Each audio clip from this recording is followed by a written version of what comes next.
That's probably still almost inaudible, but I like it almost inaudible. How about that? How's that sound? Unfortunately, the game sound is super quiet compared to them talking, and I don't want them talking over me. So it's going to be just nearly silent no matter what I do, I think. But someone tell me how the game sound is. The early jump hard punch, I love that. That hits really early versus Hugo. Towards fierce anti-air. It's fine. I have to start with this one. I love both these players so much. I love Alex. I love Hugo.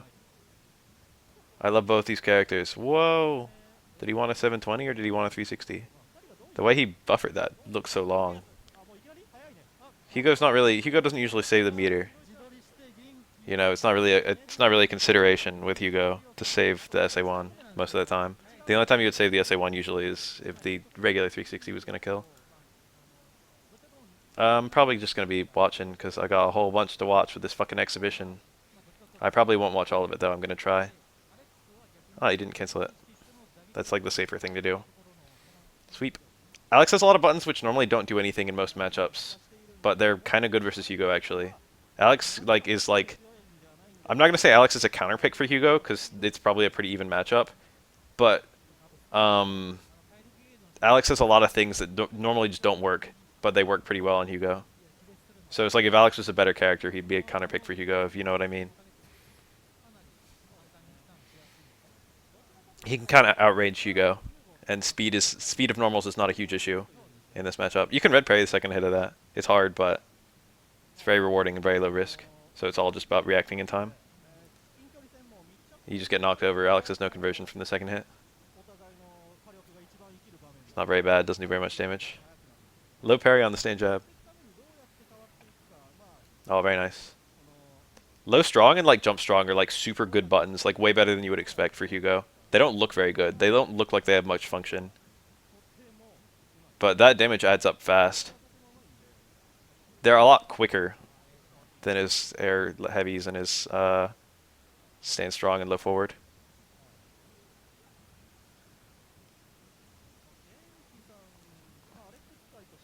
You can red parry that too actually, but no one ever does that. People occasionally do the red parry on the EX/elbow.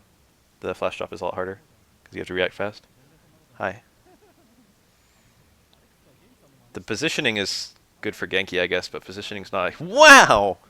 Huh? Was that just a raw 720? Raw 720s are probably the easiest in this game they've ever been in the whole franchise. Because one, super jumps take forever. Yeah, that was a raw 720. Super jumps take forever in this game. Already Hugo has a ridiculous amount of pre-jump frames, and super jumps add like another 4 or something like that. Hugo has like a lot of pre-jump frames. You really feel it when you're playing him. It's crazy. It makes 360s really easy, but it makes moving really annoying. Yeah, it was super good. He probably did like buffer parry. He probably started with tapping forward and then did the 720. So it's like an option select. It was like an option select between parry, anti-air parry into 720 and just like 720 on the empty jump. So if you can do shit like that, if you can actually get those standing 720s, it's a super good option versus jumps. Hi. So I can to put it in perspective, I can do standing 720s in this game, and I can't do them in any other fighting game, or not with any sort of like consistency. I've done like a couple, just after like training butter for like an hour, I've managed to get a couple out. But in this game, I can do them not every time, but like sometimes. It's possible, but it's still very impressive to do standing 720s even in this game. Very nice little combo. Hugo's claps are all about the same speed in this game. The heavy one is the slowest and the light one is the fastest, but it's not as big of a difference as it is in a couple of the other games. He's only been in like 4 games. This game, Cross Tekken, Street Fighter 4, and fucking SVC Chaos.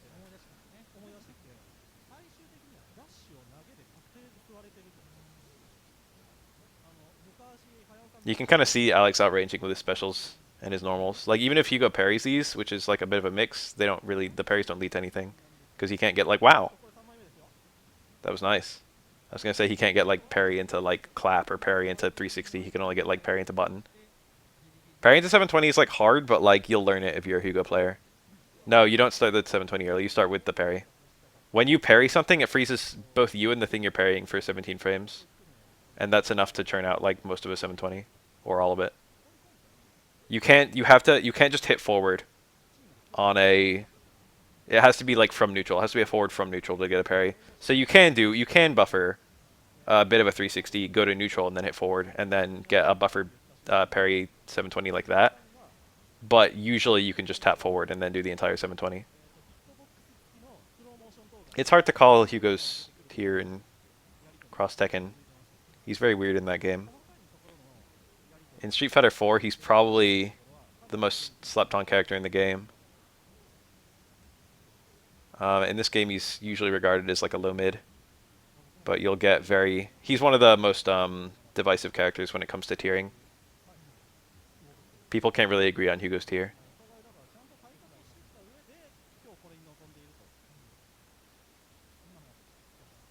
Like, there are characters who are like, you know... Like, when people talk about Chun Li, they almost always put her as top 3. And usually top 2 and sometimes top 1. But Hugo... Sometimes people put Hugo in like high tier. Sometimes people put him in mid. Sometimes people put him in low. And sometimes people put him in bottom. It's like, it's just entirely based on the person. And I think the big reason for that is that Hugo is very unlocked by having a good player. Hugo looks really bad if he's not being played well, and he looks really broken if he is being played well, to a much greater degree than most characters in this game. Because his movement is very shitty, but he gets a huge benefit from parries. Nice. Claps are fast and hard to punish. So when you parry something, you get the natural recovery of the move, which for a clap is almost nothing, and you also get extra frames depending on what you parried. And for a parrying special move, that's 2 frames. So you get, after you parry a clap, you have the clap's recovery, which is like 3 frames or something like that. It's not very much. I don't remember the amount. And then you get the extra 2 frames because you've just parried something, so Hugo stays frozen a little longer. So it's actually, even though claps are, very sexy punish. The punish on that is usually pretty consistent, so that's probably what Hugo can just do every time. I just started with this one. Hayao is killing it already.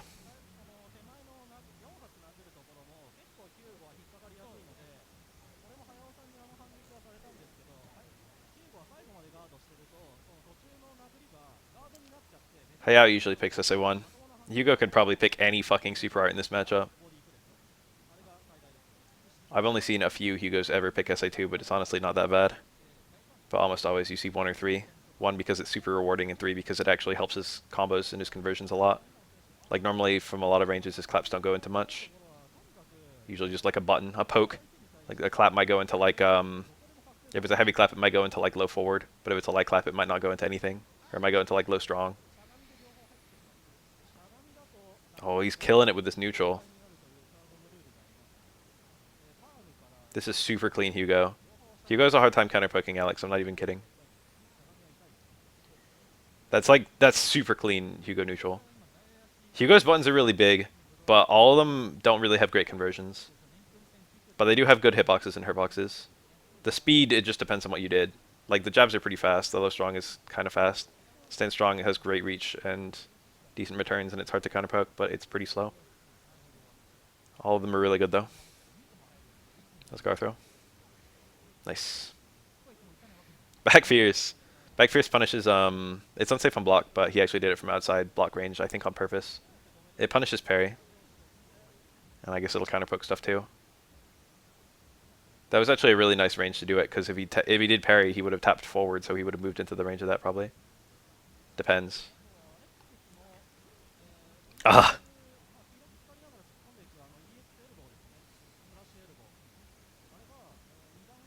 Yeah, I think positioning is not a huge factor in this matchup. Nice counterpoke. See, he didn't have a conversion from that. He had EX Lariat. But, like, you don't want to burn the EX Lariat when you're SA1 Hugo. It's kind of like a waste of bar. It doesn't really do much for you. EX Lariat doesn't lead to a super good scenario. SA3 is really cool because it gives you conversions from shit like that, from just a few jabs. And it gives you a combo, a confirm from any clap, because you can just raw confirm clap into SA3. And it combos from any clap at any range, I think. Even if you get like a max range light clap, I think you can still do a micro run into SA3. Micro run. SA3, if you hold the button, he like runs. So you just have to run just a little bit in that scenario. It's annoying. It can be pretty precise if you're like max range. Nice conversion. He was too far away for a cancel, but EX slash elbow was still good. That was really smart. Oh, nice. There were a few things he could have juggled with there. He did max damage, I think. The low TC! Oh, that was sexy. I do dash high parry all the time. Hi. This is super clean neutral for both players. Alex's mix-up is decent, but it's not super risky to just do stuff like that. Like, what's the worst thing that can happen if you do dash and high parry? You fucking dash into a sweep? Or your parry gets hit by a sweep? That's not that bad. He's not going to command grab you.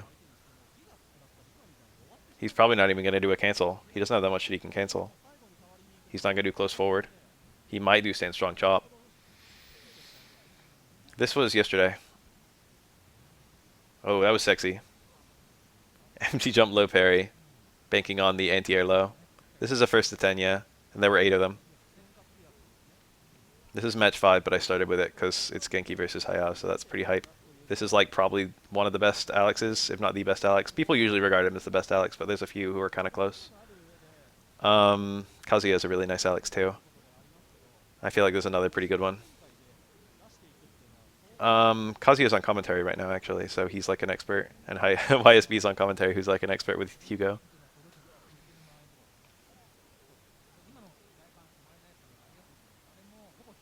Nice. That could have been a 720.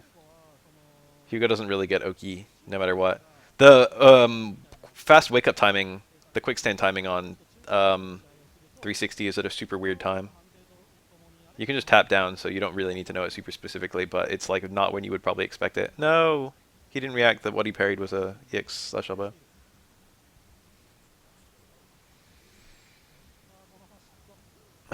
Versus Zangief because he's unsafe so often. So it's like if you block a lariat and he doesn't have ADC it, or if you block an EX green hand he doesn't have ADC it, or if you jump a 360. All those things lead to a full Ultra 2. I thought about that. If you play a character who's often unsafe, Ultra 2 becomes a better option. I wouldn't say Zangief would be my go-to pick for that though, maybe like T-Hawk. Nice. Both of them, I guess. EX Lariat anti-air. So that's the kind of thing I'm talking about where it's like it wasn't super duper rewarding. Oki isn't like, I mean Oki is a big thing in this game, but it's not usually... Oki is more of a big thing because there's no real downside to going for it. Your mix-ups usually won't pay off that well. Conversion there was EX Lariat. He didn't do it.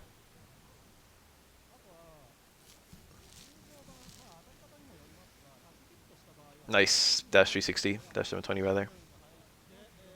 That kills very easily.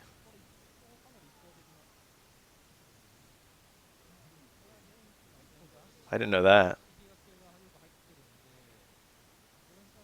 EX Lariat has a bit of micro run stuff too. If you hold the button, he runs before he releases. So you can like do different amounts of running before releasing.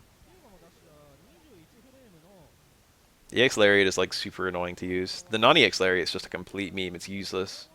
Especially like the heavy or medium version. The light version has like super impractical but occasional uses. Lariat's just such a meme in this game. It's fucking awful. They didn't even do anything to make it good in SF4. Well, they made the light one good. They didn't make the other two good. Oh, very nice. He mistimed it. You're forced to land for a couple frames after jump normal is, you know, after you whiff a jump normal. Well, you're always forced to land for a couple frames, but it's longer if you do a jump button. Hi. So you can grab someone in those frames, but you got to be kind of precise because it's only like 4 frames. Pikachu. I'm not the one to make those videos. That's the thing that people often forget with the bad balance. It's like, yeah, that would be a good video, but it's not a good video for me to make. Wow. I thought it was going to work too. Very, very sexy. I saw Coconut when she was released. Everyone was picking her. She looked cheap.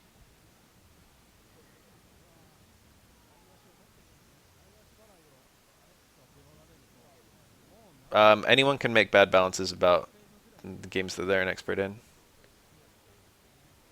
I'm confident I can make some of the better ones of anyone when it comes to Street Fighter titles. Or at least the Street Fighter titles that I play. Watch a combo video. Sure. Link it to me on Twitter whenever you make it.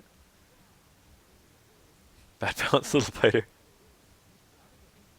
That'll be a while before I do Ibuki. I've got other ones. I've got a lot of other ones I would do first. I keep on talking about things that aren't this match. Hold on. I want to pay attention to Hayao versus Genki. Again, positioning is not a huge factor in this matchup.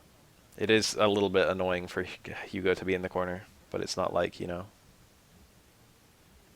you're not really trapped there. Alex doesn't really get a super improved mix-up or anything by cornering you, and you don't really have to use, like, running away to play neutral with him. So you're not really even in a worse place in neutral. Back fierce to catch the dash. It was probably dash parry. Every character in Third Strike is fine to learn with, except Sean. Any character is fine to start with, too. Knight. Is it? Oh, what the fuck? Did he already hit that? That would not be your punish. Yeah, even 12. You probably won't win very much if you pick 12, but if you like playing him, then you'll probably, you know, you won't mind. Empty jump 3, or empty jump half circle. Empty jump 360. Yeah, towards fierce. It's actually a pretty good button because it's a good preemptive anti-air. That's a thing. So when you jump in this game, if you air parry, it's only a 4-frame parry, whereas parries on the ground are like 10-frame. So if you get hit in the early parts of your jump, like if you parry in the early parts of your jump, you're in parry lock for the later parts of your jump. If you parry, you can't just parry infinitely. You've got like a little recovery period for your parry where you can't parry again. So you kind of gotta like choose a time in your jump where you're going for your parry. And most people do it when they're right next to the opponent. So things like Alex towards fierce can kind of snipe the early frames of a jump when people wouldn't be parrying. And of course you can parry during those frames, but you probably wouldn't because you don't know Alex is going to lariat right then. And it prevents you from parrying at a more important time when you're kind of closing in on him in the jump. Hi. Thank for a sub. Alex is viable in Street Fighter V. He's probably one of the worst characters in that game, but he at least functions. The character I pick beats him, but not by like a lot. That's probably true for most of the cast, but I can't say that with any sort of certainty. His mix-up is still good.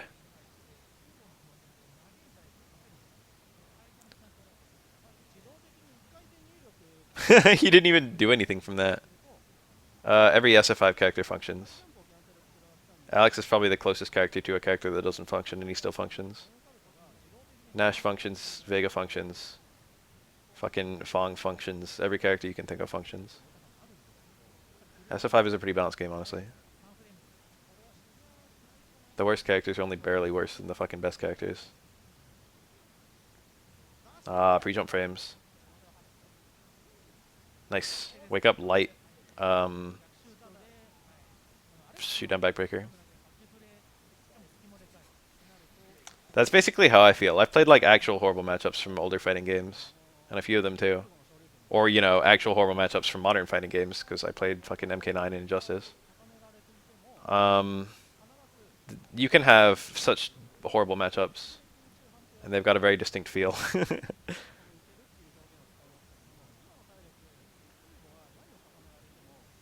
Very nice counter poke.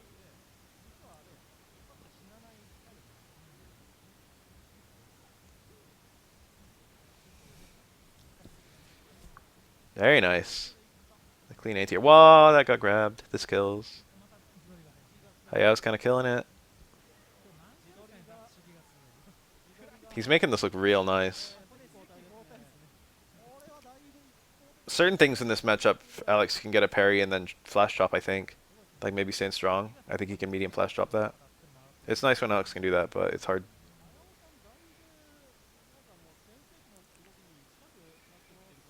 Regular chop worth it at all for Alex? It basically only in punishes. That's the only time you really see it. The fact of the matter is that it's reactable, and it's a single high parry, and that's a horrible, horrible combo.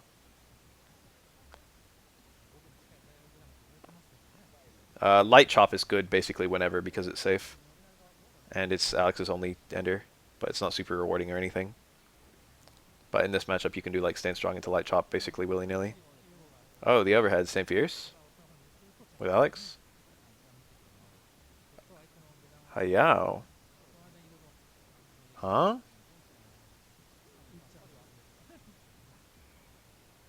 Stand fierce? Hugo stand fierce? It's not really a chop. He drops his elbow on you. Oh, Genki. Yeah, it's actually a good overhead. The stand fierce. I haven't been seeing it that much.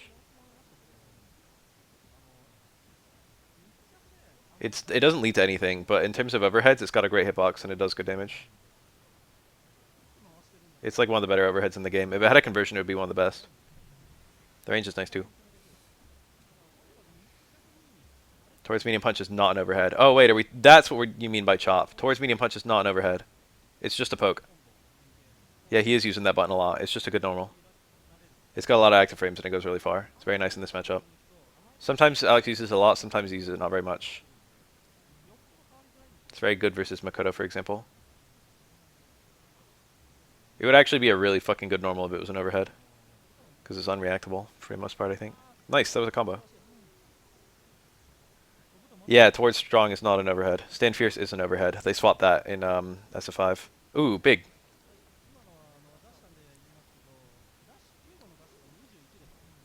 I was like trying to figure out what the fuck he meant by chop, and I thought flash chop, and then I thought stand fierce from Alex. But now you're talking about towards strong. Nice. Alex's dizzy output is pretty good. The problem is like no combo does a lot of dizzy. It's like every hit does like 30% of the opponent's dizzy bar, but that still means you have to get like 4 separate hits to dizzy someone, which is basically what he got there.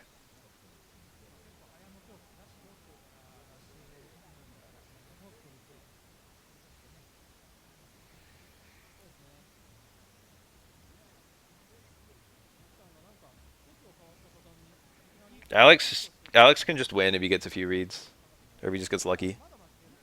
I always say that, but it's always true. But it's not like he has a no. It's a decent mix. The thing about towards strong that's really nice is that it's got kind of a high angle and then a low angle. And for one, that means it has a whole lot of active frames, and for two, it means that it kind of like works differently depending on what they're doing. So like it first snipes jumps and then it like works as a poke from far away. It's kind of both at once, whereas most pokes kind of lose to jumps. You know what I mean? What the fuck? That was weird that he even crossed up. Looked like Hayao wasn't ready for it either. Nice. And then he raw confirmed stand medium kick SA2, which is pretty tight. It's not like super hard, but it's like not free. Oh, did he already jump pre-freeze? He should have jumped in rather than out. If it's pre-freeze that you jump, you can hold up forward. Even if you jumped up back before the freeze, you can change your jump direction in third strike before you leave the ground. If you hit up back and then one frame later up forward, you'll jump forward. Street Fighter 4 I think doesn't do that, but Street Fighter 3 does. There was the fucking jumping grab again. I put Alex as my 4th worst in my tier list. Other people's opinions will be different. Back hard punch punishes parries. Apart from that, it's mostly just doing a whole bunch of dizzy. So if you get it as a punish, if you have like a punish opportunity, you need a lot of stun all at once, back fierce might be alright. If you're like 70% stun and you get a parry, back fierce is not a bad thing to do. But generally it's those two things. Either you're punishing a parry or you just want stun. Nice. That's a very hard parry post-freeze. It is actually like a fast super. Like a real, genuine fast super. That's one of the few good things I can say about the super. Huh.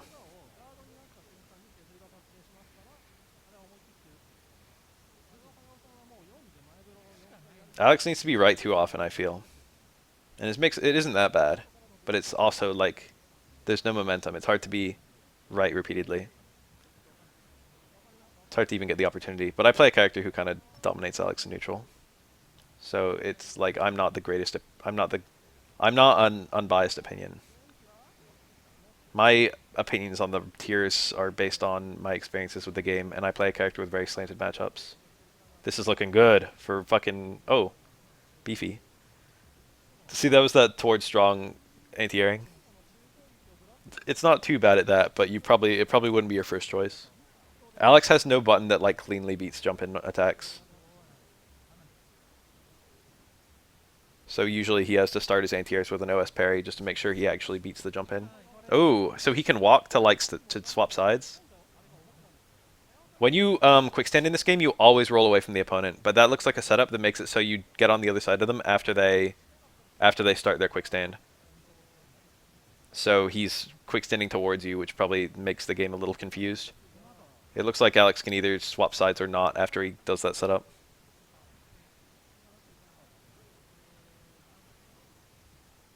Nice. Genki's adapting. This looks super fucking one-sided. I've never played automatic on Third Strike, but that sounds super fun. I'd like to play him. Hugo, huh?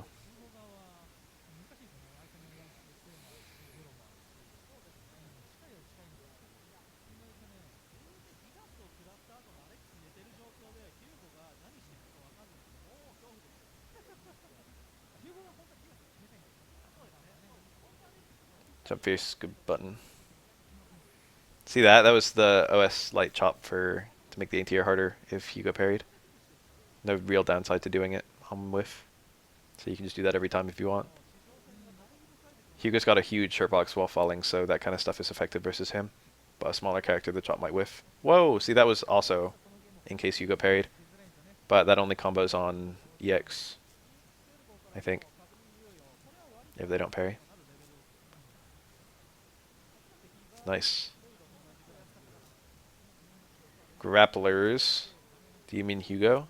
Or are you trying to say that Alex beats Makoto too?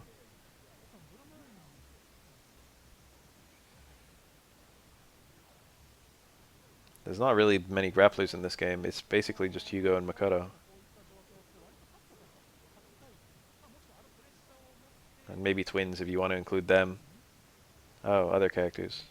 I mean, other games.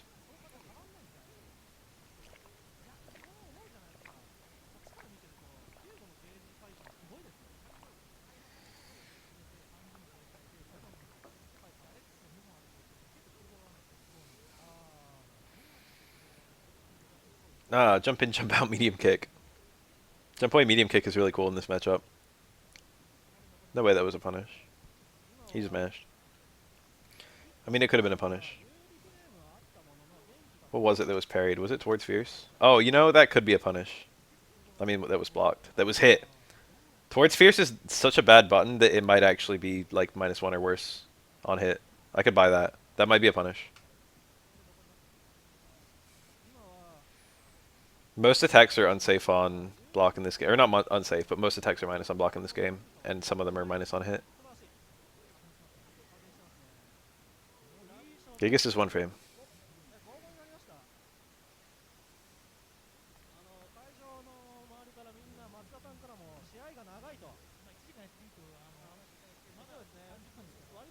Zero frame startup, one frame active.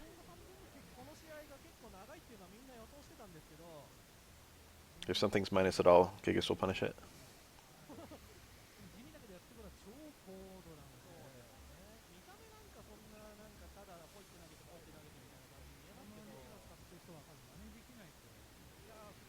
Late shoot down backbreaker getting beaten by an air normal. Shoot down backbreaker, like, it's unparryable, but it loses to air normals. So you have to kind of be banking on the opponent doing jump parry. And you can do anti-air parry into shoot down backbreaker, but depending on when they hit their button, the shoot down backbreaker might not hit. In fact, it's like kind of common that it won't hit because it's not super duper fast. So despite being unparryable, shoot down backbreaker is kind of a bad anti-air, but it also feels like a little bit of a mix. If Alex forward hard punch is plus, then Hugo just mashed.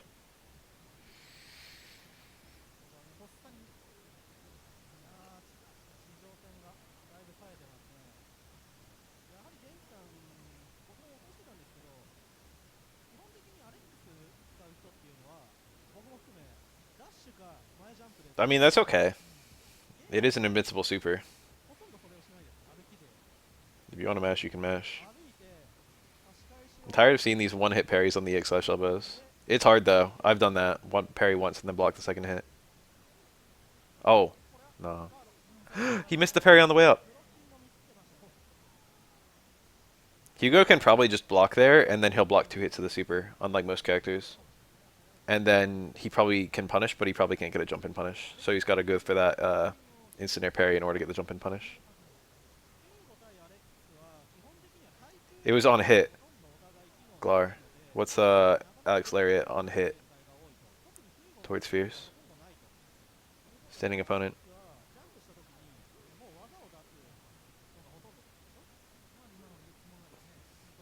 It was a successful towards Fierce.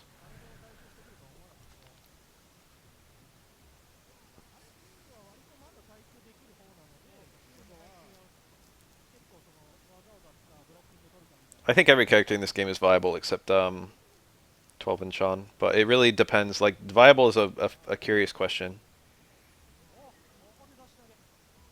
Because, like, viability really is determined in the matchup, not the whole character. It's like Hugo's a viable character unless you're fighting Chun Li, you know.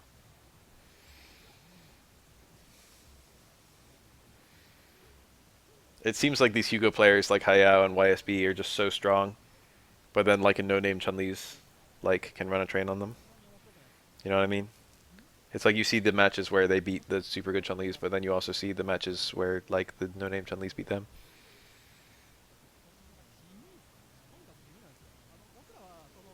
There's another shoot down backbreaker getting stuffed.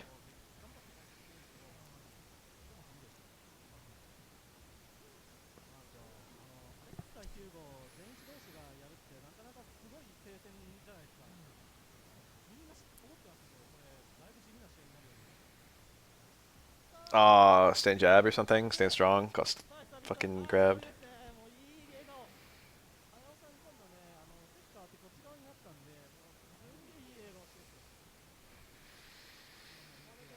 I didn't know anything in this game changed based on the side. I think I've seen something that worked in one corner versus the other, but I didn't know there was anything for player 1 side versus player 2 side.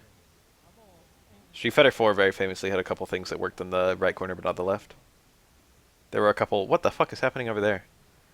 There were a couple, there was some character had something in Street Fighter 4 where it was a real cross-up on the right side but a fake cross-up on the left side, I think. Remember the fucking fuss? There was like a Gen costume that changed his hurtbox. There was like a combo that worked on Gen but didn't work on one of Gen's costumes. And everyone's like, what the fuck?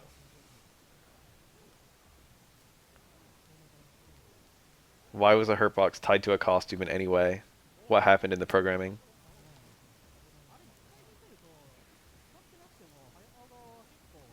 Good counter poke.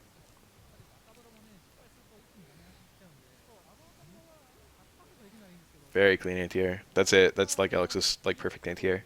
So OS parry, stand strong, EX knee. I like that he's like mixing up his anti-air so much. It's like a million different things. Sometimes he's just passive. Dash in, jump away. Even if that's parried, there's like no risk. Hugo can parry into shoot down backbreaker for that, I think. Because your jump back momentum gets killed if you get parried. Like normally if you just jump back and don't hit a button, you'll move further than if you jump back, hit a button, and it gets parried.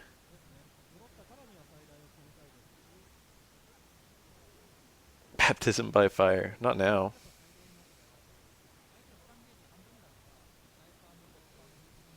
I don't even know how much longer I'll be awake. Nice. Sometimes sounds good. I'm off work tomorrow, so I can do it tomorrow, I guess. Please never tell me that I have baptism. I'll cry.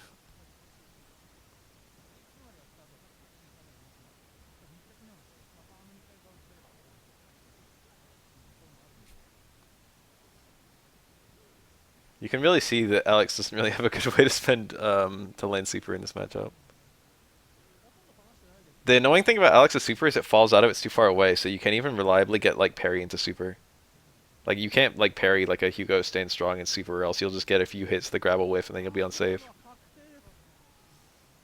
Alex is such a stupid character. Buffal was me misremembering the name of a Bomberman character. I'm not even joking. I like just thought of random fucking video game characters to like name my handle on Phantasy Star Online 1. And I was like, oh, this one's not taken. It was Bale Fail from Bomberman's Second Attack.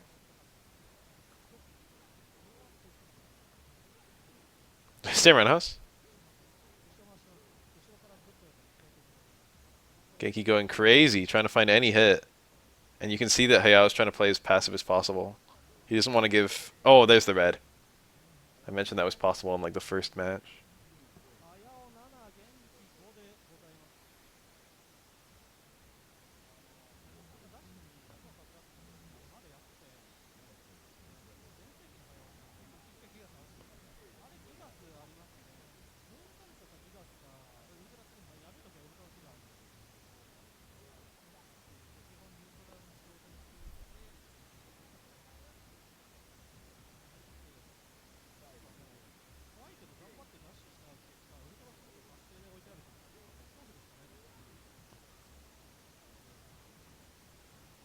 Nice. Perfect. Clean.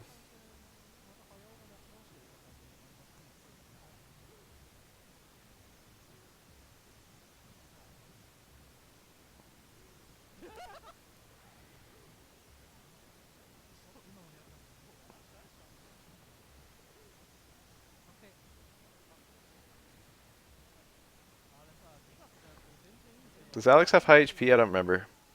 I don't remember if he has like 1200 or whatever, or if he has more.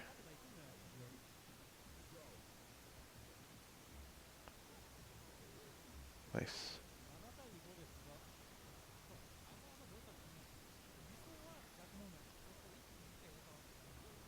Oh, that wasn't a whiff punish? Clap is so stupid. You see that? Nice lariat. That's like the one thing that light lariat does. You can like do parry into light lariat sometimes. And he got a side swap out of it too, so it was especially good.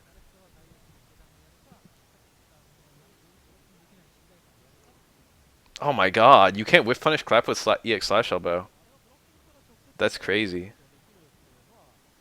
I didn't think it was that safe. Normally EX slash is actually good for shit like that. Another fucking buffered 720.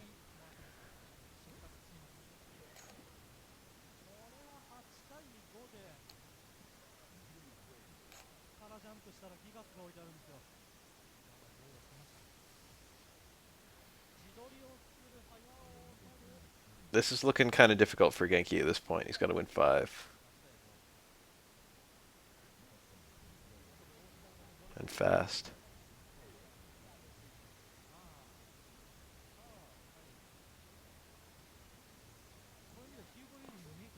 Oh, I remember that emote.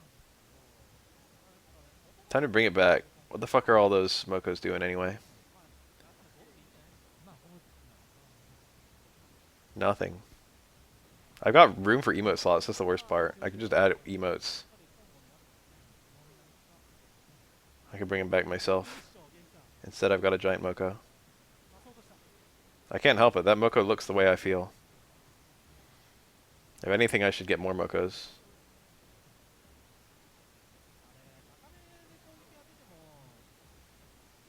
Oh, she's peeking.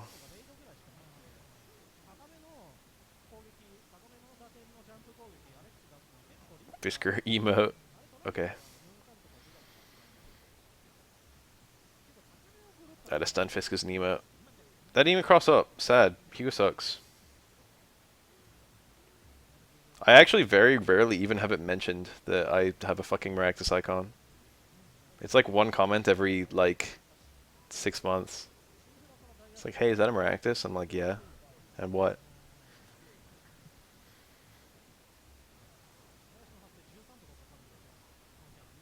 Maractus is a really good candidate for the single most forgettable Pokemon. Or like Carnivine or something.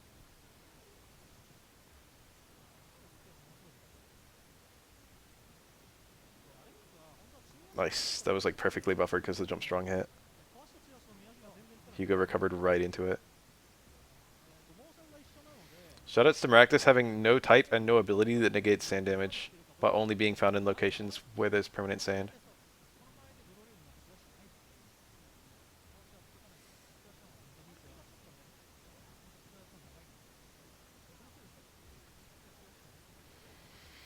I had a thing because my two big interests back in the day were Street Fighter and Pokemon.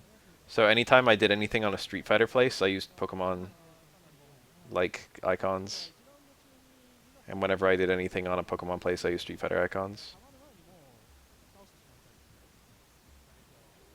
Ooh. I put a bunch of Pokemon and Street Fighter stuff on my YouTube in the very early days, but absolutely no one's cared about the Pokemon stuff, so it became just Street Fighter.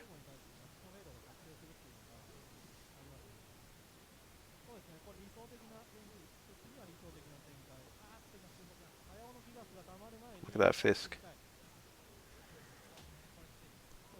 The worst one, I'm getting so distracted from this match. The worst one was Beldum in I think Gen 5. No, I don't remember when. Beldum could only be found in swarms. It has a catch rate of like 3 or something, because you just get a Beldum from Steven Stone. So you never had to catch one in old game in Gen 3. But it has like a super super low catch rate, very hard to catch. And then its only move is takedown, so it hurts itself. So you can't even weaken it because it'll just kill itself if you fail to catch it within a few turns. So you can't just like false swipe.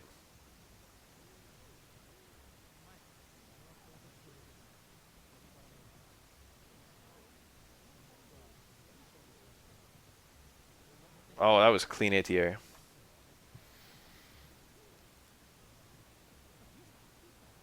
Swimming Beldum Gen 4 with a catch rate of 3.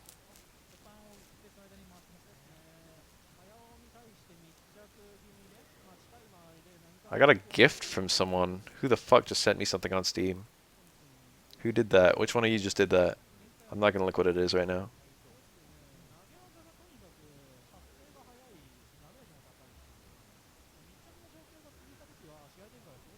What the fuck? Is that true? I used to be a halfway decent Pokemon player. I already have Bad Rats. How could someone send it to me?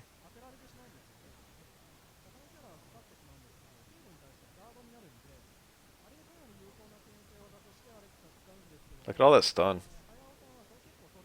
Ah, EX Lariat would have stunned. Maybe. Maybe it wouldn't have. I have no idea. I think you have to crouch jab in order to cancel the EX Lariat, but I don't remember. So you have to do like stand jab, crouch jab, EX Lariat. In Street Fighter 4, he could just cancel either of them. This is looking dire for Mr. Genki.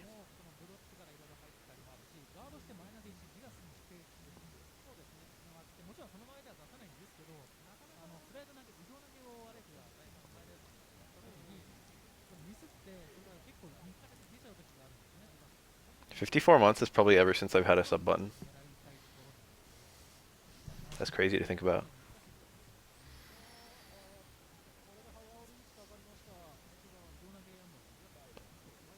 Plomp has been unconditionally supporting me ever since the very beginning.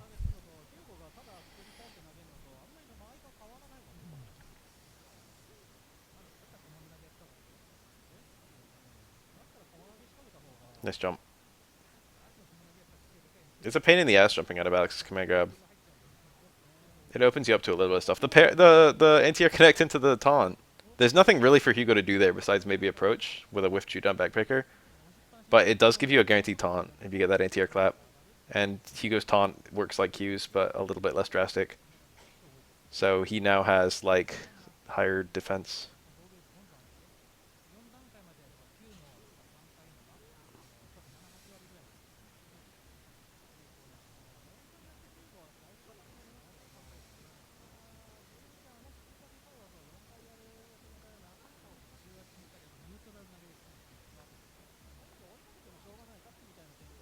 There's a little... Oh, nice. This kills, I think. It's either kills or very close. Oof. That was over half health. Does like right around 55% on Alex HP, give or take. This is looking real hard for Genki. I heard the Kuni match is really good. I really like Ryu versus Makoto, so that probably is like a really fun one. But I think I'll just go and watch one of the top tier boring ones with the best players. It's great to see some really high level play.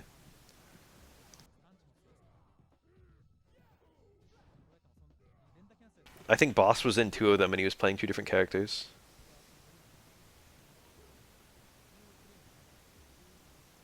Boss is super good.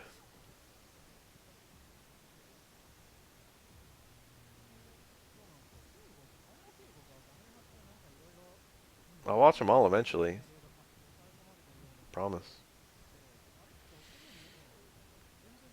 Well, that buffer. It's over. GG. Alright, where did it start? Let's just watch the first one. Is this Chun Li versus Yawn? Is that everyone's favorite matchup? Ken's not way better than Ryu in Third Strike, but generally speaking, Ken can do an overhead aura low into super, and that's a big deciding factor. And Ken has higher meterless damage because he's got the TC into uppercut, whereas Ryu's meterless damage is kind of just like button into Tatsu. Or if he doesn't have that, button into fucking nothing. Maikoto-tan.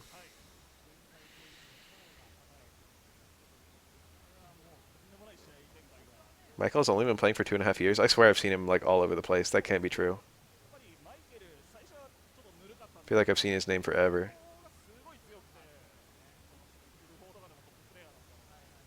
Maybe there's two different Michael Tans. Oh. Yun doesn't really have a reversal, because his reversal's EX up kick. So when he's in Gene, he doesn't really have a thing he can do to like win if he's minus. Except parry. So it's kind of like the mark of like a really good Yun when they're looking for parries in Gene. Because occasionally that's the play, but a lot of people aren't doing it. That was a Mitaijin, I think. He did just a little one to reach the corner. That ender was kind of weird, but he got a lot of meter back for it.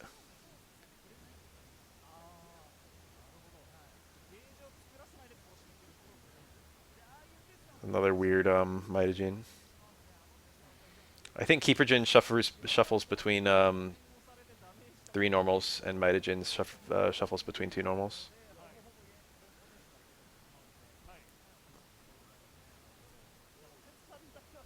Ryu and Ken's supers couldn't be more different. Ryu has like no super that's like Ken's common super. But Ken's better if you ignore the supers. But it's hard to say that like Denjin is a super weird beast. And Ryu has his own advantages too. Like he has EX Donkey, and Ken would really appreciate EX Donkey. That would be like a great weapon if he had it. He's got nothing like it. Ken can't really use one bar to increase his damage very well. But the upside is that Ken's meterless damage is really high. When he can get TC anyway. He can't always get that.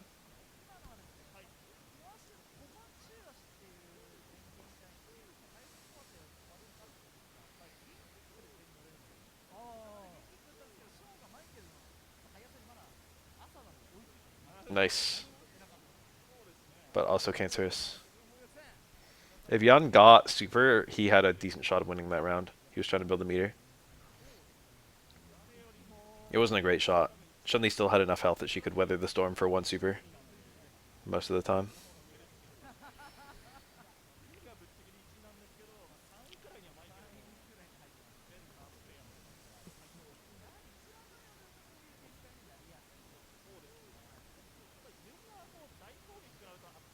Akuma or Ryu? Akuma jumps a lot versus Makoto. People always point to that matchup and it's like, oh, Makoto will just melt you if she grabs you. And it's true, but like, you can actually play pretty well to avoid getting grabbed. Wow, that parry into crush jab. I don't know if that's guaranteed with, ooh, cool anti-air. That probably works against dive kick or non-dive kick, so that was like an option select when you think about it.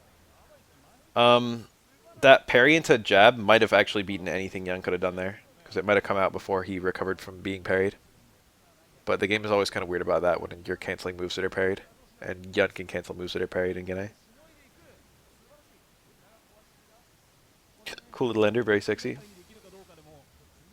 Oh, he actually hit on the ground. He could have canceled the super, but he chickened out, or he messed it up. Whoa, that should have been a super 100%. Yo! That's a punish. That wastes the whole Gene timer, too.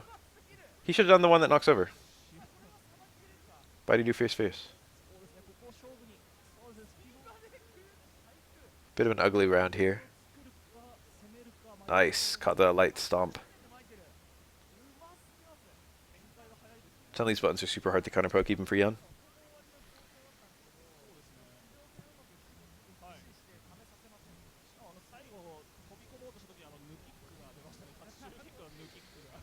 Okay, this is still kind of a good set.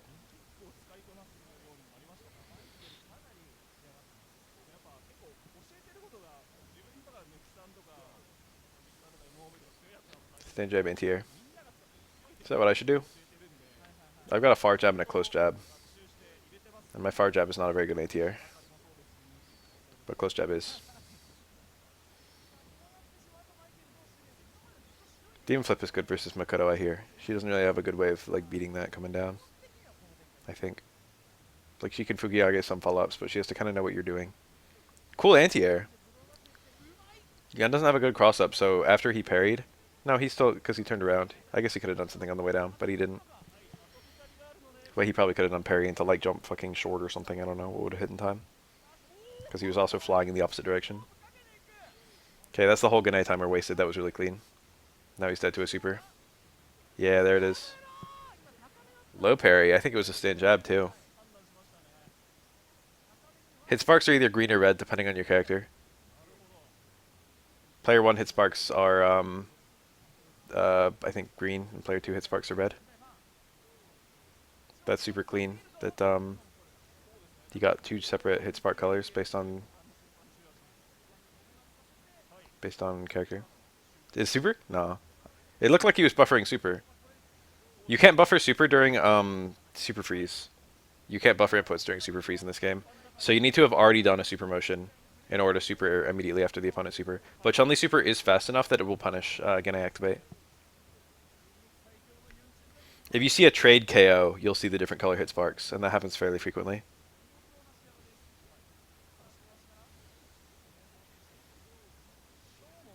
A lot of meter back from this. Close to roundhouse is really good, especially after a parry when it comes to anti-airs, but you don't have a conversion from it. It converts to super on the ground, but mid-air, your only conversion is like Kikosho, which no one runs. That's one of the few advantages Kikosho actually has over SA2. You can get anti-air connect, stand roundhouse into Kikosho. You can't do that with Super 2.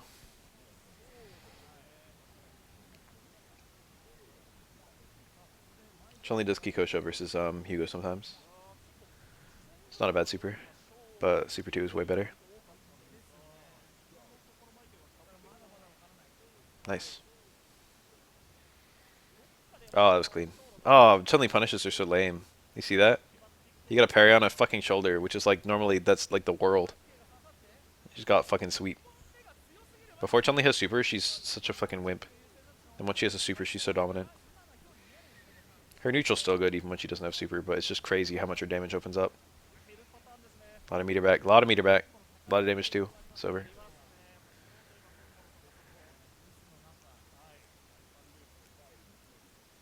I think Yang gets close medium kick after command grab on Chun Li, which means Yawn probably does too, because I think it's the same command grab and the same close medium kick. I don't think there's any differences for either one. Yeah, there it was. Clean. Super clean. Good anti-air. Got that confirm on the ground.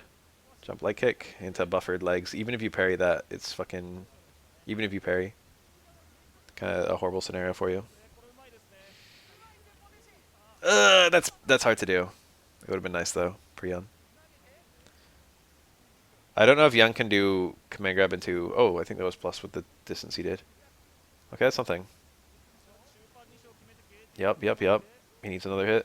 Oh, that was it! She's alive. Very difficult scenario. I don't know how Chun Li woke up blocking. That is so fucking scary. That could have been a special move. I guess she reacted to the jump with that block. But she was like walking back on wake up. It's like, what if it was a dash punch?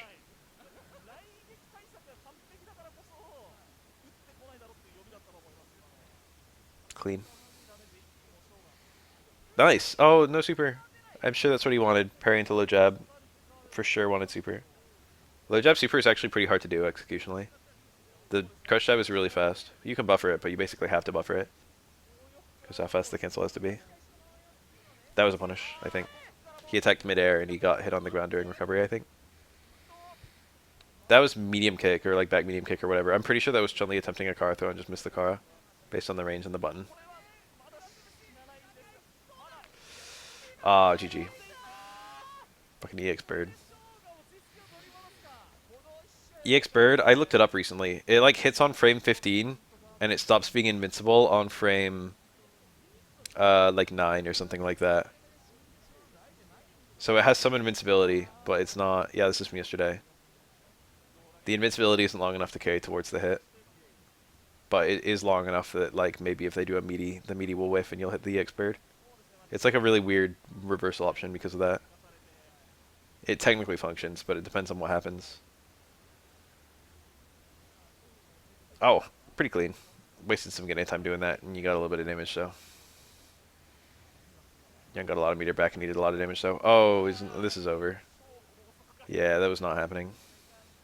That was greedy to go for the command grab straight away. Now he's going to get a lot of meter back and still kill.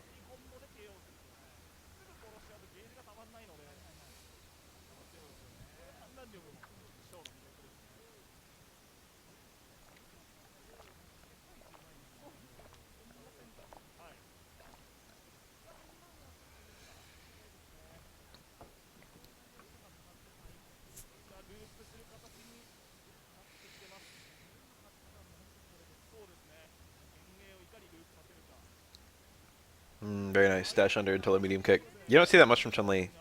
That's like a pretty weird anti-air for her. You see it with other characters. Her dash doesn't go super low, though. So dashing under characters is not very common. That was Chun Li crouching hit on activate, so Yawn probably had a combo there, but he didn't get it. Very sexy. There are only KOF 15 leaks, right? I've seen some screenshots that look like they might be from the leak. And they look kind of nice. Very cartoony.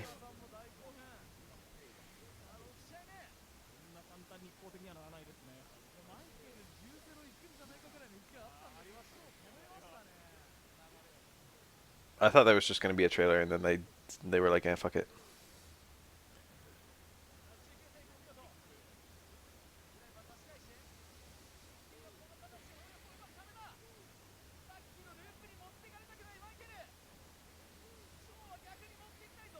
Nice. Good car throw. Anti-air crouch roundhouse. Better than it looks.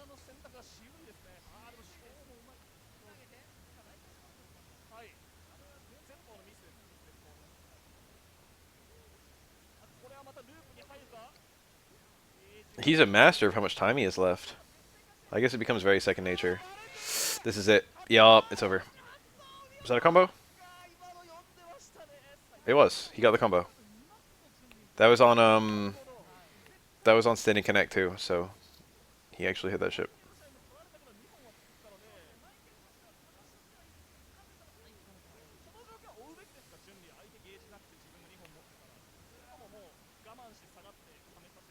Missed it that time.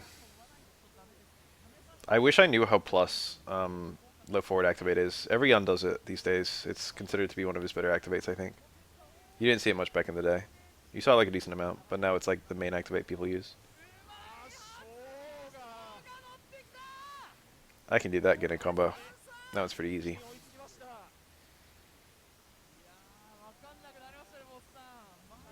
I think, if it's the one I think it was. I think it was shoulder activate into stand strong fierce. And then shoulder? Medium shoulder? I already forgot.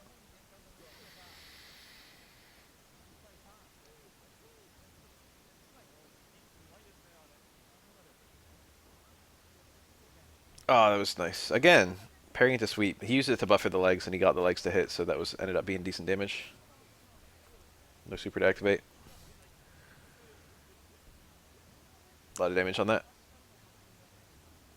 People talk about the neutral dominance of Gene, and that's really the broken thing about it, but honestly, Gene combos do like a pretty good amount of damage too. It's not a significant amount. Even if you just get opened up by a grab at the end of Gene, you take like fucking 20%. And that happens with basically every Gene. But if you get hit during the start of Gene, you lose so much.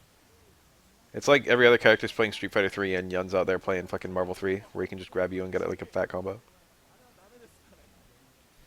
I was watching Marvel 3 recently with the, whatever it's called, the fucking little event that happened just recently, where a bunch of decent players showed up. And I forgot that, like, grabs into combos were as much of a thing as they are. But only for some characters, which is especially funny. It's like Magneto grabs you and you die, or Doom grabs you and you die. But then there are other characters who grab you and they just don't really get anything. In Marvel vs. Capcom Infinite, you could tell they were super afraid of grabs being that strong again.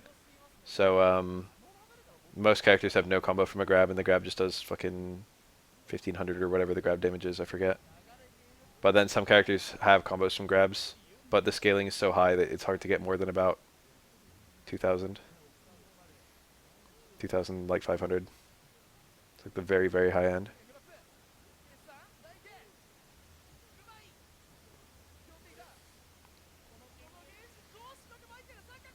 Nice evasion. If he reacted what he was parrying and did the extra 2 parries on the dash punch, that'd have been clean as hell. Custom combos are broken in every fighting game, and Yawn takes that up to fucking 11 because he's got a custom combo that's unique to him.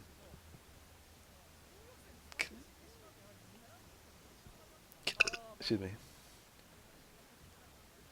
I made a video on it fucking way back in the day when MBCI came out, but you can also chain into grabs, but only if the opponent is throwable. So you can do like light punch, light kick, throw as a chain by doing light punch, light kick towards heavy punch. And that works versus armor, for example. If it's like a, what's her face, Monster Hunter. Doing your big old overhead swing. He dropped the combo. No strong stand short, he missed it. But he didn't cancel, it's like he knew he was going to drop it. Throws are not super duper far in this game. They're pretty small. Usually when you see a big throw, it's a car throw, but Chun Li has a really good car throw. It's like the 3rd or 4th biggest car throw in the game. Or the 2nd, I don't remember. I think Alex has a really fat one. That's like up there. Q's is the biggest. Elena has a really big one too. Monster Hunter is one of the big reasons to own MBCI, I think. She had a very unique playstyle. And there's nothing like her in MBC3. She was like a good character and she was a unique character. Ken's car throw is horrible. You probably think because Ken has a good car throw in SF4 that he's got a good one in this game, but actually no, he's got the worst of all the shadows.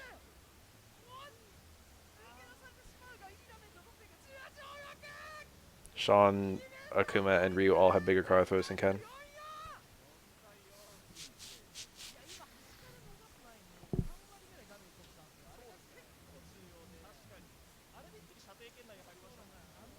This turnaround.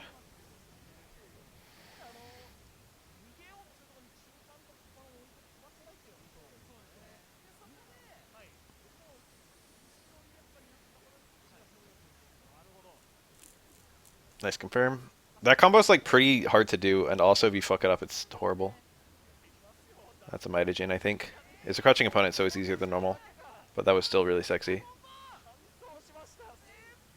Whew.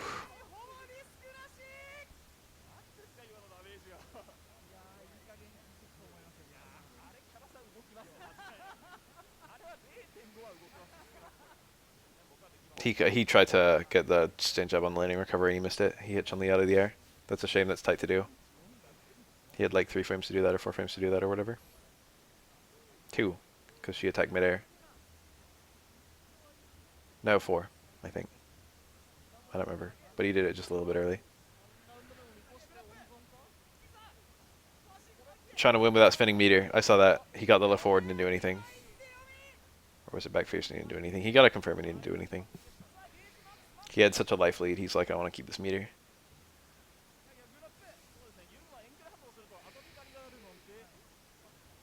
Nice. Toys Fierce is such a fucking good button in Gene. Because it's safe and it's so spammable. You can't even reliably parry it because you can cancel it if you parry it. Nice, he got the super back again. This is very difficult for Chun Li now. Wasted the whole Gene time.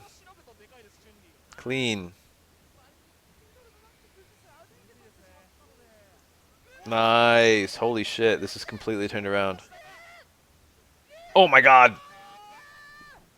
That was standing opponent too. Made that even harder. The screen scrolls there, which makes the overhead harder to react to. But also, it's pretty precise to time. To get an overhead, you can link super. It's only like a few frames. And you gotta react fast too. That was a super sexy confirm. I always like seeing that. I wish I had that, but I don't really have a super that hits. He picked Kikosho. Was that an accident? Yeah, it was an accident. I was gonna say, like, that would be a really weird thing.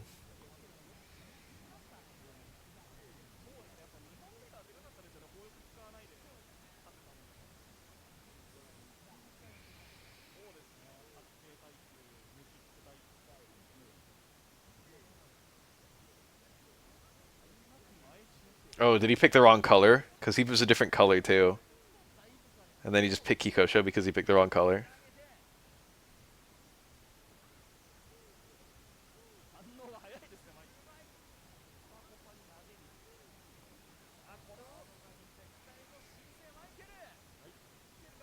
If hit confirming supers is difficult, it might be an issue with pianoing. Nice. Great sequence from both.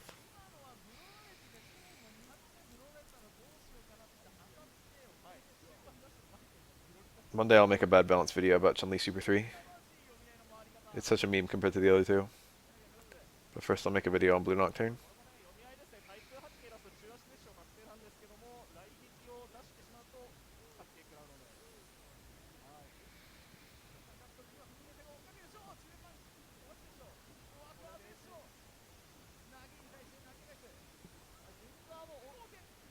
Didn't hit.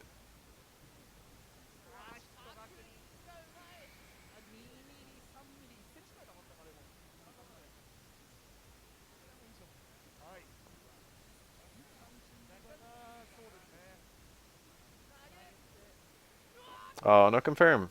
That was definitely good to land there. He should have done it. He's missed it. That low forward would have been really nice. Garfo.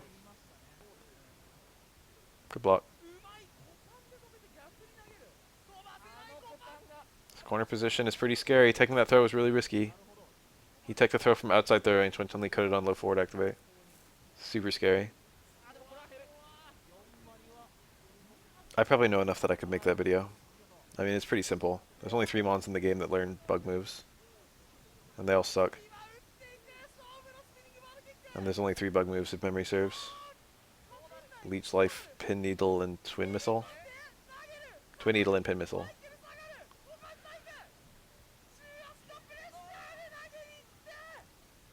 And it's only learned by like Parasect and B-Drill. And Jolteon. B-Drill's weak to Psychic. And Jolteon's not even a bug type. And it doesn't have good attack. Pin Missile's physical.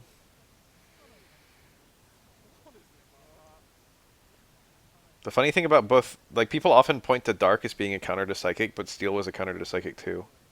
They were both added to control Psychic type. Short, super. I do low, short, quarter circle forward, low, short, quarter circle for my super. So I, like, buffer it.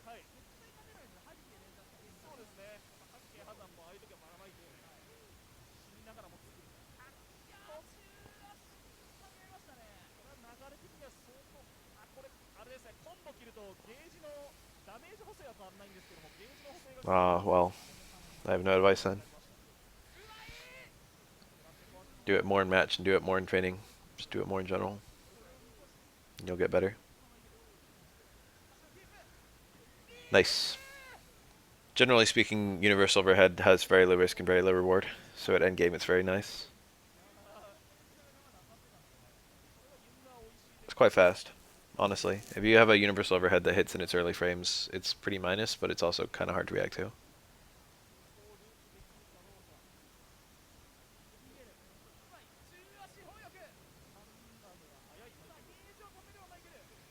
Yeah, see, even if you parry that, It puts you into an ugly scenario. You can just parry one hit of lightning legs and then block, but it's basically the same thing as blocking all lightning legs.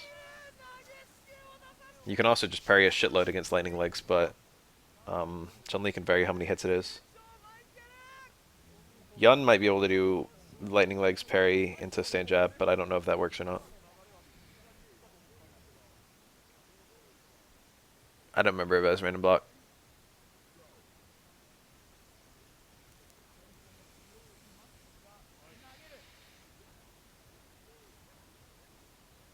I think it's got random block and random parry.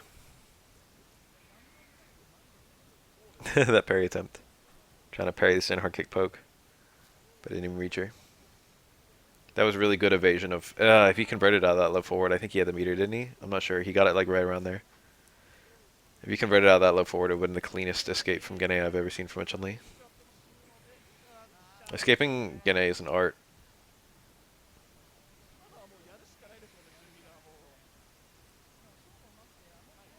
The thing about Lightning Legs 2 is that the number of hits to fully parry it is different depending on what version of Lightning Legs it is. And light is a lot. Light is like 40 parries.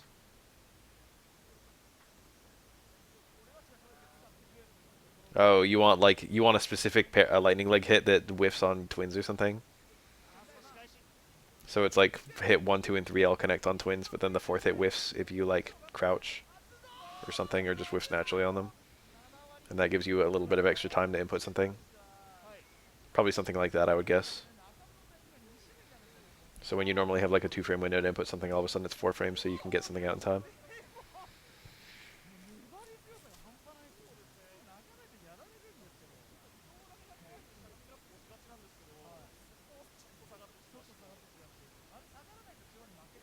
Some moves will just actually hit in time. I labbed it once for Oro. I think I can parry into stand jab, and it will actually like hit between the hits of lightning legs. Parry into throw probably works too, but you've got to be close enough to actually throw Chun Li, and she might be doing a far away one.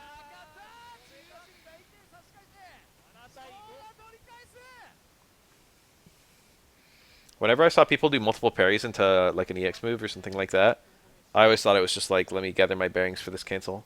Because you have to do a very quick, like buffered thing during a parry. So I thought it'd be like, let me parry and prep my fingers for this fucking Urian EX mirror. And then they do a parry into the EX mirror. It's like that's easier after a few parries than after one. But if there's an actual reason for hitboxes, that's crazy. I didn't know, but I've never labbed it. I've only labbed it with Oro. And Oro only has one thing to like interrupt lightning leg hits. It's very weak. Stand jab doesn't lead to anything. The only combo from fucking Oro stand jab is EX uppercut, and that's, you know, how do I do that, especially after a parry? Requires like a basically impossible partition. Excuse me. And literally impossible if I wasn't already charging. If I didn't already have some charge. Nice. I thought I'd be tired of shit for this one, especially. I thought I'd be tired of shit by the second match, second set. And I thought I'd be tired of shit watching Chun Li versus Yawn, but this is actually pretty sexy.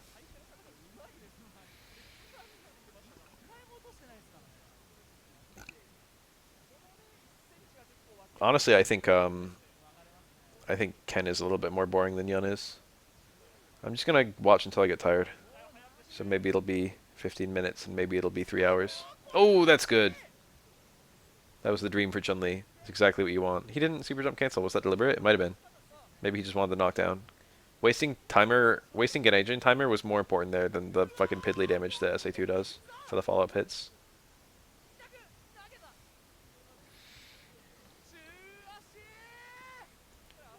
Down charge move.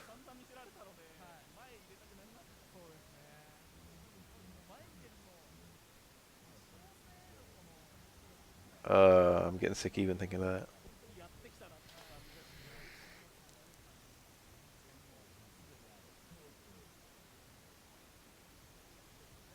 Counter poke was clean. You could do multiple parries and charge petition between each parry, but that sounds horrible. Tap forward, hold down, tap forward, hold down. And you have to have go neutral for each parry too. So tap forward, hold down, go neutral, repeat. And you'd have to know exactly how many it would take to get full charge.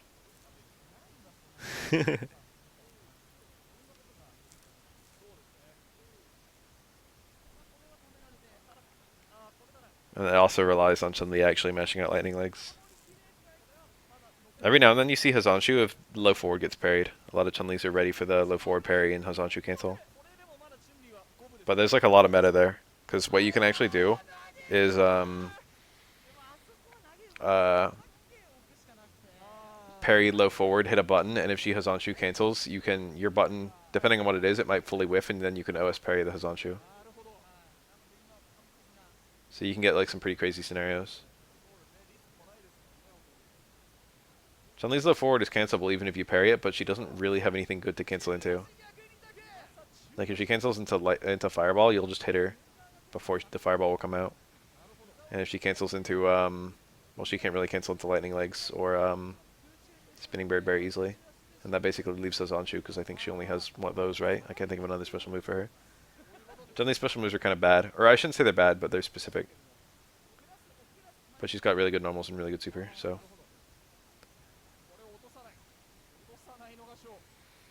All the special moves are like really good for one thing. Each. Like, Fireball sucks unless you're using it to confirm super. Lightning Leg sucks unless you're using it as a meaty. Or it's not that it sucks, it's just impossible to get out. But it's easy to get out if you're using it as a meaty. It's actually a really, really good move. If you could do his Lightning Legs with the motion, Chun-Li should be spamming it like crazy. Nah, that's good. Come back. You could see Chun-Li was fishing for parries like crazy, and Sho just really didn't want to give her anything. But that ended up being his downfall. But if he hit a button, he might have got parried too, so that might have been his downfall. I saw someone in the chat say he cracked in the chat replay, but it was just mix-ups. Honestly, it wasn't even a crack. She just needed 2 mix-ups to win, and she got them.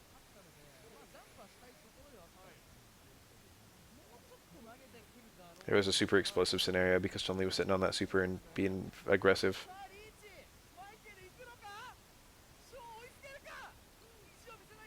Nice whiff punish. Oh yeah, Chun-Li can cancel low forward to super too. Also a threat.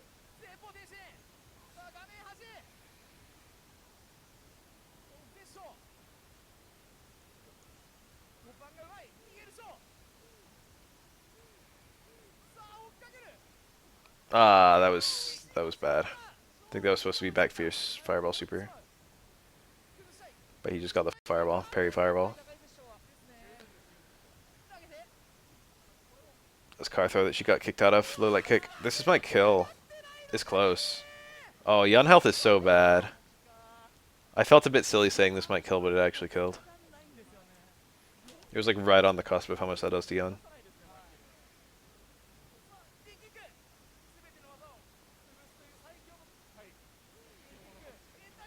Oh, that's unsafe. That's like one of the worst things to do during Gene. Need to parry into low jab.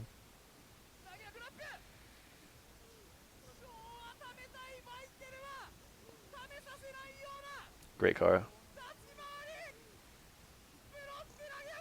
He's dead to a super. This is... Oh, that's it. I hate that.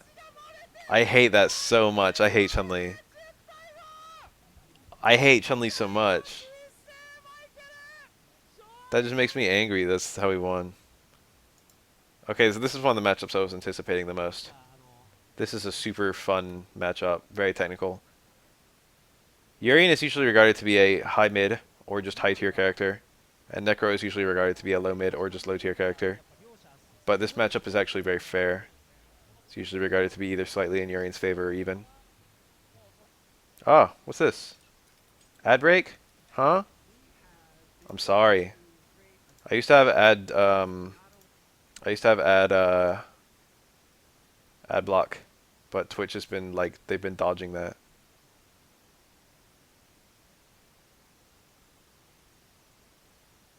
Twitch has a new thing where my ad block doesn't work on it.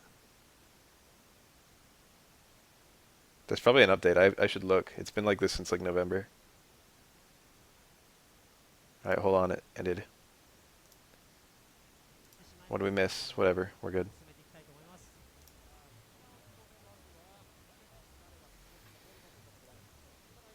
You block origin. I think I have that. I might have disabled it. Yeah, I did. Because it was getting the fucking you're watching from an external site, or if you're not, disable your ad block. Probably just have to update you block. I have not watched the Ryu Makoto set.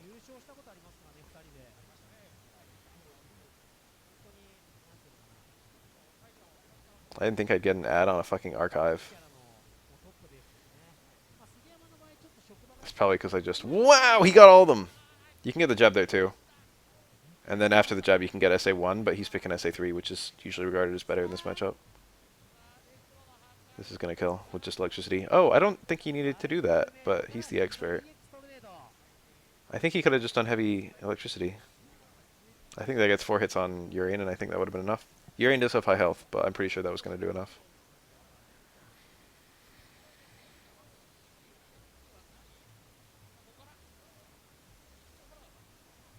A lot of these hits... Oh, that should have been super. That raw confirms. I think you can just do raw super. I mean, raw electricity and super cancel it if it hits. Oh, the EX headbutt. A lot of damage on this. Beautiful. I think he could have done EX. Could he? I don't know. Don't know if he could have done EX tackle. That like hits differently on every character, and I didn't count the juggle. He started with anti-air EX headbutt, right? So that's like JP2. And then he got heavy fireball, light fireball, something like that. So that's like 2 more. And then he did tackle. So EX tackle 2 hits would have put him at JP6, so no juggle after that. But I feel like EX tackle 2 hits might have killed. But it might have only got 1 hit there. I don't know. Different characters work different ways with that tackle. Cinnamon House moves Urian back.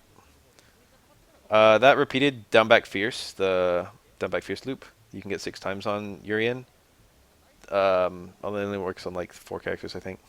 That's hard to punish. It's only like -9 or something like that. It's like minus a very small amount, and it has good pushback. Nice. Oh, he missed it. It's like a 1-frame juggle on Urian. Or 2-frame, I'm not sure.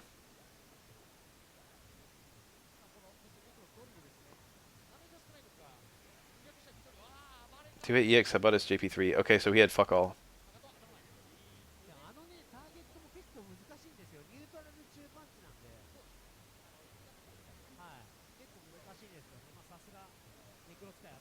This matchup is just really interesting and pretty fair.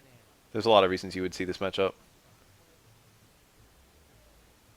I would say Urian Necro, Oro Necro, and Oro Urian are 3 of the most interesting matchups in Third Strike. Just because they're 3 of the most interesting characters, and they all fight each other in very unique ways.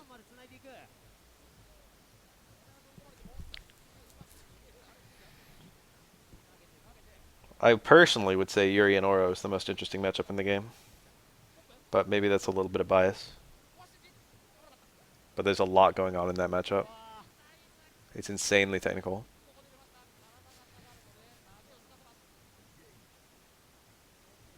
From both players, no less. That little TC. Back short into strong. Nice. Nice.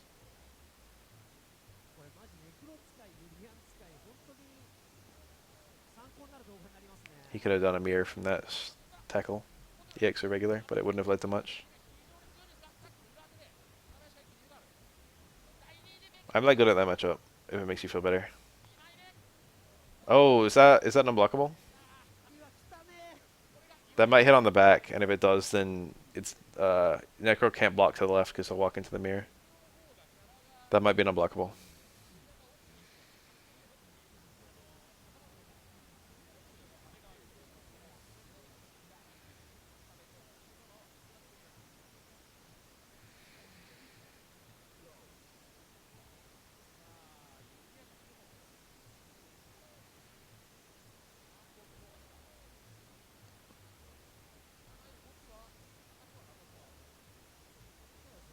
It's a shame I can't share that matchup with anyone, because I actually did really well.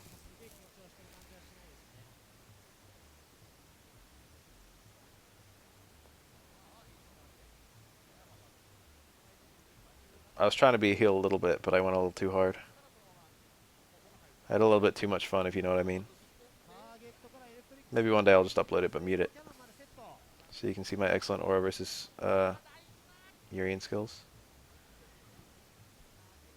Maybe I'll just crop just the game footage and mute it. I'll do that the day that Gutex drops dead. I'll do that on March 3rd, 2022, the day that Gutex commits suicide. Screenshot this, fucking record this footage. That was jump jab into jump jab. I saw that. He fucking got parried and then he attacked again on the way down. Nah, like Gutex, it's unfortunate. I have nothing but sadness. He's been nothing but nice to me. And honestly, like, I wouldn't have guessed. Nothing struck me as a warning sign. But I didn't have like a ton of interaction with him. But I had like a decent amount. I'd been to his place.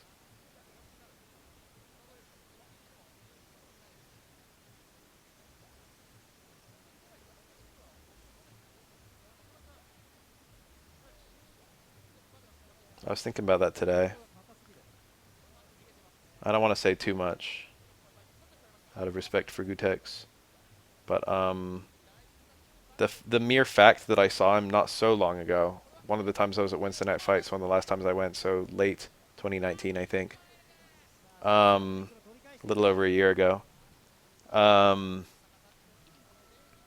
saw Gutex, which is after he'd already started his little fucking Twitter downward spiral. I saw him and he like went up to me and said hi, and we like had like a fucking very short conversation where it's like, how you been, how you been? And he didn't seem any different. And that kind of makes me feel like whatever's going on, it could have been going on forever and you wouldn't know. You know what I mean? Who knows if it's a recent development or if it's just coming to the light recently.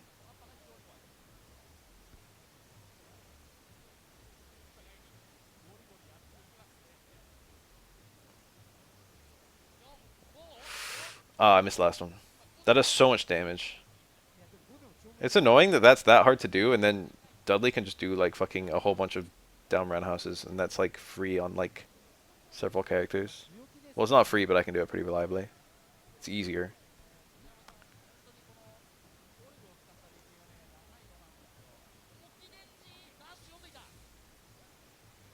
That cross through was so fucking deceptive, but he just went for a throw.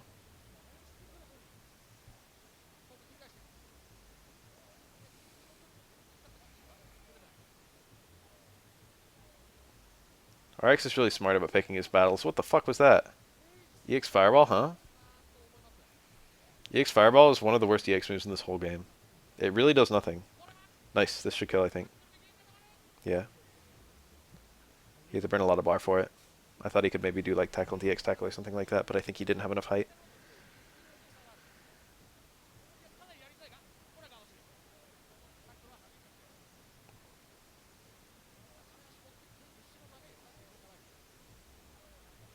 I mean, he posted MAGA Martyr for the fucking woman who got shot.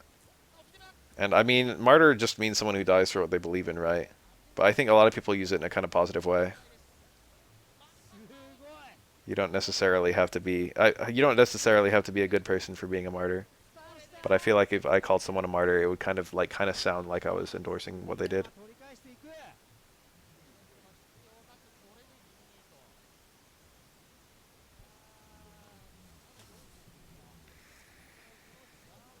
It's hard to frame what that woman did as a positive thing for America, for democracy. I'm gonna give my really hot take on the fucking Capitol storm. I think that there are good reasons to storm a capital, and to remind your government that you control them and not the other way around. But I think the people there didn't have a good reason, which is my very cold take. You guys might regard that as very libertarian, and I guess it probably is. I think it's okay to storm the Capitol if you have a good reason. But these people just had a really bad reason.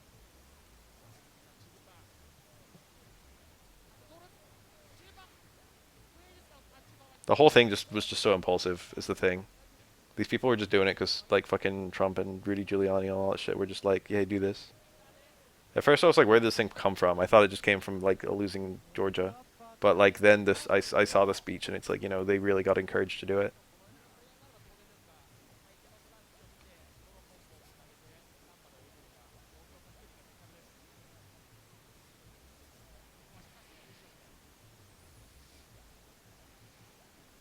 It was just very disorganized in general.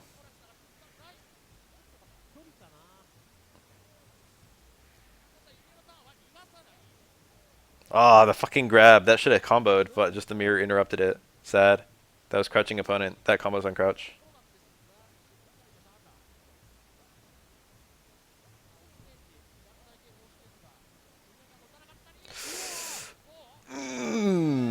That was nice. He needed all those to kill. He needed the full 6.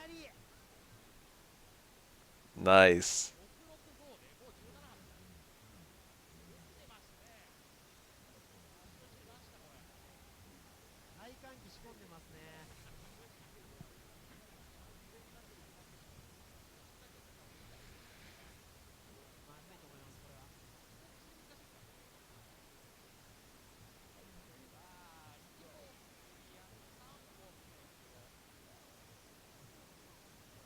Love that little juggle. Oh, make it stop. Background us into more of them? Nah, I got all excited. Huh? He dropped the combo. I think Necro there, after the dizzy, he can do background us into 6 more down back fierces. And that's optimal, but you have to still be able to do more down back fierces. Necro Super is so weird. Necro Super 1 and Necro Super 2 are both 1 bar. And then Super 3 is only 2 bars and the meter's super short. So Necro like can't carry a lot of meter. But it's not like a huge deal. Oh, he went for it.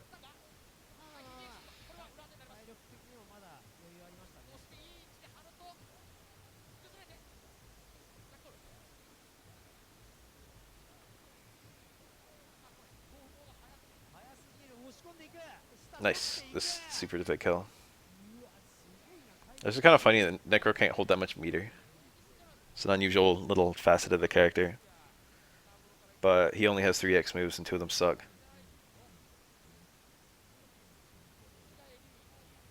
Can't EX the electricity. You can't EX the half circle forward kick throw. Hit grab. The EX overheads are both garbage.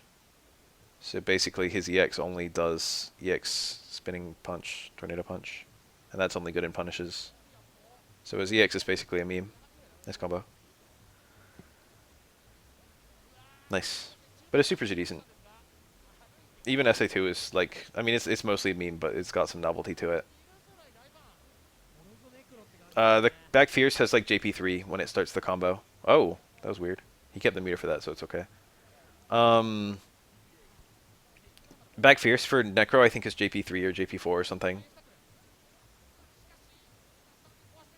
So if he starts with back fierce, he can only do like 2 down back fierces or something like that.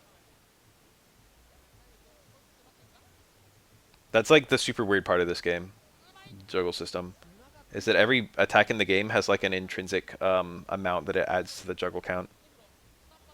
And when the juggle count gets too high, you can't juggle anymore.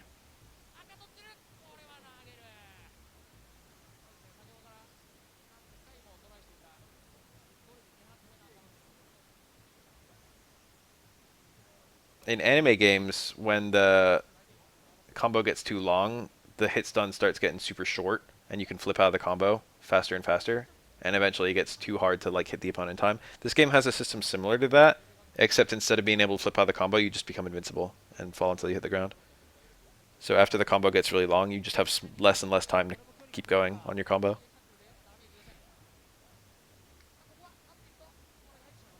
But also some moves add a lot to that count, but some add only a little bit. Like my Oro Stand Strong is the example I like because it's super unique in that way. It's a very good example. The full Stand Strong adds 4 because it's 1 for the first hit and then 3 for the second hit. So Oro's combos are pretty good if he gets a full Stand Strong, but if he gets a Stand Strong cancel to Stomp, that's only 2 because it's 1 for the Stand Strong and 1 for the Stomp. That's why you can get 6 reps of chicken, or I mean 3 reps of chicken, but like 6 hits because you're doing 1 plus 1 plus 1 plus 1 plus 1 plus 1. But if you get 2 hits of Stand Strong, that's 4 right away, and if you do a Stomp, that's 5. So your combo ends almost immediately.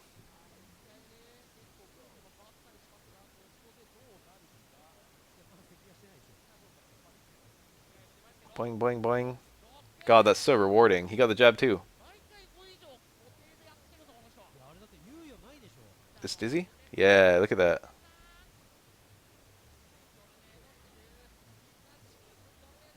The super again. He's doing that on purpose. He's going for the after game cancel. Just the swag. Clean.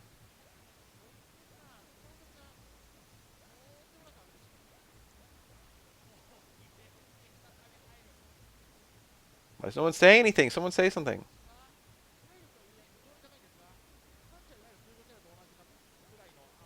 Don't tell me Twitch is going crazy again.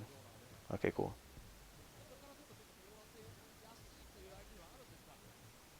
What kind of loop? I don't know. Like, it's obviously good. And it's hard to say it's impractical when Necro's getting it this often. The screen position is a big thing. Both these characters become extremely vicious when they corner the opposite character. But both of them, their side swapping options are not very good. Necro can, like, get over your head with his drill. And he can also back fierce into a side swap.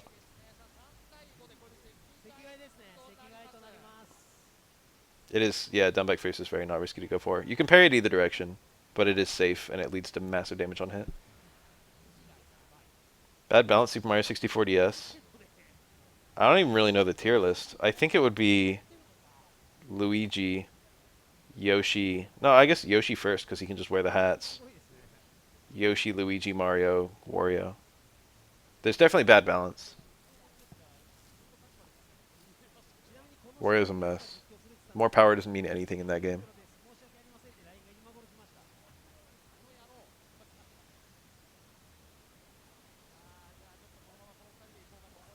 In terms of who can collect the most stars, Yoshi's top tier for sure.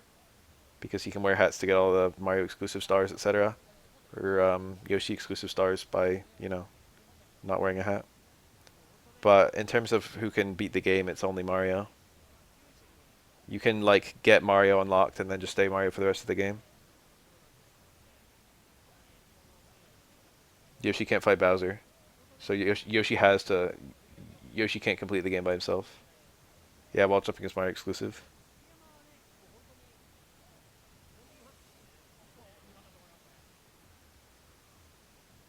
A lot of the places Mario would wall jump, Luigi can just go for a backflip though, because Luigi's backflip is absolutely broken.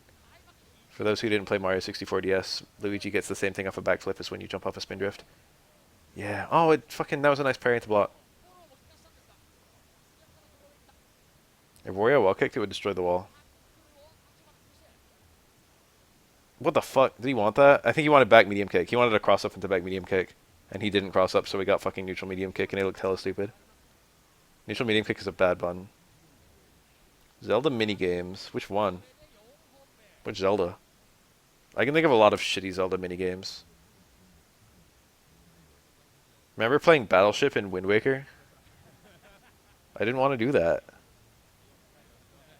Doggy Race is okay. At least it ends quickly. It's annoying though. Last time I played Majora's Mask, I had to enter the Doggy Race like 5 times just to get the fucking dog to say something good.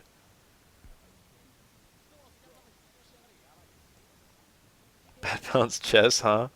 How? Chess is probably one of the cleanest examples of good balance of all games.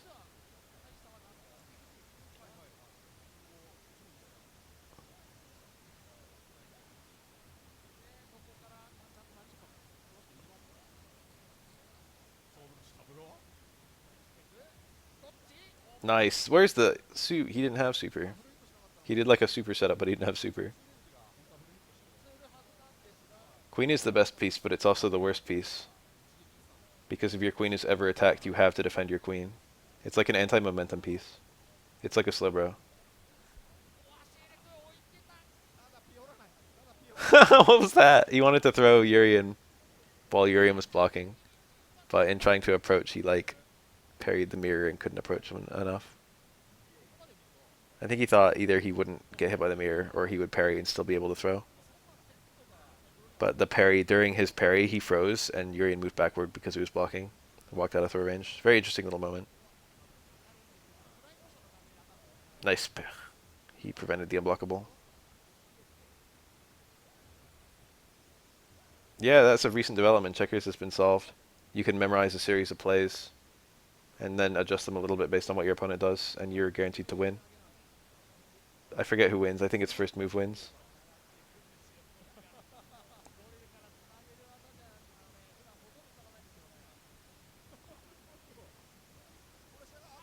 That was really a punish. He got a punish on Yuri and jump roundhouse.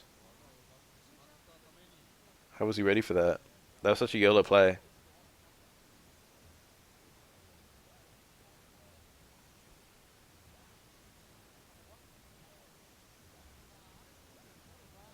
Powerball lottery has some really fucking bad balance. That's probably one of the worst balances you could find.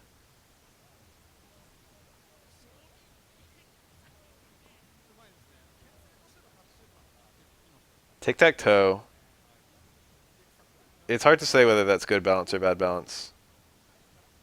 Ultra Debbie is fucking shitty. Ever since they added fucking changeable classes in Dragon Quest, it's been bad. There, I said it. Locked classes were better.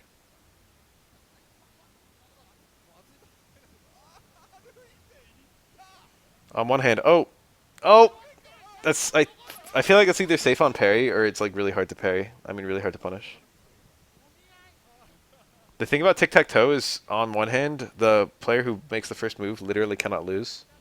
So that sounds like bad balance. But on the other hand, if both players know like the full meta, basically no player could lose. It's just always going to be a tie. So that's like perfect balance. It's not interesting, but it's perfect balance. If both players make optimal plays, neither player can lose.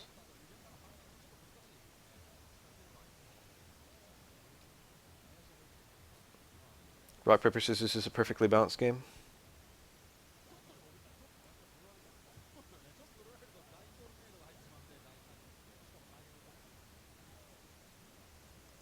Nice. Was he too far away for... Oh, clean. Juggle here? Yup.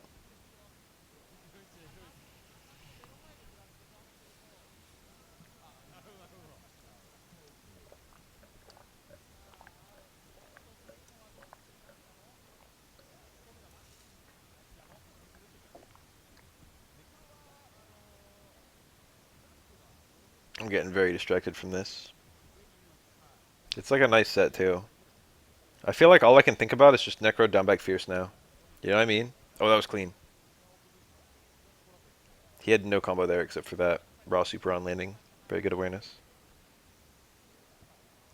Ultigot is one I will actually make. One of these days. Ultigot is a low fireball and a sweep. You can literally just have those two things and you don't need anything else. You'll be a better player if you can do DPs and if you can do stand short and if you can do high fireball. But they're all like optional.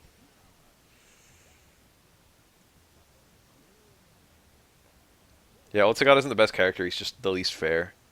He has like the most slanted matchups in the game. Ah. It's like Vega and Dalsim and maybe Boxer are all better. Maybe even Chun Li too. But they don't break the game the way he does. Wow, that knee drop. If knee drop hits a limb, sometimes it doesn't knock down. But that apparently didn't hit a limb, which is kind of weird because of how high it connected.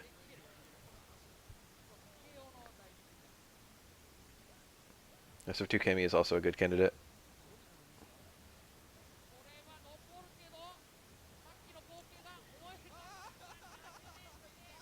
I saw a tweet recently that was like, SF2 Sim is a good example of a top tier who's like fair.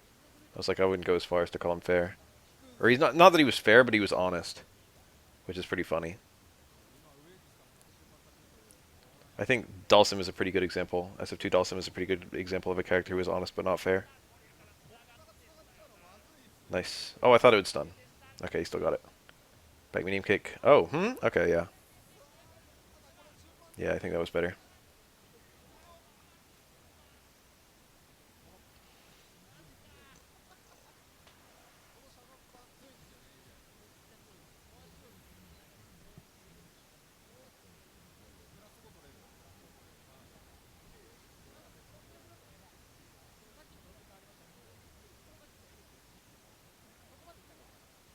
There are a lot of characters who break Marvel too, in different ways. You know what I mean? Like, broken isn't just top tier in that game. There are other characters who are broken for reasons that aren't related to tier. Like fucking Sakura having a true timeout. Dark Sakura. You guys know about that one? That's one of my favorites. Technically speaking, Dark Sakura has a teleport with 0 frames of recovery. So she's invincible frame 1, and then when the teleport ends, she can instantly do something on that frame. Which means that technically speaking, in addition to all the other silly things that does, technically speaking, she can get a life lead, then teleport, and then do frame perfect teleports continuously.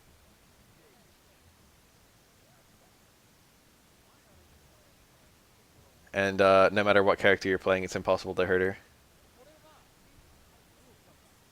It's like funny that's possible.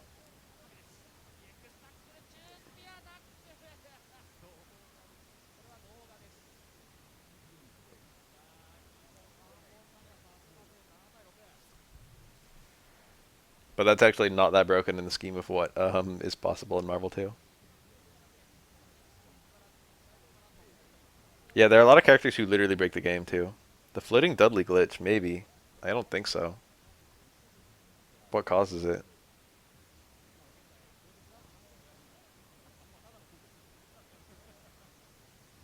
I have a measure set that doesn't quite work. It's not even when both the weights are empty. I don't want to look at footage right now. Just tweet it at me or something, I don't know. Nice little combo. Oh, DM it to me on Twitter.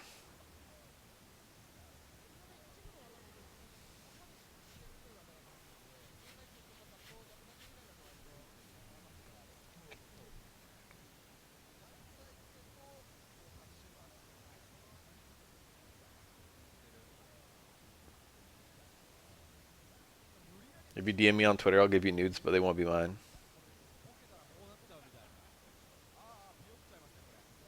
Oh. Necro's taunt raises his damage. That probably wouldn't have killed with that meter unless he taunted.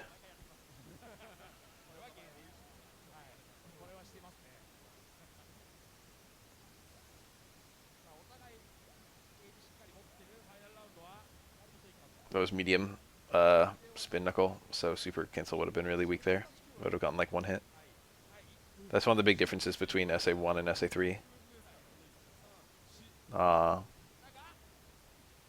He went for optimal. Nice.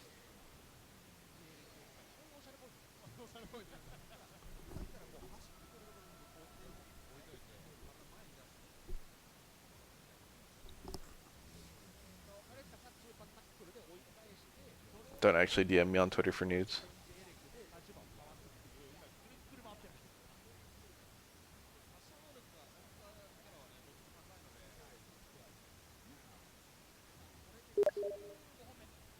Ah, cool, thanks. I presume that is the secret video.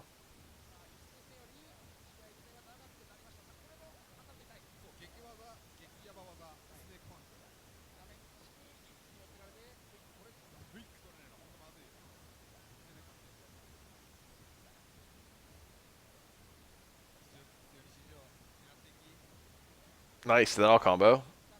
1, 2, 3, 4, 5, 6, yep. Overhead, back short, stand strong, 3 hits of super. 6 hits total.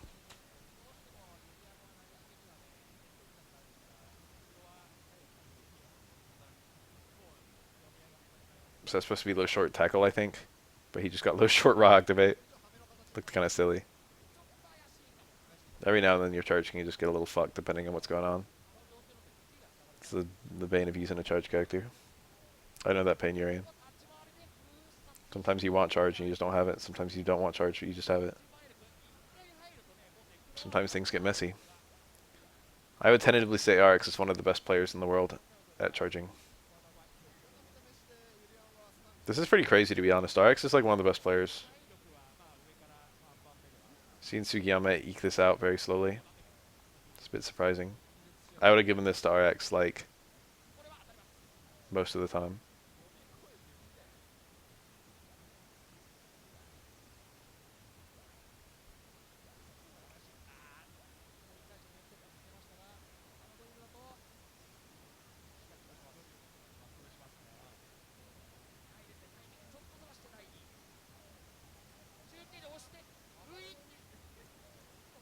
Oh, that's bad. Yeah. You could see all that shit was guaranteed to hit. No, this play would have been much different. This is a really bad time to do a spinning hook. I wish I knew the name of that move. I usually just call it spinning hook. I think that's close to what its name is. I think it's 3 words though.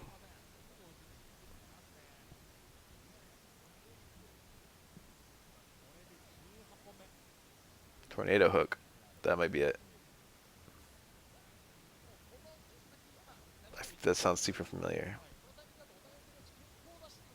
2, 3, 4, 5, 6. Beautiful. And the jab.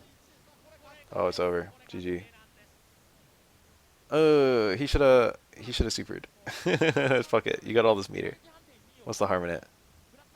Back roundhouse super. That works.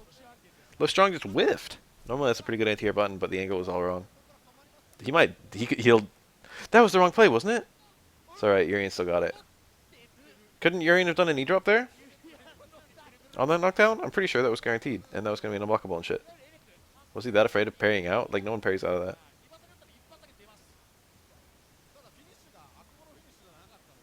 The overhead there seemed really weird. He had time to charge. Maybe he just broke it on accident. The overhead was a salvage.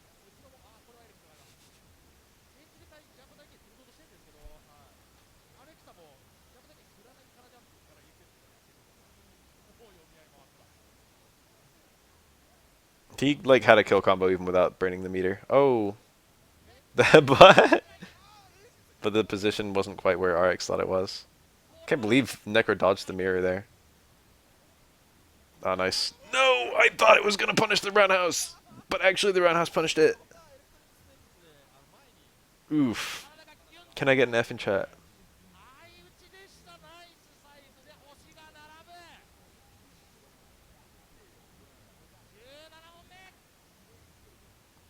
RX pulled this back up. This is close. I'm kind of on the edge of my seat a little bit.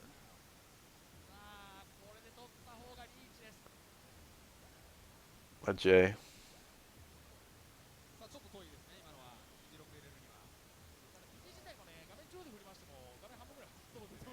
F and J are those keys. They're the home line keys. If you're one of those people who learned proper touch typing, they are your index finger keys. That's why they've got little lines on them on all keyboards, so you know which ones are them. I learned proper typing and then I like didn't ever use it. I learned bad typing and then I learned proper typing and then I like went back to bad typing. I use 3 fingers to type. How many do you guys use?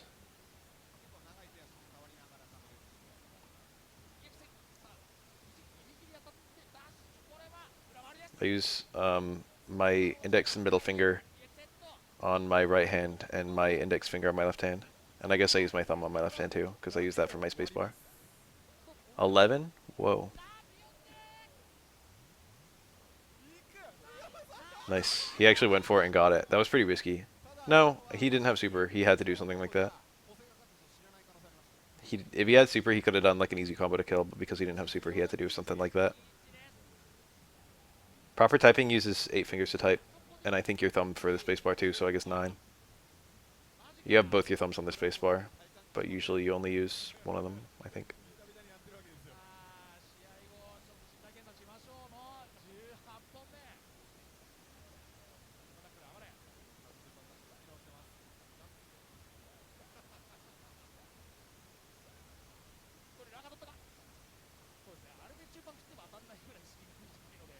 It's so crazy when you know someone who like knows how to type properly and also has a lot of experience with it, because they'll have like fucking 120 words per minute.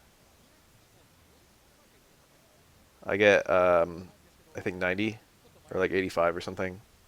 I'm like a decently fast typist, but definitely not on the upper end. There are people who can get to like 140 words per minute.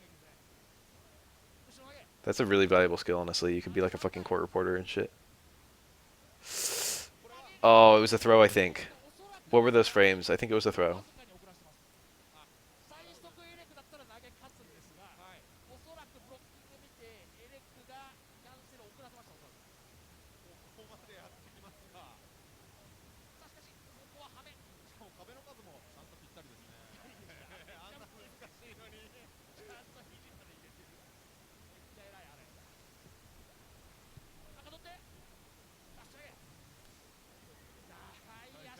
Stenographer. Yeah, that. I didn't realize shorthand like referred to something specifically. I thought it was like everyone had their own version of shorthand. But then it turns out there is like an actual standard shorthand. And it's like, oh, that was nice. That was the frame 1 half circle forward or half circle back punch. That's airborne frame 1, so you can use it to dodge. You guarantee that you're gonna get hit, but also you get hit midair. Oh, what are you doing? Okay. Sugiyama took it.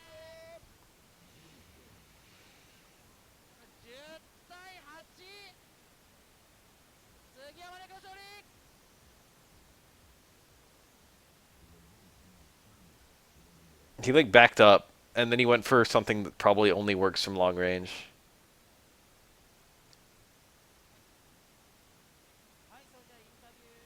Why is my mouse over not working anymore?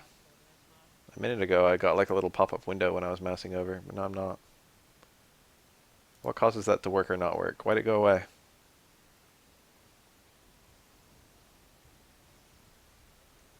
It looks like I'm a little deep in this one. It looks like it's match 1.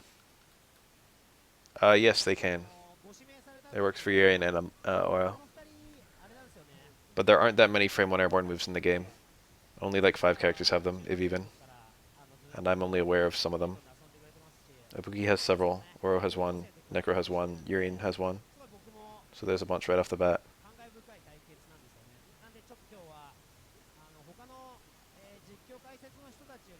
Mester versus Boss. I played Mester. You guys know that? I have a good story about me playing Mester. I did okay. I feel like a fucking baddie versus Yawn, but I've done okay versus some good Yawns.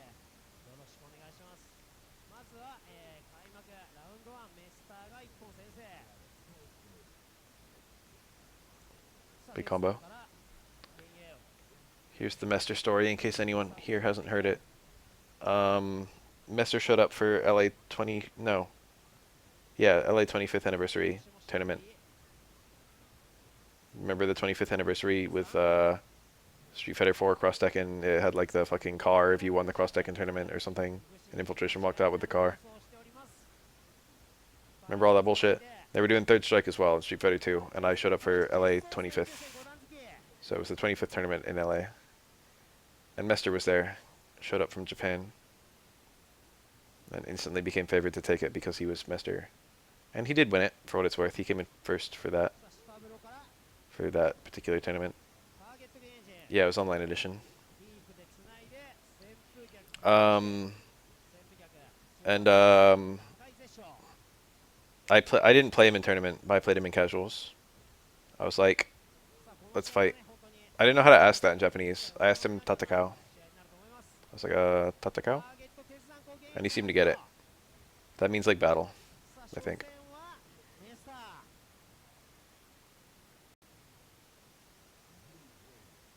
Anyway, we played first to 3, and first to 2.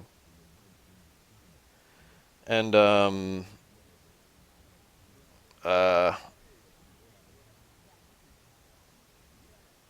I went up 2. I won 1, he won 1, then I won 1. So I won the little set. And I like went to shake his hand, and he was like, more. Or some bullshit like that. He's like, keep going. And I'm like, oh, okay. I think he didn't speak like any English, but he would like point it at the thing. He's like, you know. I think he like literally needed a translator for anything. And then we played 3 more matches, and he won all 3.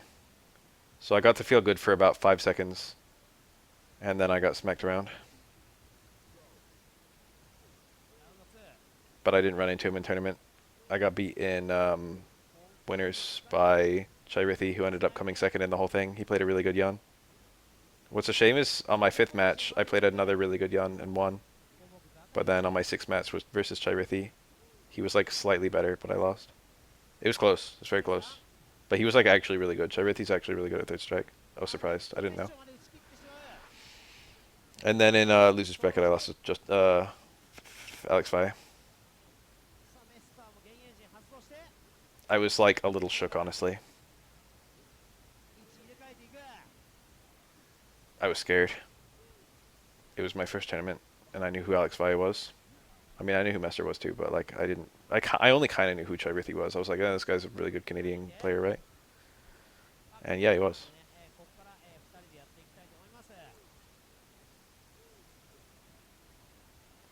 I like could have beat Alex.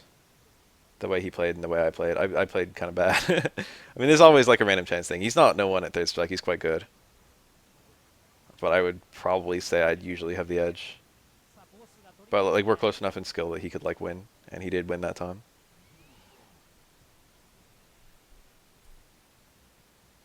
But I've only had like 20 matches versus Alex Y ever. I've gotten most of them, but like, you know, never been free.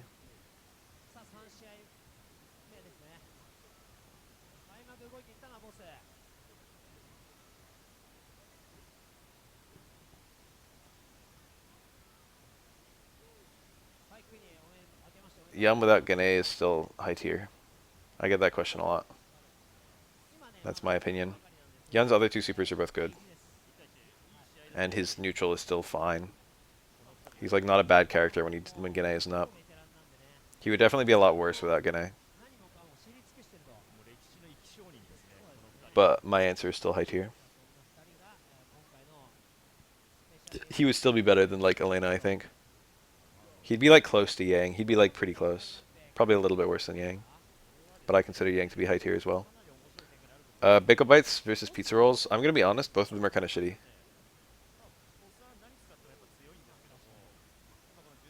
I feel like Takeout Pizza kind of sucks, like all of them. And then also pizza you make at home, like frozen pizza, all kind of sucks. When I compare those two, they're both like pretty bad. Pizza from a restaurant is usually good. Also pizza from like dedicated pizza places. Homemade pizza can be good, but like it's such a crapshoot.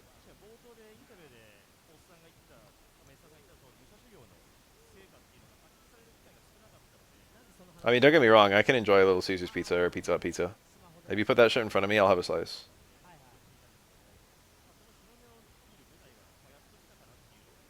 But when I think about all the good pizzas I've ever had in my life and all the bad pizzas I've ever had in my life, all the good pizzas have come from restaurants. Something with a vaguely Italian name.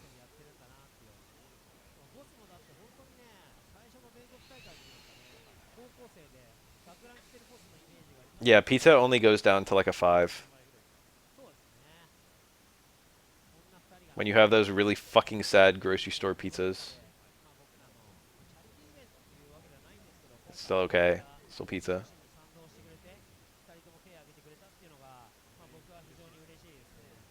Pizza goes up to like a 9.5, I think. It goes down to a 5. Pizza might go up to a 10.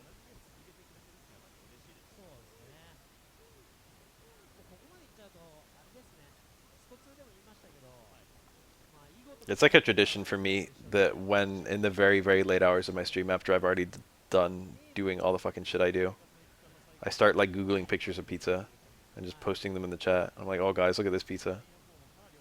That whole thing has happened like 5 times.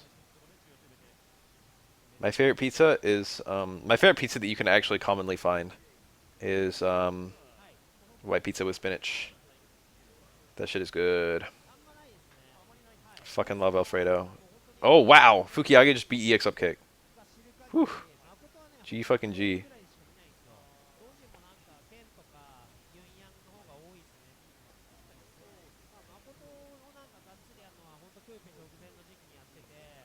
I like thin crust more.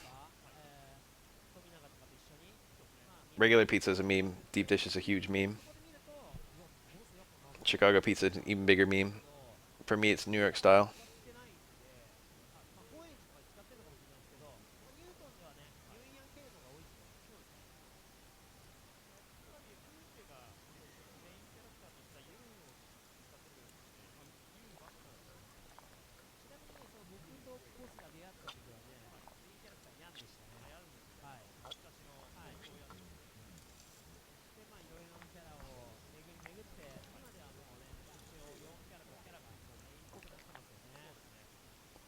The pizza near me is a Domino's. It's like a 3-minute drive from my work. The nearest Papa John's and the nearest Pizza Hut are really far away. Domino's is fine. I usually get pasta from it. I've like gone off pizza, so it's like dumb I'm even having this conversation. Especially when I'm supposed to be watching this footage of Mister and Boss. Um,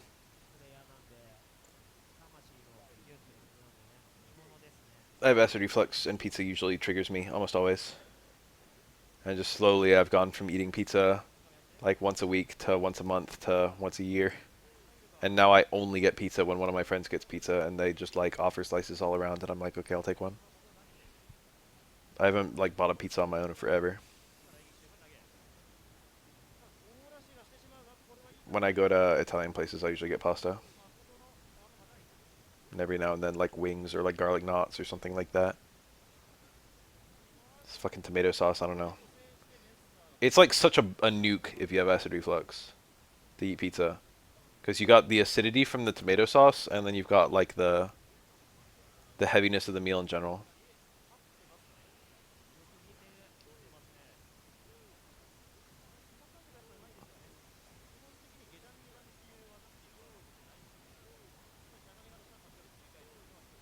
It only tastes pretty good, to be honest. Pizza, for me.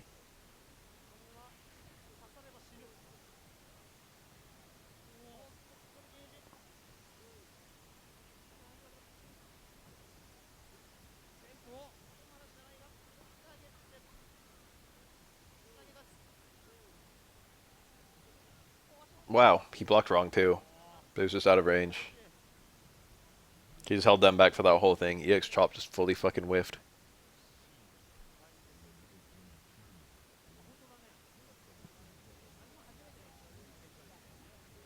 Do you guys know about Skyline Chili? Google Skyline Chili if you've never heard of that. I saw that and I was like, who the fuck would order this? And then it turns out it's like a super common order. It's like spaghetti or some shit, depends on where you get it. And then chili on top of that, and then an absolutely ridiculous amount of cheese. Like way more than any fucking rational person would get.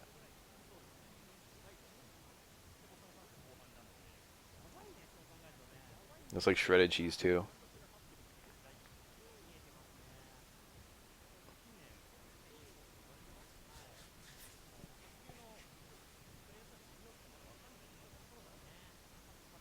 I think on doesn't light dash punch punish that?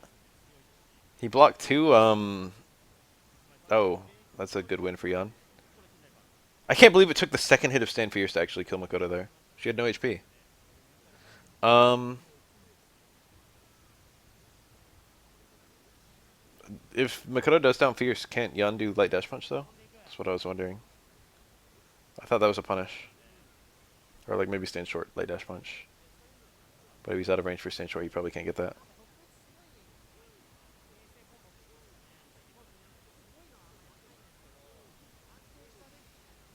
Oh, she dashed into the fucking cross-up dive kick. What an ugly moment. Yun really just jumped and jumped and jumped, and it worked. I was going to work the last few days, and someone just left out like 5 cans of beans. We got like a little pantry that's like put stuff here, take stuff here whenever you want to. I mean, it's kind of risky to take stuff, I guess, during COVID, but you know, it's canned food, so like it's not gonna kill me. Just wash the can or something if I really care. Um, but it was like 5 cans of beans there, and I was kind of considering taking one home, but they were like not the beans you would buy. One of them was kidney beans. I would maybe buy kidney beans. EX Chop I think is safe for Makoto. The pushback is kind of good.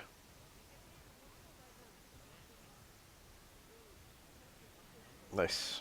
Great combo. 4 hits? Yep.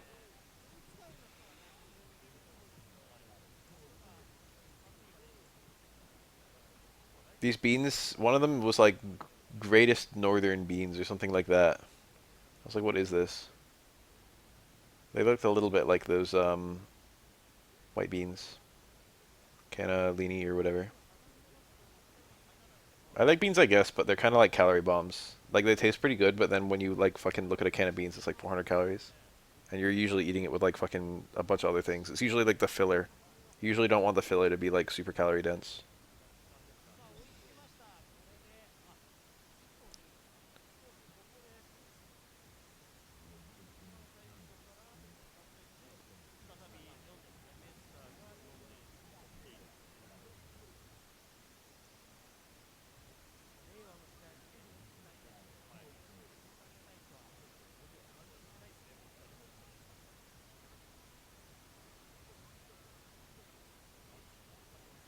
I like, pinto beans, and I kind of like black beans. And all of the beans, I'm like, eh. Kidney beans are okay. Depends on what I'm eating. Pretty mediocre. I've been getting it periodically. It gives me just the right amount of food. I'm really bad at ordering food. I always get too much. But I just walk in there and I get like 2 or 3 tacos, and I only spend like $5. And each one's only like 200 calories. So I'm like actually like not eating myself sick like I always do. I have really bad eating habits. I like binge eat really hard. I'm like incapable of eating a normal amount of food. I'll be like, I'm really hungry, so I just eat a lot. And then I feel sick because I overate.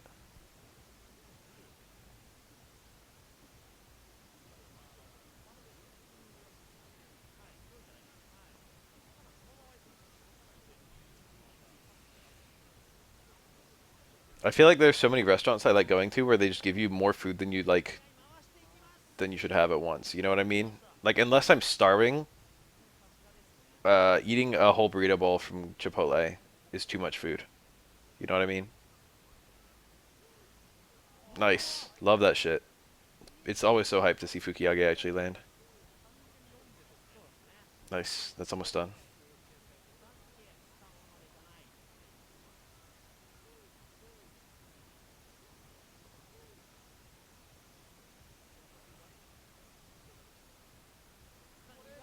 Surprised I didn't kill. That's the weakest forward throw in the game, though. Or the weakest throw in the game. Since it's actually her neutral throw, I think. It is weird that California doesn't have Waffle House. If I could have Waffle House, IHOP, or Denny's, I would have Waffle House. Followed by IHOP, followed by Denny's. Denny's is the worst. That's my power ranking of weird little breakfast diners.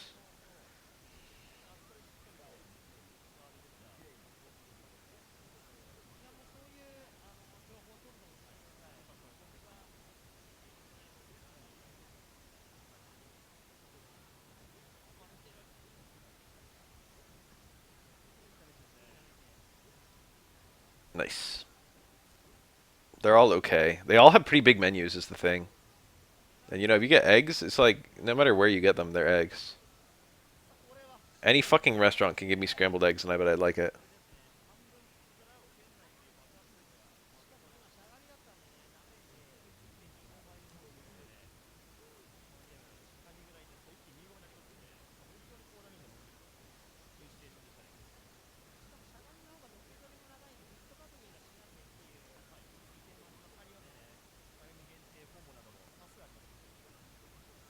Honestly, the menu of like Denny's and IHOP is pretty nice. Just the variety. And I think they do their whole menu all day.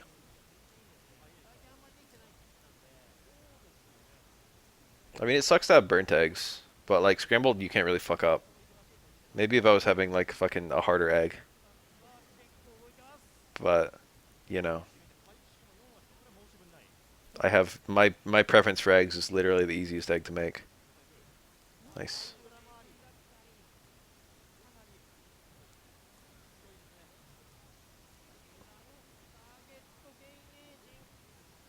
What is that juggle?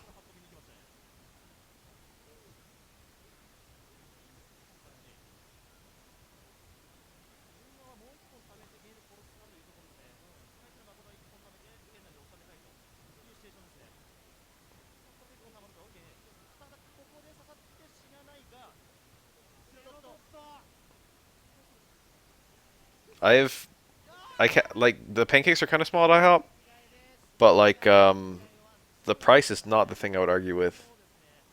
It's like it's like $2 for two pancakes, and then for like $5 it's infinite pancakes.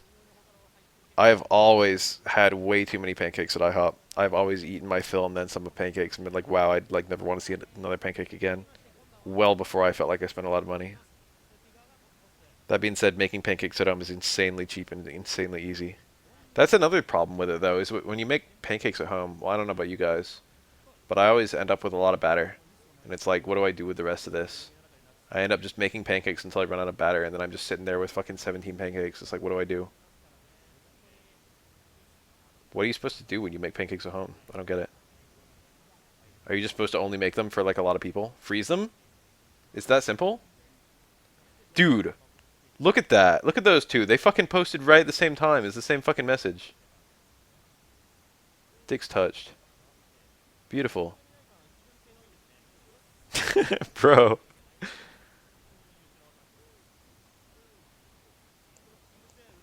It's like literally the same message. Even down to the caps.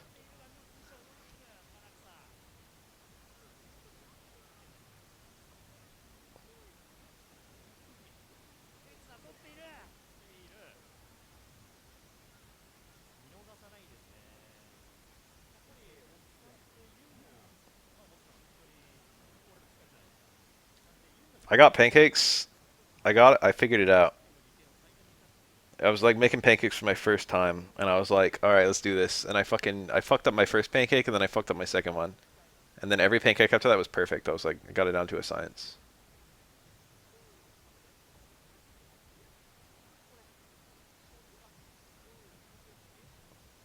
What the fuck was that? I thought it was an up kick, but it was a fucking jump around house. It's really strange. Go reset.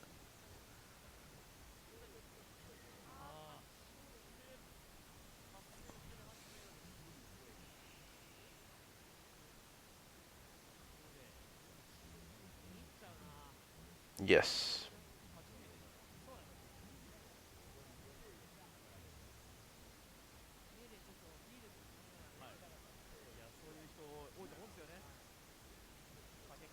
Oh, what the fuck start was that? Why was it chop? He had no meter. That's normally something you would do if you had like EX chop. But the round just started, so he obviously couldn't spend anything. Oh my god, oh my god.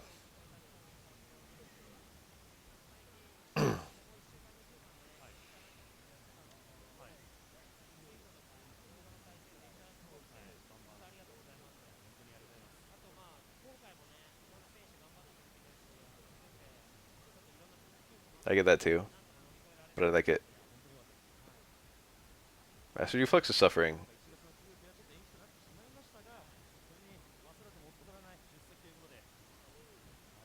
That shit controls my life. Oh, that was horrible.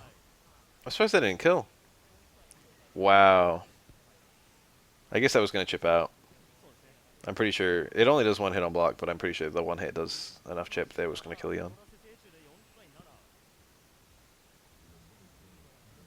I like bacon. You're high. When people say bacon is just fucking meat candy, I'm like, yeah, it is. I agree. Oh, you're welcome.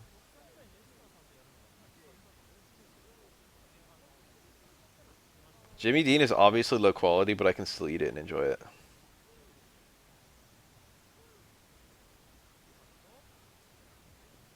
You know what I mean? Where it's like you can tell it's bad, but you're still like, it's alright. Cool ender. A lot of meter back. And he's got it again.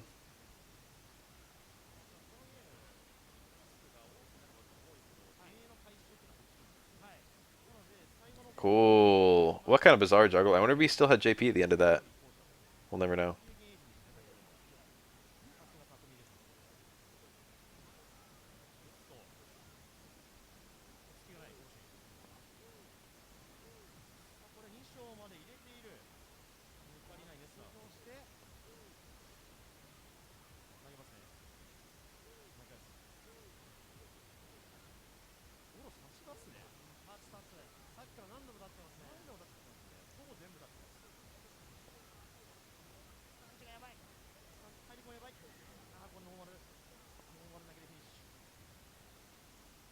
Oh, that's true. The combo counter pops up once the JP ends. I forgot about that. Very correct.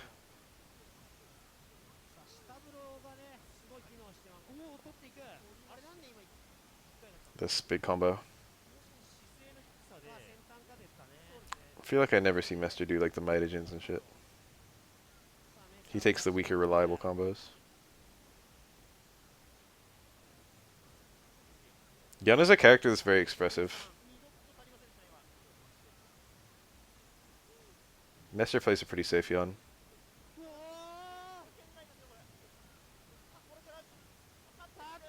Very patient. Oh, that shoulder won actually. Fuck Yawn. In and out is overrated. But also I can have a burger there and enjoy myself. I feel like they're good as burgers go, but I just don't like burgers that much. Because I don't like In and Out that much, I'm capable of ordering like a normal person when I go there. I just get a hamburger, and that's it. I'm like, give me a hamburger. Every now and then I mix it up. Sometimes I get it protein style. Sometimes I ask for extra onion.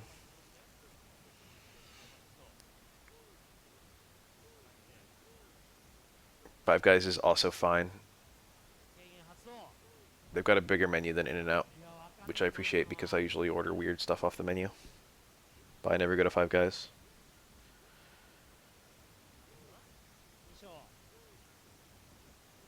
It is very expensive though. I feel like people always bring them up together, In and Out and Five Guys, but they're not even really competing.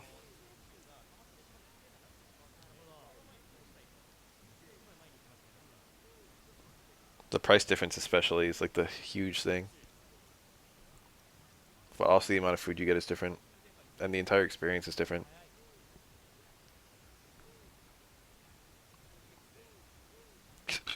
I do like peanuts though.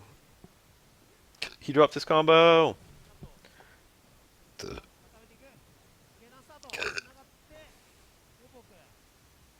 Meter ran out right then.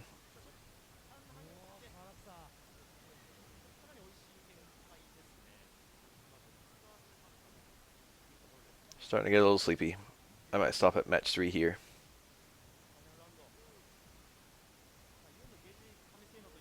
At the end of this, I will have watched exactly half the exhibition. Seems like a decent place to stop, given it's 1 AM and I'm fucking tired.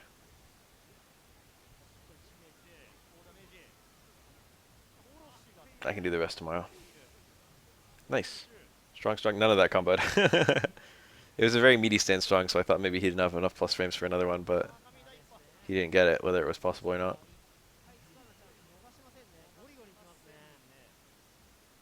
Wendy's is pretty good and pretty cheap. Honestly, I fuck around with Wendy's. Also, Wendy's is open late, which I appreciate. The McDonald's near me closes at midnight. The Wendy's near me closes at like 2 AM. And there's no Del Taco or Taco Bell that close to me. I've got to drive like 2 miles to get to them, which is not a lot, but it's a lot for compared to the fucking Wendy's where I've got to drive like half a mile. And the McDonald's where it's literally in the lot where I work.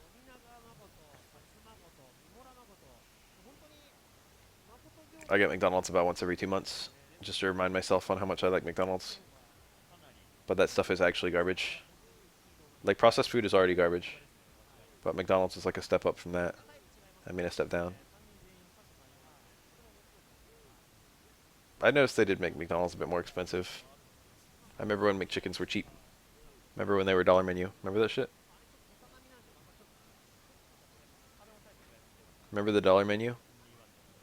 Now they've got the $1, $2, $3 menu. And all the good shit's $3.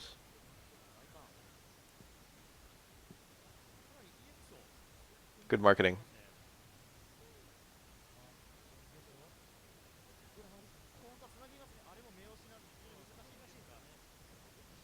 I remember that. There's a website where you can like look up amounts of money and then convert it into calories of chicken nuggets. It's like how many of McDonald's chicken nuggets? McNuggets. How many dollars it is, and then how many chicken nuggets that would buy, And then how many calories there are in that.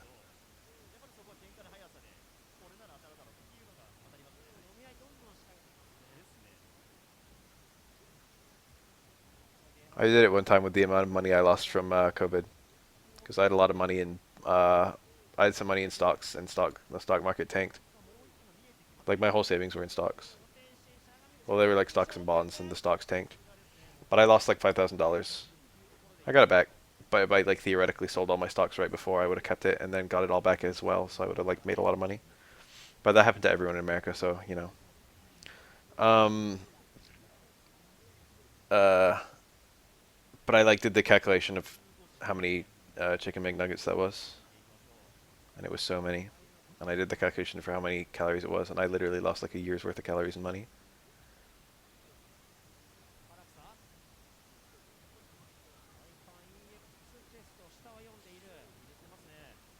Oh, that was good shit.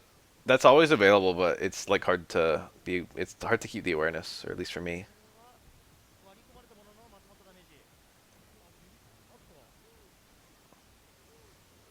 But like, there's not a, no, there is risk. There's quite a lot of risk to jab strong fierce. You parry the red parrying the fierce, because if the fierce lands, he can combo Gene from that. But like, chances are you're just gonna get uh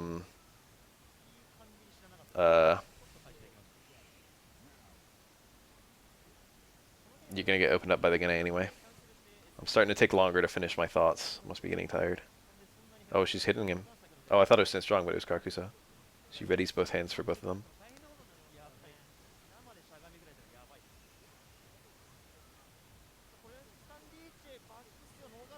Crypto might be the true path. I mean, try your luck. It feels weird to say stocks are stable, but compared to crypto.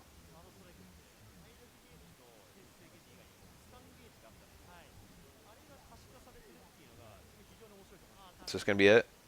This boss too strong?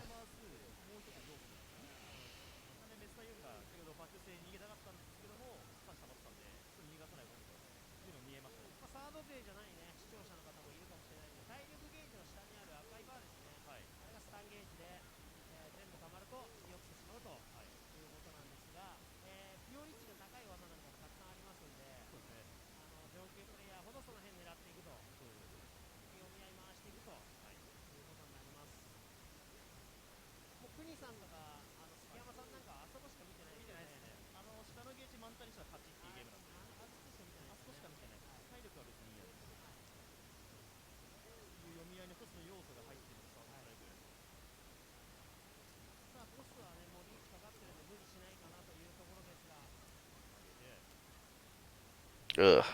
He should have won off of that Gene. But Makoto weathered the storm super well.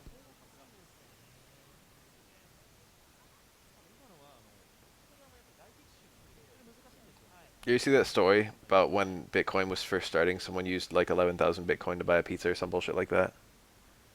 Every now and then I see that story get posted, and it's kind of funny to me because it's like the money never would have gained value if it wasn't for shit like that. Like it has to start with shit like that, or else it fucking, or else it never would have gained worth.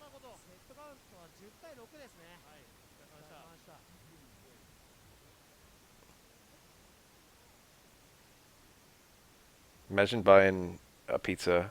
Imagine selling a pizza and getting 11,000 Bitcoin.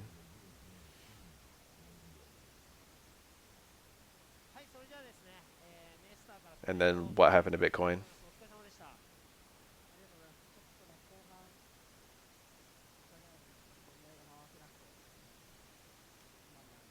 Maybe I'll take a little look in the next one. See who it is.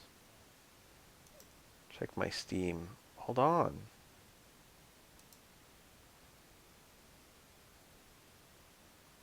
It's, oh, is that Nuki? Nuki versus Yomoda. That's kind of good. I do like that. We'll take a little look. Take a look, see. We'll see how long I can last before I just want to die. Red Parry, wow. I would say Nuki is one of the best third strike players in the world. I mean, that's probably a very cold take. But I would put him as like a top 5 player, which is maybe a hot take. He's mad good.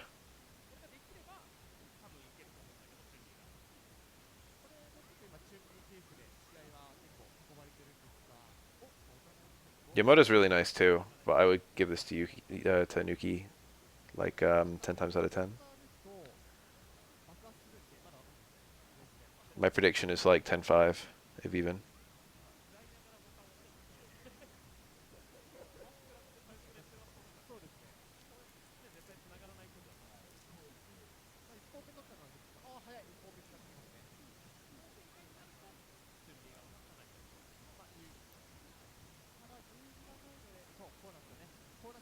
Nice.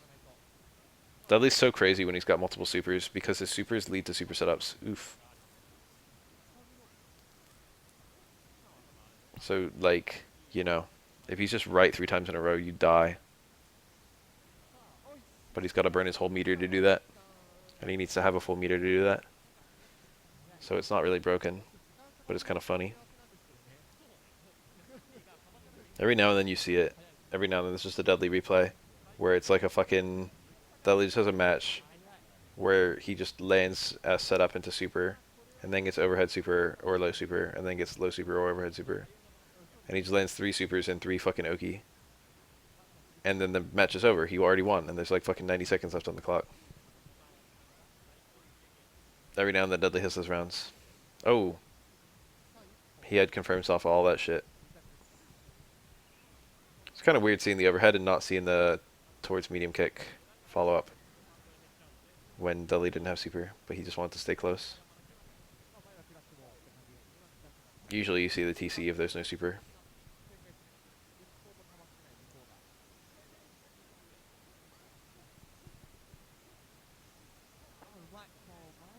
Yamada honestly is really good. He's one of the better Dudleys. Waves on Chun Li? Really? God, that's so sad. I didn't know. Aura's like the same size as Chun Li. I feel like that doesn't whiff on me. They're not quite the same size. I think Aura's a little shorter actually, but that's not always the full of it.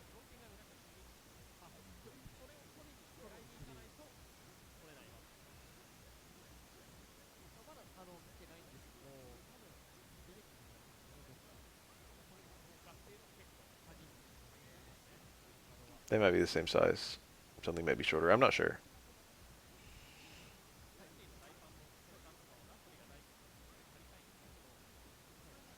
Match 4, it's like set 4.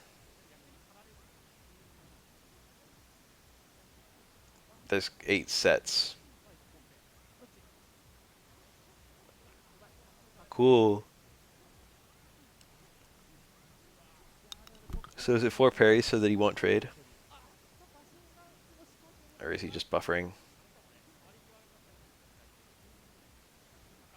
Nice. The shimmy into towards medium kick. Dudley can't duck that. I think that's actually safe on Dudley. It's either safe on Dudley or it's like really weird to punish.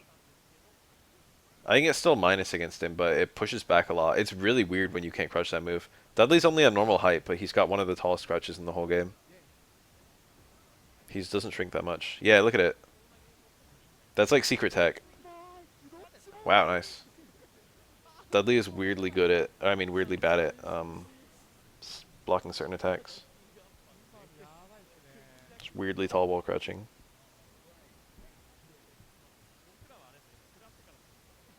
Dudley's also one of the widest characters in the game. He's like the 2nd or 3rd widest. Or 4th. Makoto's super wide. She's probably the widest. Hugo's extremely wide.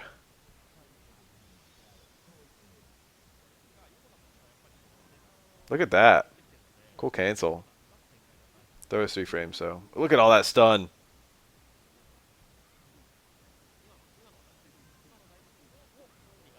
That's cool. Spinning bird being pretty good on hit and block, and then buffering legs inside it. This is like tech you don't normally see. This is like actual genuine mastery. I feel like Chun Li could just super one of these if she wanted to. Like, it's pretty obvious he's going to do another one after he does one. It's like a crapshoot, but like, you don't, you know. The way he's whiffing the roundhouse, it's kind of like a confirm.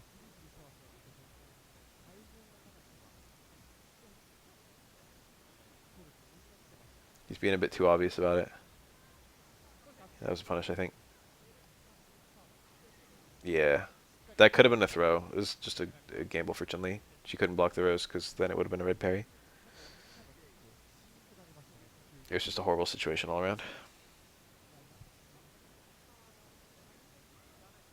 Not true checkmate, but like 99 times out of 100 checkmate or more. The fucking down towards roundhouse, I feel like that was really bad. That move's just too slow. It's like a nice gimmick, but if it was faster, it would actually work.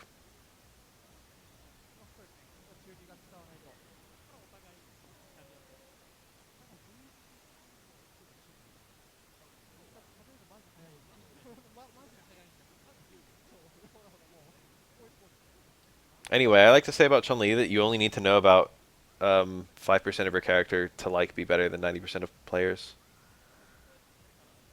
And that 5% is really easy to learn. Car throw and low medium kick super.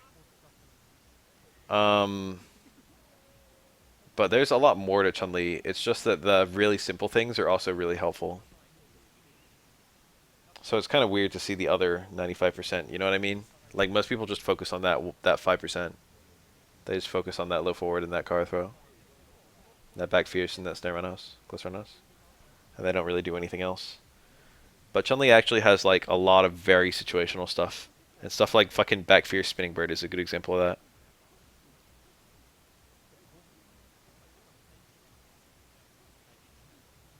Oh, the uppercut super punish on the EX bird. That was pretty weird. Oh, look, he did it again. Clean. Overhead. The meter. See, EX bird just avoided the rose because of that long invincible period it has. Oh, that was anti-air bird. Did he want EX? I think he didn't have EX, but he might have. He buffered that whole fucking thing. He was going to super cancel even on block. The super cancel was the play in case of parry from Chun Li. But he should have confirmed the parry and then supered. That's a thing. Dudley has, I think his uppercut is 2 hits, and you can super cancel either hit, right? Pretty sure.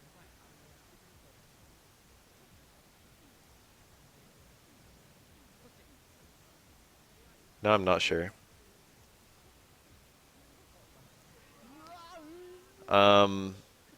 You can do that with Shotos too. Well, at least with Ken. It's like you can react. Like normally, 2 hits of hard DP is like pretty hard to confirm a super, but if they're parried hits, it's easy. Same with Dudley's uppercut. If you just like if you just DP, you can react. But if they parry it, it's free. And that's really common if you're going for the chip out.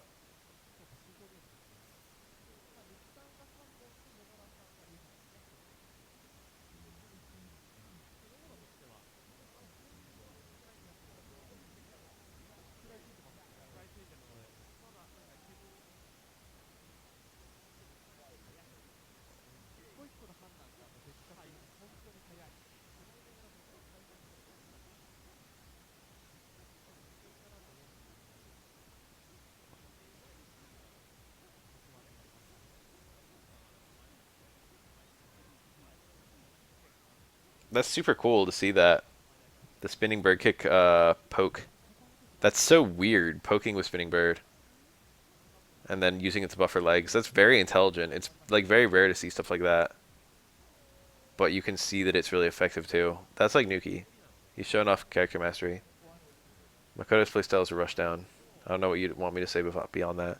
Every character in this game is rush down, but Makoto is rush down even in a rush down game. She's like playing her own version of rush down. That was 2 hit TP into super.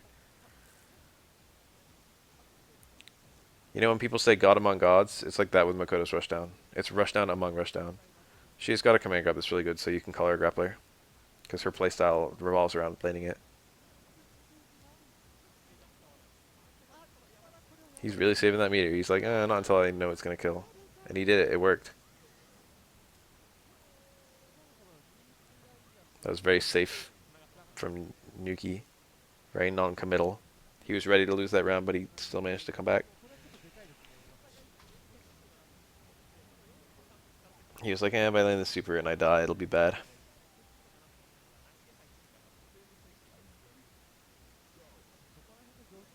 exactly the fastest of characters. That's a bit strong. I would say she is exactly the fastest of characters. Her movement speed is like the best, technically speaking. But it's also a little bit stiff. She can't really walk, so she has to dash, and dashing is just more committal than walking. And she's got like a a jump and a super jump and an axe kick, but all of them are kind of committal too in their own little ways. Nice, that crossed up.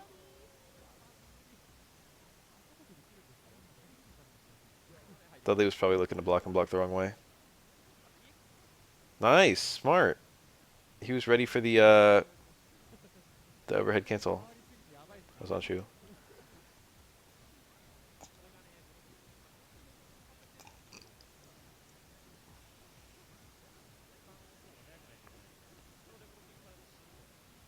Yes, 12 is also rushed down. I'm not even joking. 12 is one of the most rushed down characters in this game. He can turtle too. He's actually quite good at both. But he's still a shitty character. He's just good at both of those.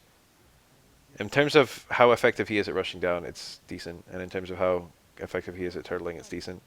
The problem is just that he does no damage. So even though he's really good at both of those, he just doesn't win.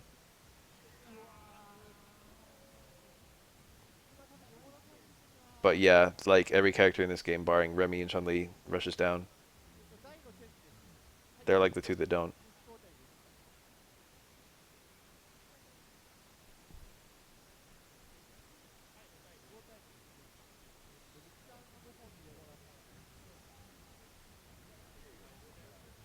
Q is not very good. He's okay. It depends on how good you are at parrying.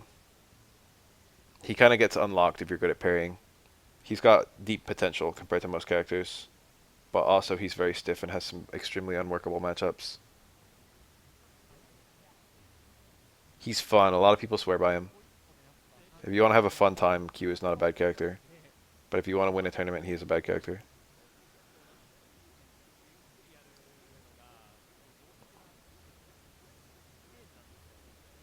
Q does feel like a grappler.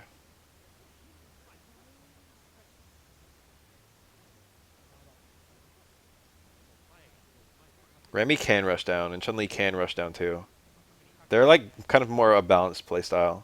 Maybe Remy's is closer to actual true turtling, but no character truly turtles in this game. You get like the kind of turtling from Remy, and you get like a kind of uh, counter rushdown style from Chun Li, a counter poking style. Counter pressure, I like to call it. She's not. She's turtling up close, if that makes sense. She's turtling with normals. Most people, when they think of turtling, they think of turtling with fireballs. Remy's bad, yeah.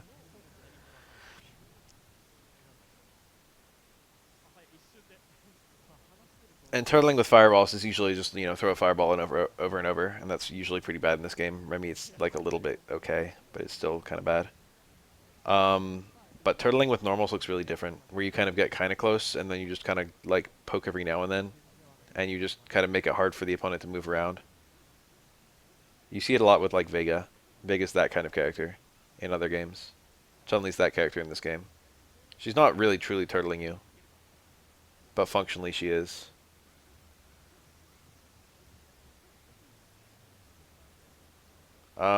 That's a super hard question to answer because it's actually different if you parry a jumping normal versus a ground normal. Normally when you parry something, the opponent is put in a state where they're kind of like waiting to recover. But if you parry a jump normal, the opponent starts recovering as soon as they hit the ground. And that'll be a variable amount of time based on how high up they were when they got parried. If someone's minus, they can parry, yeah. Parry is a one frame action. If someone's like -2 and someone else does like a 3-frame button, the opponent, like you only have one frame to commit to something, but that one frame can be a parry and you'll still be able to parry the 3-frame button.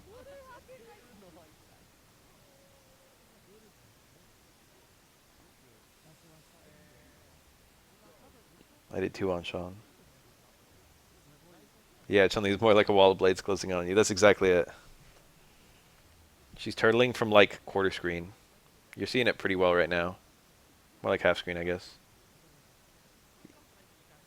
Yeah, 2 hits, both cancelable.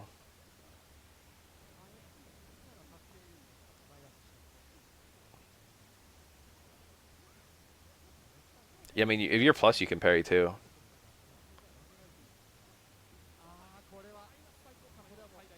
I said one frame, but really frame one would be a slightly more accurate way of phrasing it. Parries are frame one and also zero commitment. I shouldn't say zero commitment because if you parry high, you can get hit by lows. If you parry low, you can get hit by highs. And if you parry either way, you can get hit by grabs. But there's no whiff to a parry.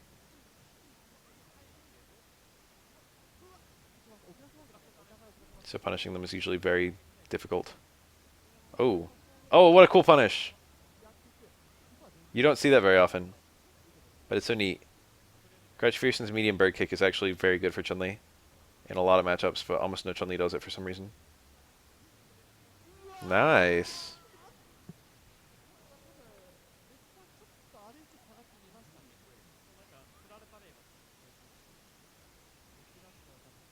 That's like one of Chun Li's only combos, but she needs charge to do it, and getting charge is not very easy. Yeah, just demands are even less committal than parries, but they're also a lot less rewarding. A parry is like a true, like, parries almost always create a punish opportunity of some variety. Just defends only sometimes do. I think top level third strike is very good to play and watch. Not that I'm like a top level player, so it's like hard for me to say top level play is fun. But I play against top level players every now and then.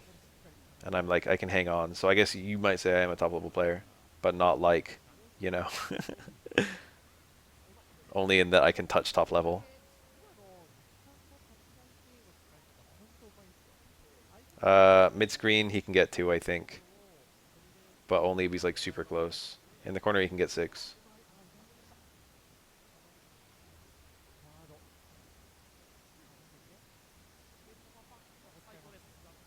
Pretty sure about that, but not 100%.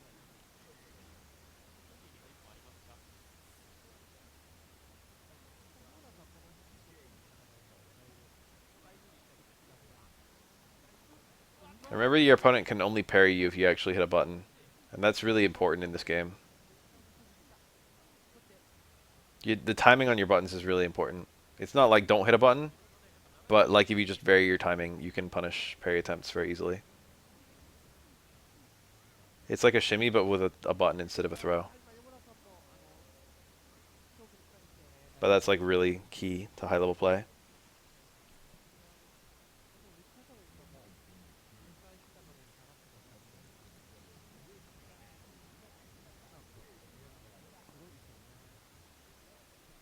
Staggered pressure, if you will.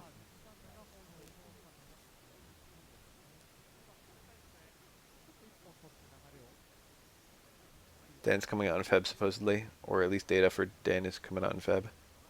We'll find out. But yeah, he's... Well, they said winter. February is still winter.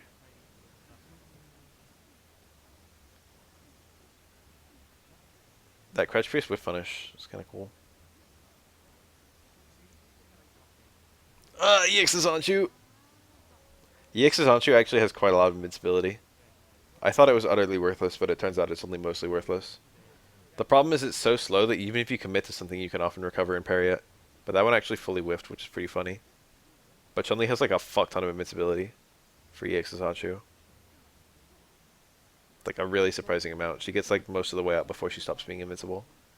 The problem is it's slow as shit and it's a free parry. It also doesn't move.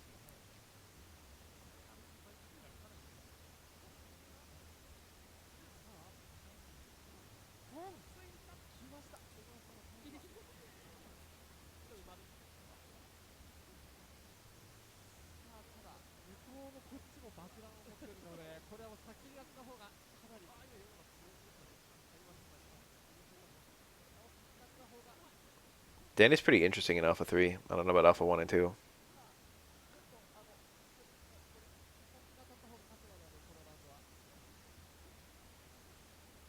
The Rose has a hitbox, yes. It does 1 tick of damage. I think it does no damage on block, but don't quote me.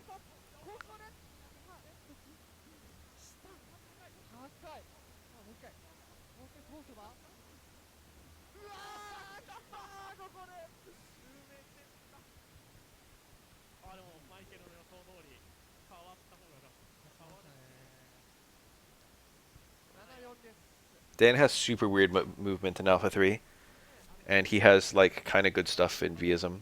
His custom combos are very easy and not too bad.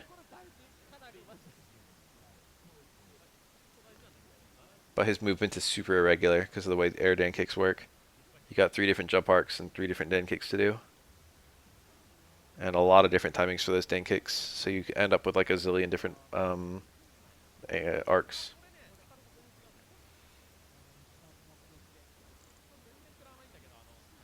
Yawn is the same way.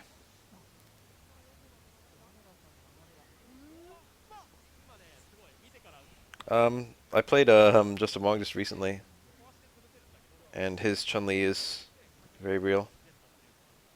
Legitimately one of the best. Top level Dudley almost never.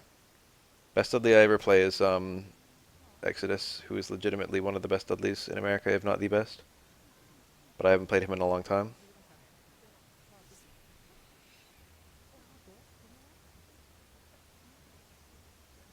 There aren't that many Dudleys in America.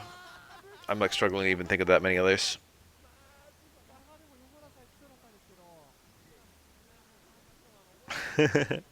Dudley's not a very popular character.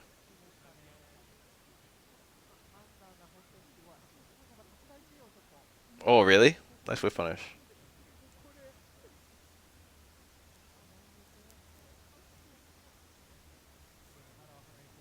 God, I'm really wrecking my brain for a Dudley. There's like a good, I think there's a good New York Dudley, or like 2 of them. But I'm not very good with my modern US third strike players. Especially if they don't play online.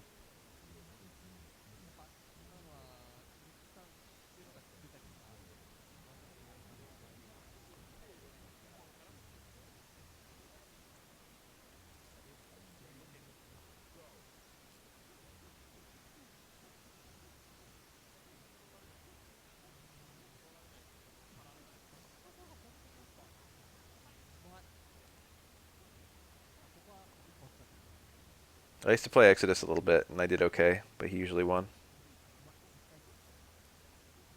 And then one time he called me a pretty good player. I was like, cool. It felt nice because he's so good. It was like a nicer compliment than that. I like said someone's strong, and he was like, that must be pretty good then, coming from you. It was like something like that.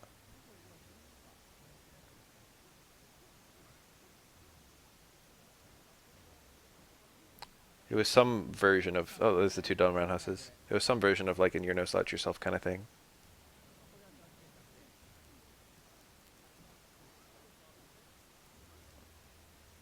But like I kind of stopped playing after that. Very shortly after that, I stopped being a regular third strike player and started being a once a month third strike player. And like not playing the best of the best anymore, but more just playing my viewers on my stream, whose skill level varies a lot, but is usually on the lower end.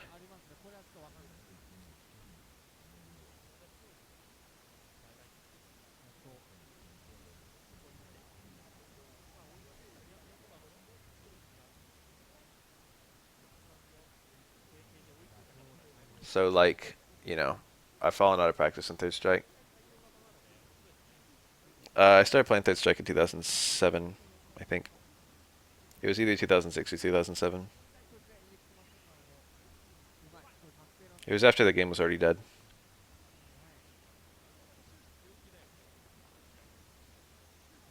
But before Street Fighter 4 revitalized the genre. Oh, nice.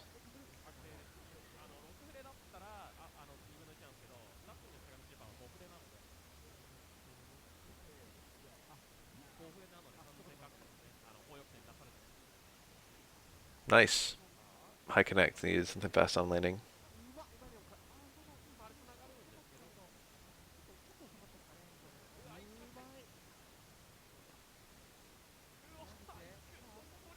Nice. Short swing blow perfectly timed with the fucking defensive throw. He knew. It's usually pretty low risk. But even when people look for parry, they're not usually looking for parry at that timing with short swing blow. But it does get blown up by parry if you're not doing anything. You can theoretically react to it. It's quite difficult in a real match, though.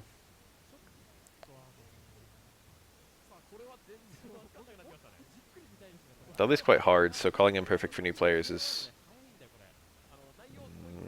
it's very mixed.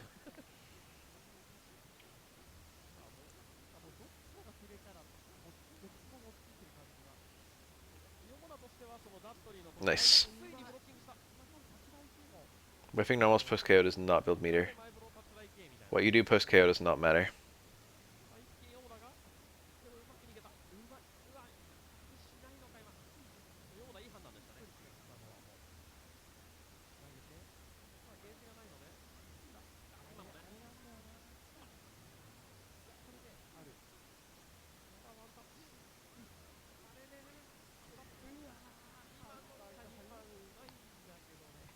Dudley's a bit more abstract than most characters. He does have a good jump. But, like, there's no, like, this is my objective button for him. Like, for a lot of characters in this game, it's like, this is what you're trying to do all the time. It's like, oh, you're Ken, try and land fucking target combo.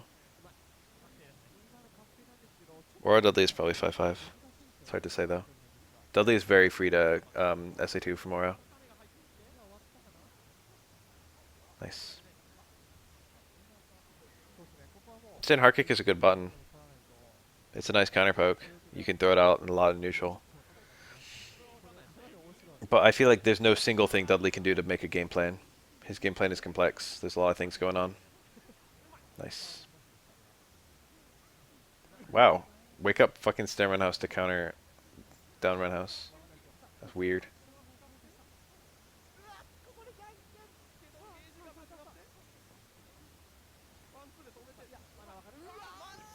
Oversaturation killed the genre. It wouldn't be Third Strike, it would be New Generation probably. Since that was actually a disappointment when it came out. And like everyone already didn't care about fighting games.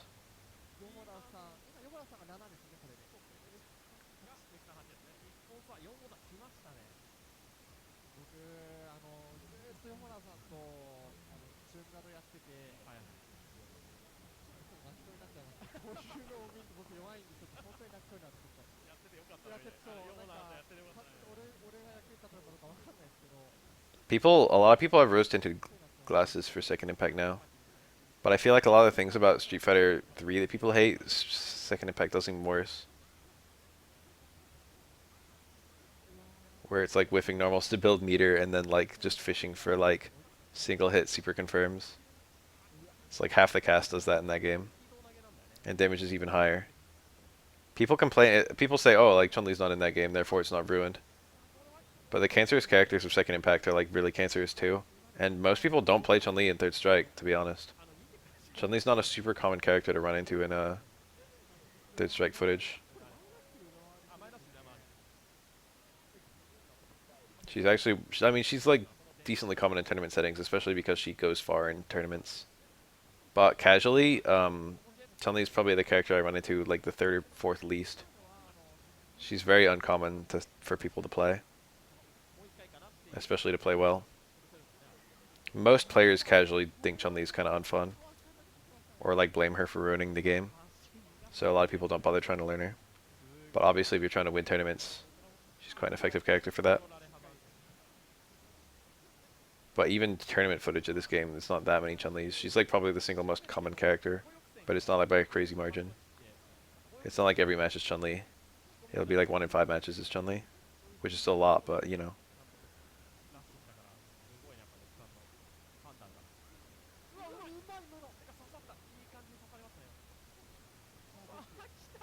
Oh no, it's happening. It's happening. That was it! He got it! He got all his mixes right, but he didn't commit. I usually say Yang is one of the easiest characters to learn. Ken as well. Ken, like, Ken has things that are really good and really bad for beginners. If you're trying to teach someone, like, just like really easy special moves and stuff, it's like, oh, you can do your Shoryuken pretty easily. It doesn't take too long to learn Strong Fierce, Fireball Super. It's as confirms go, that's a pretty easy one. Strong Fierce DP is pretty easy. And just like poking with Stamina House or Low Strong or fucking whatever, low forward. Low Roundhouse. That's not too bad. But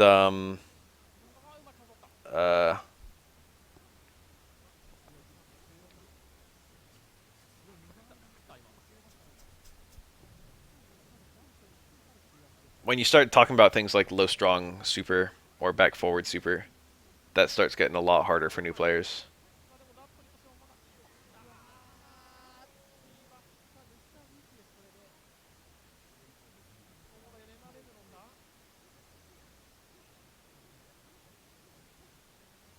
Chun Li is actually a good player, a good character for new players.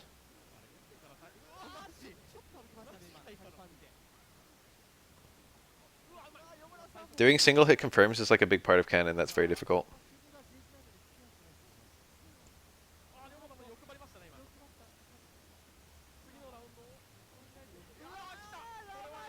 Yamado's doing really well. I called this like 5-10, but he's already up like 7. I've been watching all these matches, but I haven't been thinking about the score very much. Cool punish.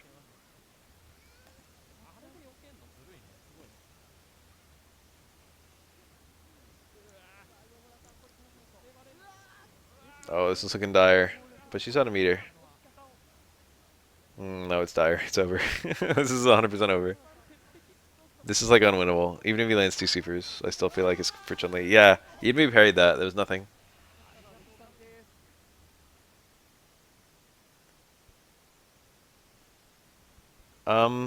Maybe. Dudley on some characters can do 2 low shorts as a low confirm. And if it's blocked, the 2 low shorts push him to the perfect range where universal overhead on crouching opponents links to super. I don't know which characters that works on, but it's a lot of them.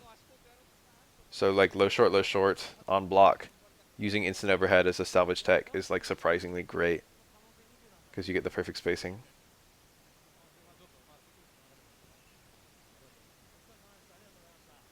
That would be where I would include it in a Dudley video I made. So the next one's match 5, right, with the Genki and the Hayao that I already watched. I'm honestly like still awake, so I think I'm gonna do another. I didn't even look at what the next one will be.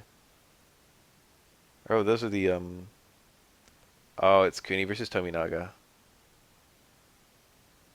Next one's like all the remaining ones are super good.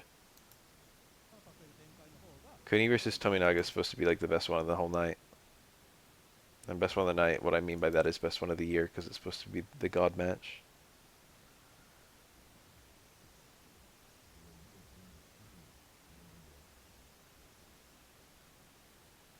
Hi. I already watched Hayao versus Genki. It was pretty good.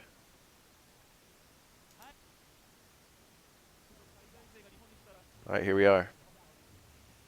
Just guess the timestamp. Super good in third strike, maybe. Ish. I was talking about that earlier in the stream. He's the most divisive character tier-wise. People usually put him in... People will put him in like the low end of high tier, mid tier, low tier, or bottom tier. It just depends on who you ask. He will like randomly be placed in one of those 4. Personally, I'd say mid.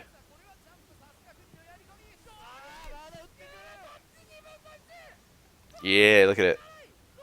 Ryu can barely get there in time that he can hit you with a low while you're parrying the Denjin. The parry is like high, high, high, high, low, high. It's quite annoying to actually do. And you can't just like hold back because he'll block the low forward but then eat the hit of Denjin.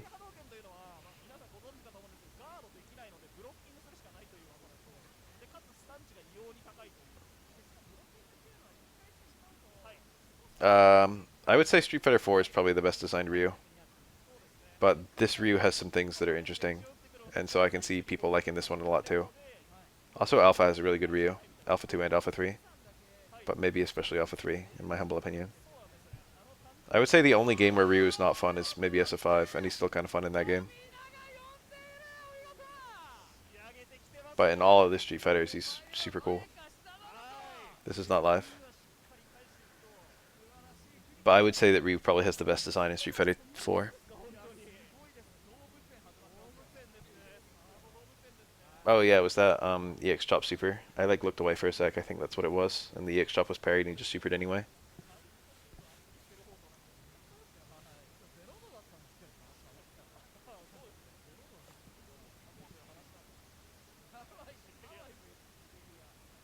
I don't think Ryu's cancer to play against. Denjin's a little bit cancer in lag, but outside of lag, it's wonky, but it's fair if that makes sense.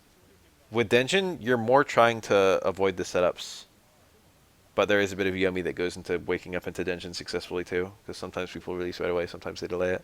You got a few different plays you can do based on that.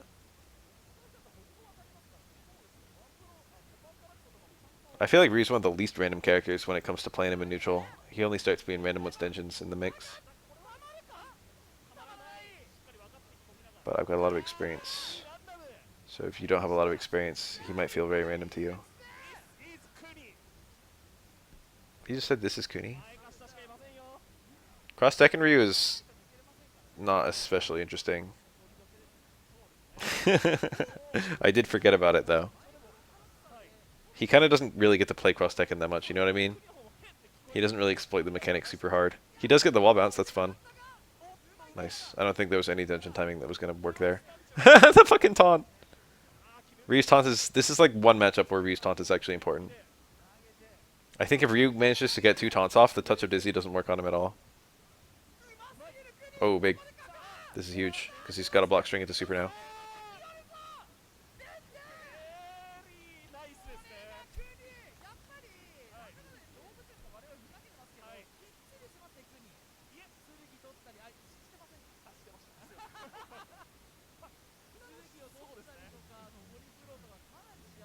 Whew. They're both kind of going hard.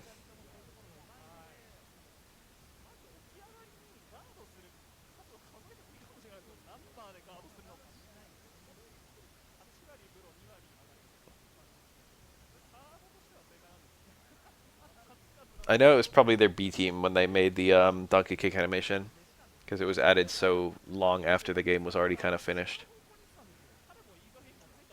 For Street Fighter V Ryu. But man, I really wish that he kicked backwards instead of like sideways. The sideways kick looks okay, honestly. But the backwards kick looks great. It's one of the best looking moves. Yeah, he had charge cancelable fireballs. So that was actually one of the best charge cancelable moves.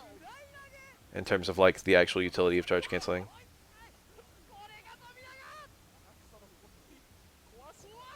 Oh, he shook out in time. But Makoto failed to finish the combo.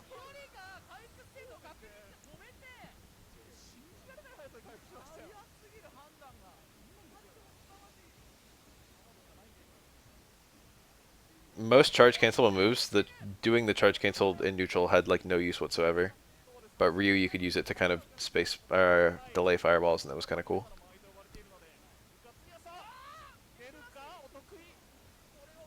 EX donkey kick is a dopamine hit. Heavy donkey kick is pretty satisfying.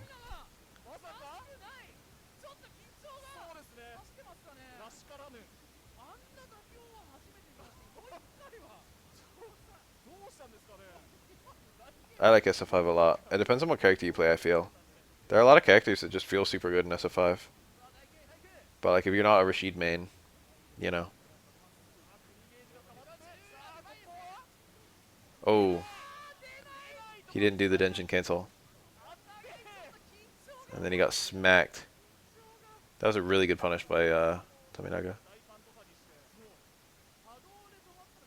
This is the replacement Co-op Cup. It's a tiny invitational because they couldn't hold Co-op Cup.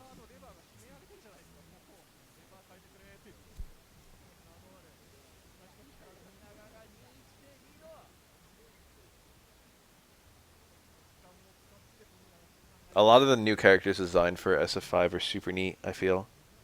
I feel like if you want something like SF5 Abigail, there's no character like that in any other game.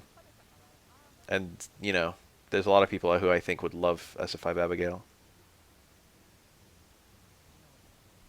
Yeah, Denjin is, punishing Denjin is a bit of an art. But I would think that Tominaga would be an expert at that art, so we'll see. But Denjin is really minus on hit. So a lot of the time, like, you'll have a Denjin punish and you'll just... It's easy to fuck it up, to be honest. I know it, and I still fuck it up every now and then. But oftentimes, if a Denjin doesn't dizzy you, it's usually really bad. Okay, that was a really smart release, actually. There was, like, nothing to do there. Stopping the Denjin as fast as possible was the play.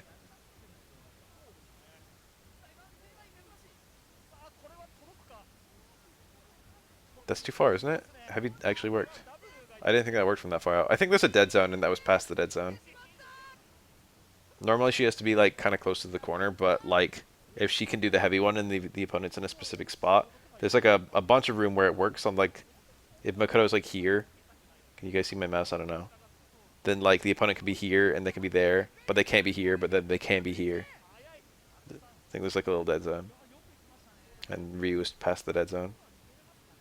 Don't quote me, I'm not a Makoto main. Eliath would know. There's a bit of specifics to whether EX even works, I think. This is going to kill free.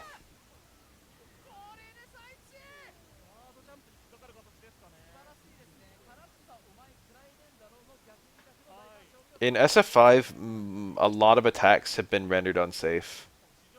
They really don't want you laying pressure with anything except normals in the interest of balance. Street Fighter Alpha is full of just safe special moves, and Street Fighter 5 doesn't actually have that many. And the safe special moves that exist are usually minus. So, Karine, as she existed in Alpha, simply could not exist in Street Fighter 5. So they had to kind of reinvent her as a normal pressure character. But most of her like attacks that are locked behind BT are kind of gimmicky, honestly. And most of her regular special moves are kind of gimmicky. So at high level play, she just turns into a Tenko bot.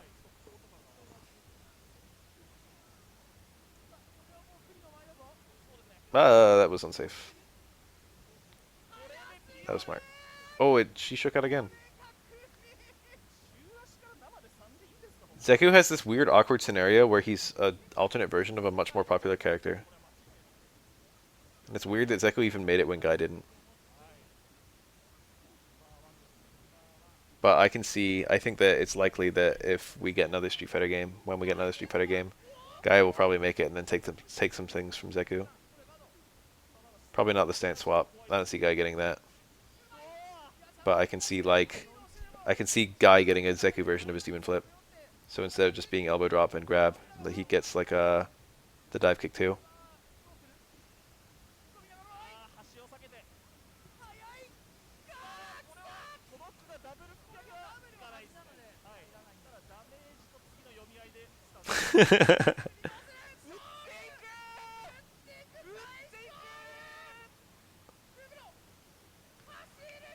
Nice. That was really good. That was a sexy parry and a good punish.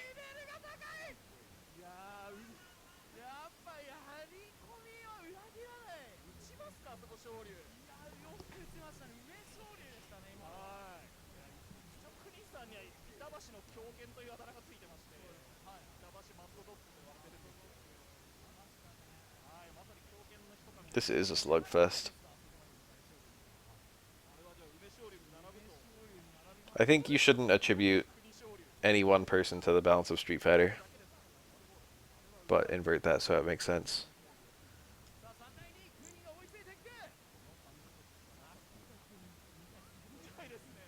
I think that no matter what happens, there are going to be some people who are disappointed. I think that Street Fighter means different things to different people, and there's no agreement on how it should be.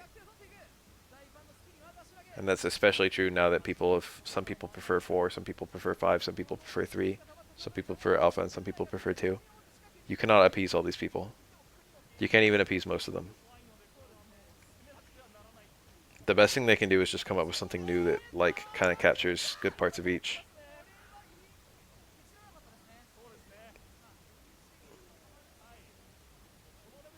I think something different is the way to go. A lot of people complain that Capcom's constantly trying to reinvent the wheel, but that's actually something I really appreciate about Street Fighter is each one feels like a different game. Compared to like Tekken. I mean Tekken does feel like a different game each game, but it feels more like really big updates with each new Tekken game, you know what I mean? Whereas like Street Fighter 4 versus Street Fighter 3 literally just feels like a different game.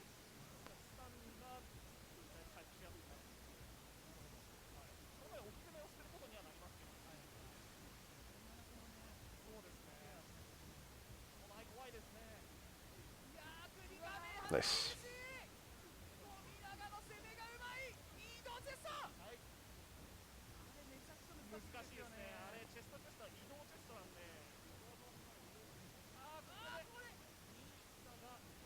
Ugh. Oh, that was unsafe. He could have died for that. Ah, dash in DP.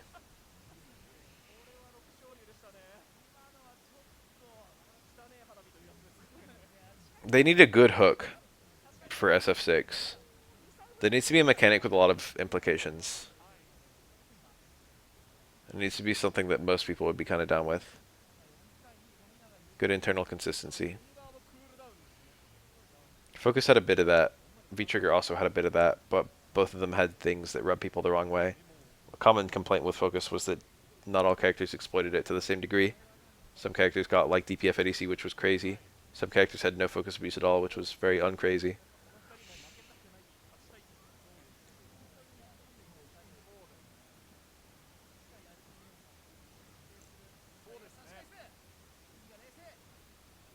Trigger was less of a comeback mechanic, which I think people liked, but it also locked part of your character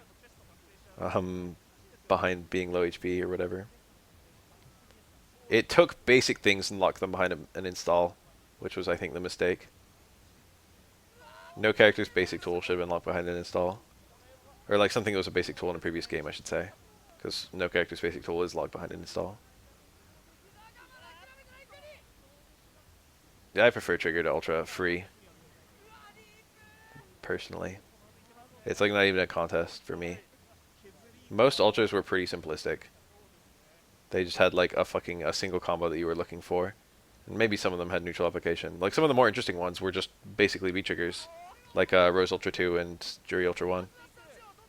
Those were like pre-V-triggers. But there was a lot to them. They were very like deep technically speaking.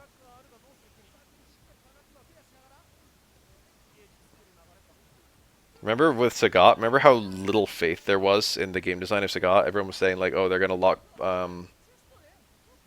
Tiger Knee behind V-trigger. I remember seeing that all the fucking time.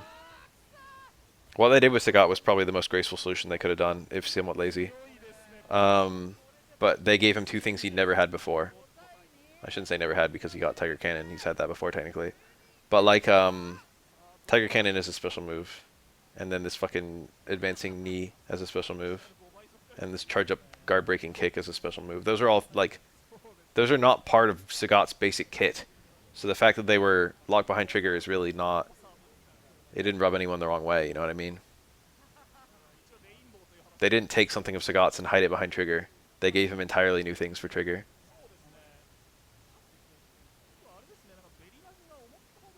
Yeah, Sagat has a super safe design. But in my opinion, he still feels like Sagat. People always bitch and moan about fireballs in SF5, but I feel like they're in a good place.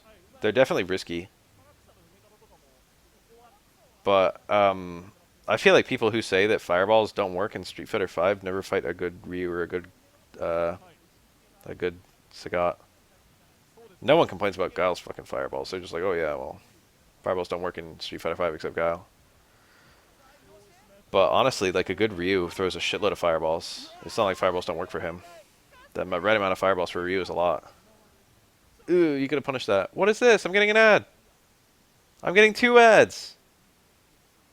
I'm gonna not subject you guys to this ad.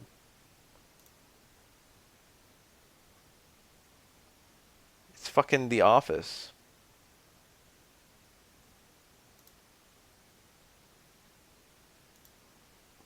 What the fuck is Bloons TD6? Is this actually Bloons, like the fucking Flash game?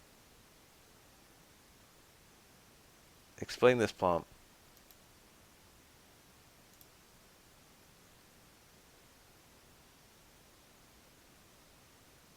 I used to play Bloons all the time. Bloons. Cool. Wait, it's back.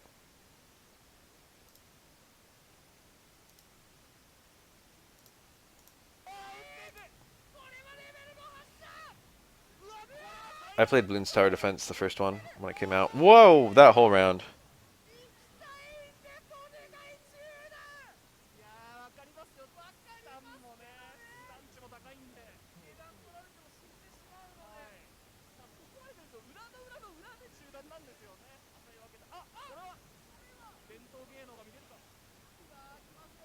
Not only did Street Fighter EX have really interesting mechanics. Oh, he went for double Fukiage and missed it. But all the mechanics work together with each other. Oh, Roundhouse failed to work because of the X kick delay. That taunt, though, is stuns recovering faster. Big jump. Denjin block string super dangerous right now. That was unsafe. Makoto might have been able to get more than that. She might have been able to get dash something. Sweep wasn't bad, but there might have been. He might have been able to. No, he didn't have super.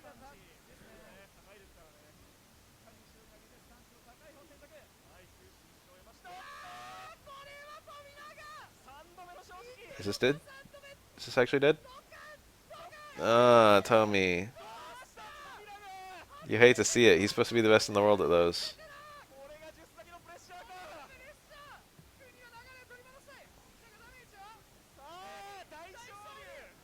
Guy with name containing Bombay knows about SF3 Dulcim. All checks out, in my opinion. See, that might have been unsafe too. Oh. But that was really far away. That was like a really minus tension, but it was really far away. Because I had to travel farther, it was more plus. If the fireball hits instantly, like, you know, every frame it travels before it has to hit the opponent is another frame that Ryu can recover a little bit. So that was probably a safe tension, I would say.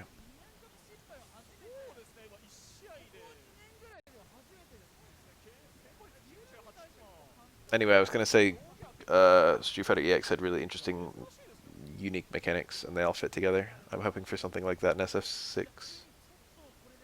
I think you need something deep and crazy in a fighting game. SF5 doesn't really have that. It has it for Monat VT1 and nothing else. I guess it has it for Nadeshiko too. There's very little deep crazy stuff. You know what I mean?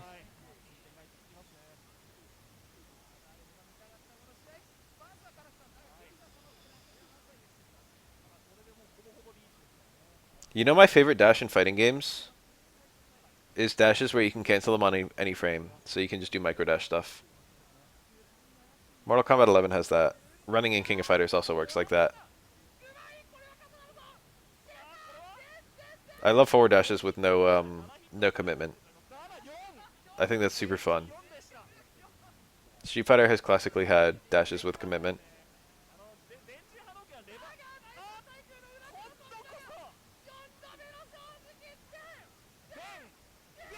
The reset. Normally Makoto does EX Fukiage there for a surprise cross up, but this time he did low short, which might have been trying to catch. Was it low short? I already forgot. He had something staying on the same side.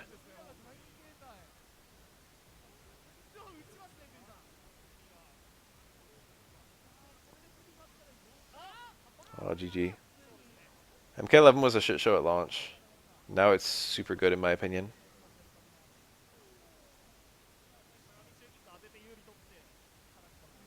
At first I didn't like it because I feel like it overly simplified Mortal Kombat X, but now I think the mechanics work super well together. It's also very easy to learn.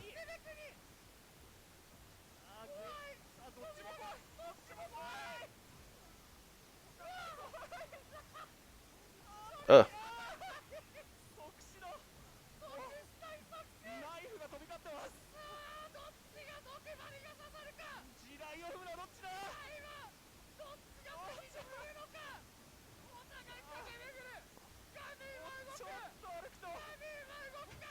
Look at them playing the way they are.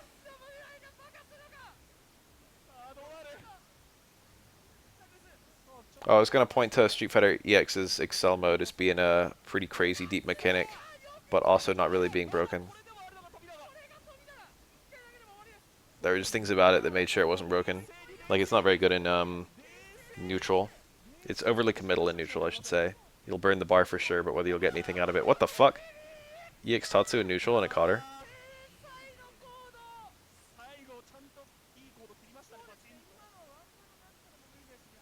I feel like, yeah, in most games with a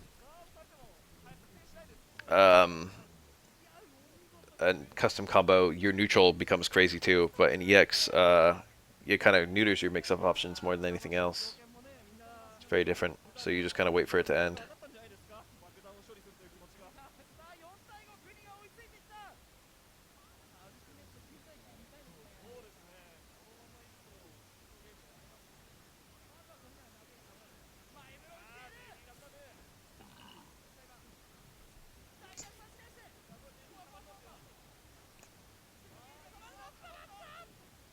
Oh, that was unsafe for sure. That was a two-hit engine. And it hit her pretty close. She probably could have dashed in and got Karakusa. Or done something, I don't know what. Dash punch at the very least.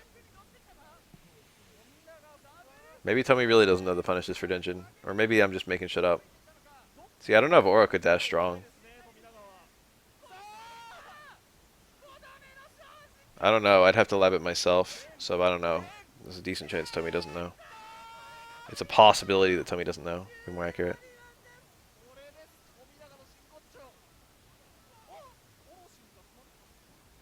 Nice. He had to wake up with some crazy shit. Wake up parry would have not even like parried that low strong because it was so delayed.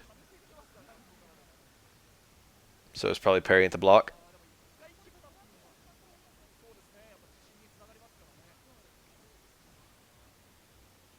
Killer Instinct remains the only fighting game where you can play as a Battletoad. That's not even true, because it was Battletoads versus Double Dragon. Shit.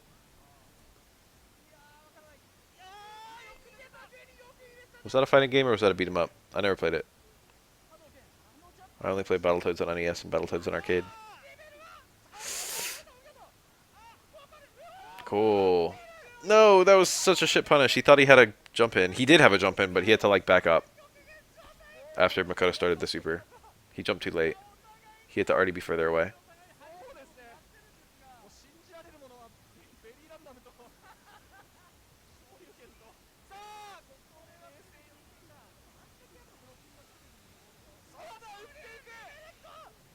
Oh, she tried to jump out. Parry was the play. He had too much time. Plus, Makoto was far enough away that she could have reacted to the fireball release. Parry was a shit play, but it was still the best play. Ryu was gonna release on her wake up. There was like no doubt in my mind. If you released a little earlier, a little late, she could just react because she was far enough away. So there was no like release timing mix up.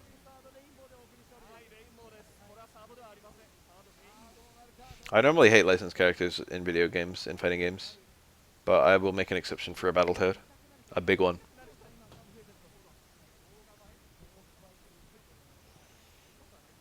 Who was it? I don't even know. Was it Rash? Isn't he like the main one?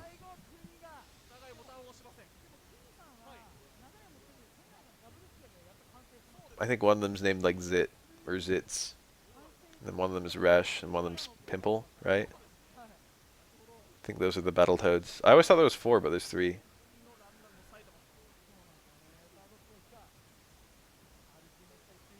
I got confused with the Ninja Turtles, I guess.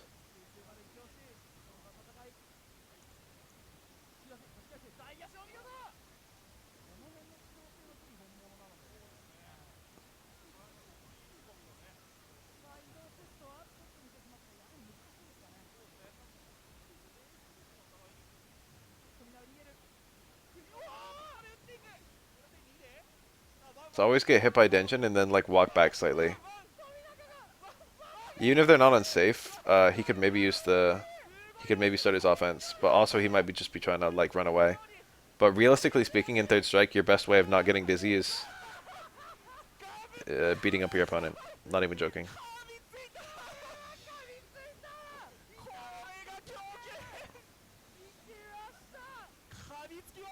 Minecraft Steve versus Sephiroth is truly a dream match, now that you mention it. I've never thought about those two together.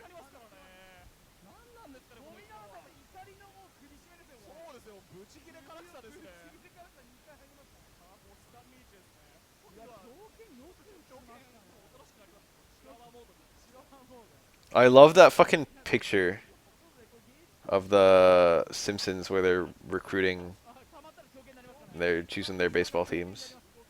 And it's PlayStation All-Stars Battle Royale versus Smash Bros. And it's Smash Bros. Like getting Cloud, Ryu, and who was the other one? Snake, yeah.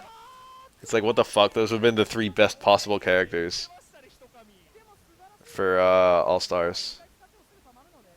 And yet they got into fucking Smash instead. Oh, that would have hit me. But Kuni's too good. 100% that would have hit me.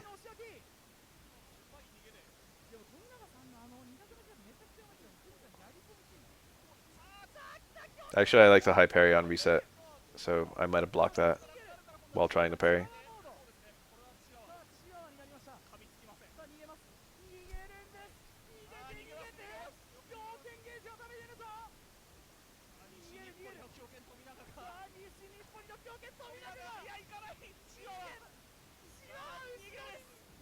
Denjin has a really short meter. Always eats Denjin and then kind of like awkwardly walks back.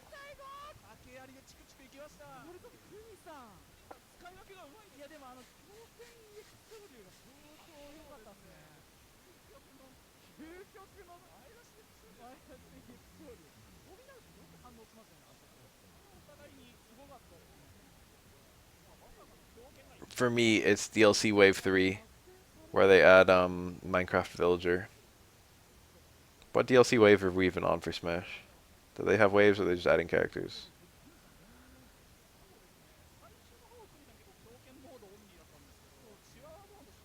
Yeah, there you go.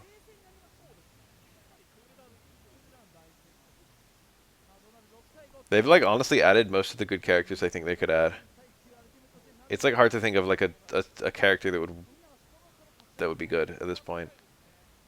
When I think about Smash characters I would be really hyped to see in Smash. I am actually one of those guys who says Sora and or Dante would be good.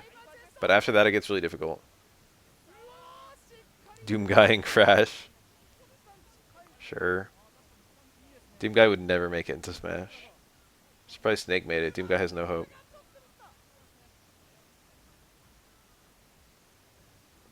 Bob and Bob. Would they be like ice climbers? Shoot bubbles? Ryu's been taunting a little bit in this set. It's actually good in this particular matchup because it prevents you from getting stunned a lot of the time. In particular, if you have a couple taunts up, you can actually be immune to Makoto's touch of stun. Immune's a strong word. You'll be put at like 99% stun instead of 100. Because you'll just recover enough Dizzy in the process of the combo.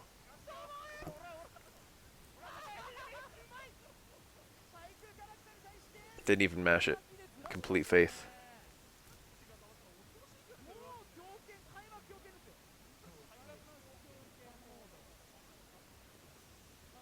Dark Souls rep. Chosen Undead. Well, I actually like the sound of that. Each character having their own little mechanics. Jumping out was a bit brave. Should have stayed grounded and parried, I think.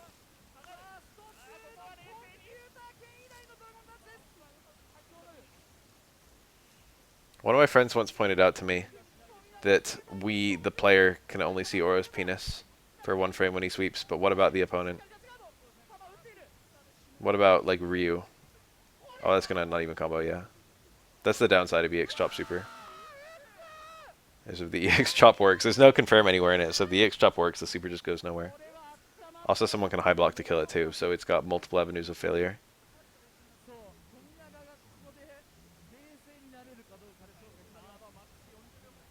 I mean, look at Oro's forward throw where he fucking climbs up on your back. His dick is rubbing, like, right against you, I bet.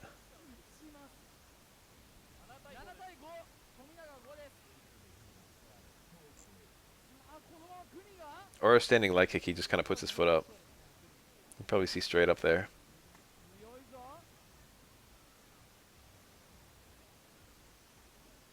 His opponent can probably see his dick all the time.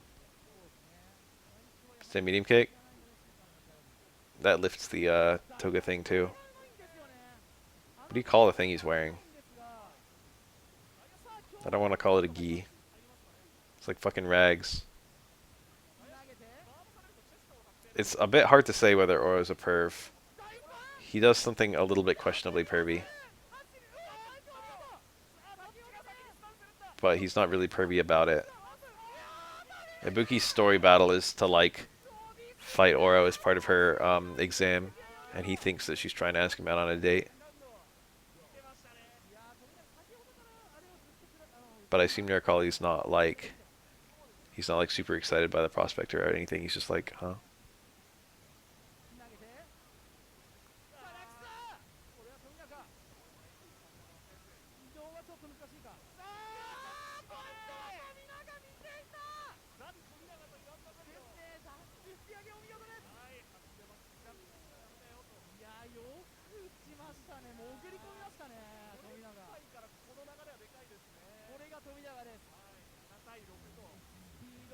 This is going super close. But when you look at the fucking order of the wins, it kind of looks like Cooney's got the download a little bit.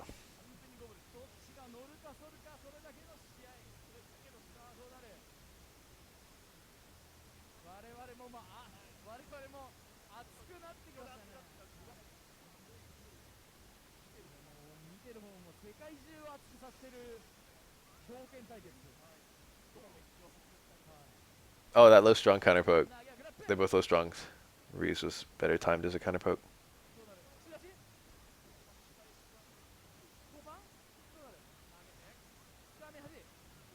Jump out, but stand around house. Weird interaction. That's pretty shameless to just jump out the corner like that. I do stuff like that too, though. That was unsafe. Yeah, that could have been stand fierce into super, I think. Right? Did he have it? No, I need to double check. Yeah, yeah, that could have been stand fierce super. That'd have been big. It might have been Karakusa stand fierce super if you wanted. That was definitely a lost punish opportunity. Arliath, hearing that Arliath was pointing out bad dungeon punishes, I'm actually being super aware of them. Yeah, I mean, jumping out of the corner is actually like a thing in every Street Fighter, honestly. It depends on the game because like anti-airs vary a lot. Sometimes anti-airs are super dangerous and sometimes they're super not dangerous. In this game, anti-airs are usually not very dangerous. Plus, you've got like jump parry to help keep you safe.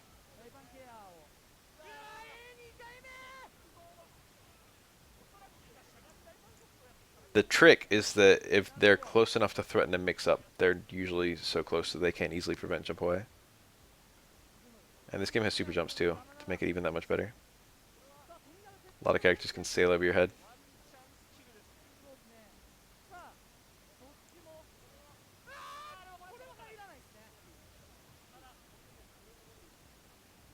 I remember thinking in the story mode for SF5 that Aura's voice was literally perfect. I was like, wow, this guy actually sounds like a human chicken. But I'm thinking of the English one. I never heard the Japanese dub. Japanese dub. Japanese, you know, whatever. Audio.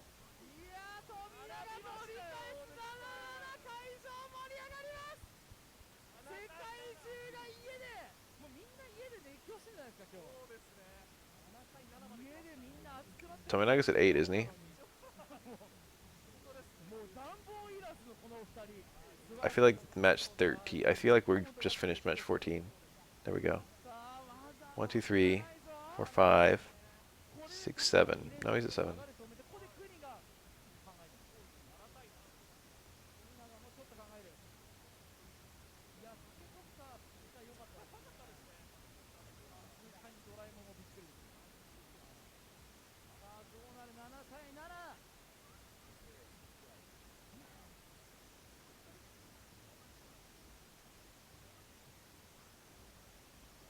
I really like Seth's English voice a lot. I like that VA. He was also Kaufman in Shattered Memories.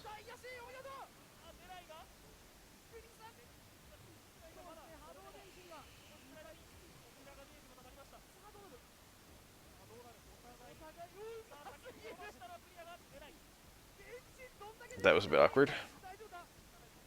Sailed over Ryu's head. It was alright, he didn't get punished.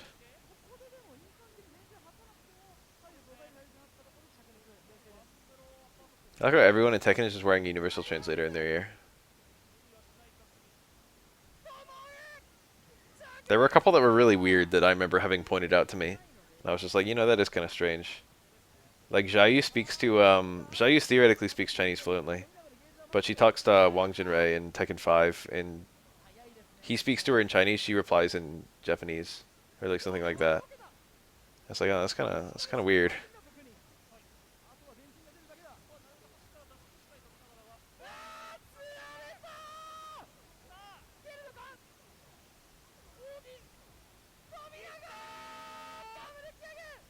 Meanwhile, characters can just understand King's growls.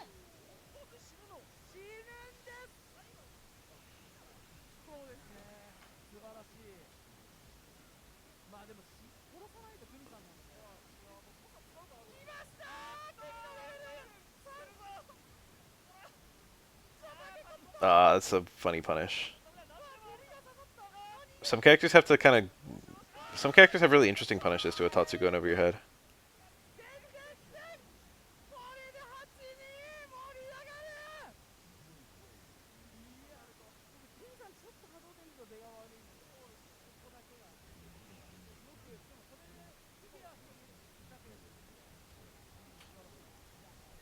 I can see Claudio speaking Italian to Heihachi and Heihachi responding in Japanese because that's just their native languages, right?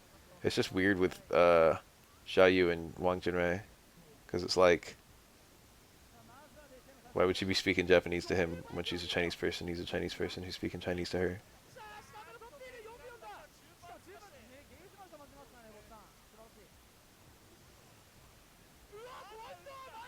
Makoto have invincibility after her fourth throw in this game like she does in 4. Yes. But it's a little weird. It's not like meaningful or anything. She's like theoretically minus, but as long as she doesn't commit to anything, she can't actually get hit. So it's like if Makoto throws Ken, and then Ken does instant yeah, see, she should have eaten that. Not even joking, she should have eaten that instead of parrying it. Eating it was better. Rather than trying to parry it, he should have done he should have just done Karkusa or something like that. And if re-released, which he did, she should have eaten the Denjin and then like done like dash Karkusa. Dead serious, that was the play. Because however much dizzy and damage he took, it would have been paled in comparison to landing the Karkusa. He would have got a lot of it back.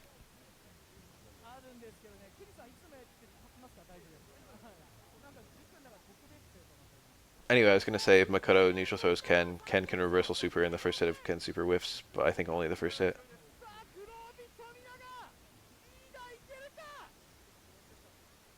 Alright.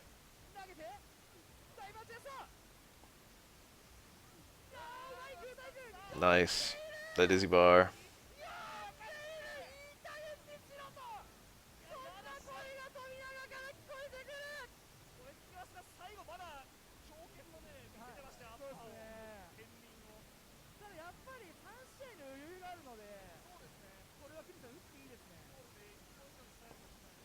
I'm not sure I've ever heard Swedish being spoken.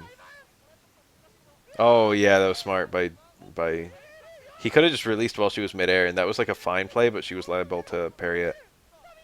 Holding it was more risky, but a lot more rewarding, and he got paid off.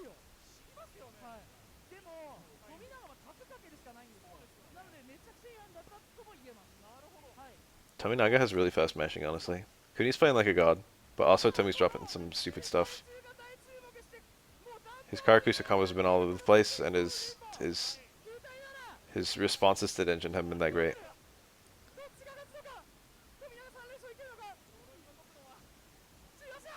That's a good Denjin from there.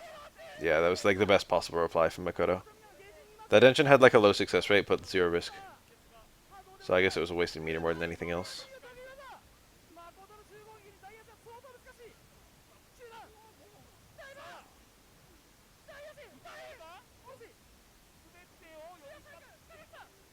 Oh, that's... Oh, Sin Fierce into super killed, but I don't blame him for not being ready to do that. Tominaga holding on.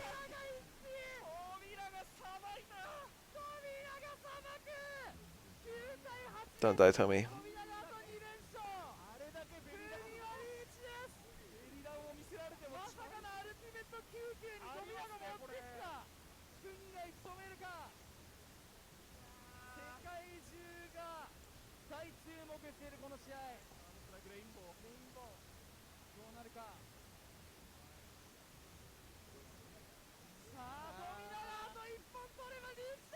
That's a nice take.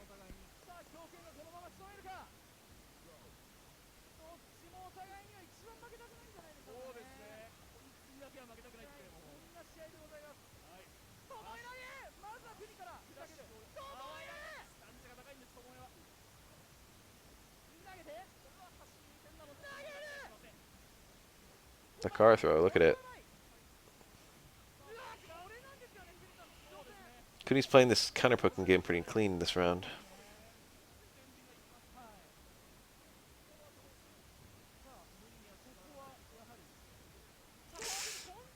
That EX fireball.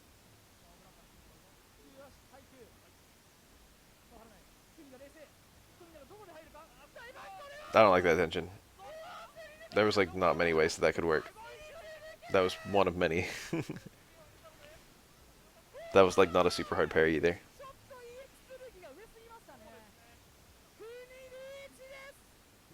I guess it's a little different because I could backdash and then attempt the parry, but Makoto's backdash isn't quick like mine. It's far, but it's not. It's got kind of a little bit more recovery. Ah, Tommy. These are kill combos he's dropping. This kills though, I think. He didn't kill. Is Sword Short really the best she gets on Ryu?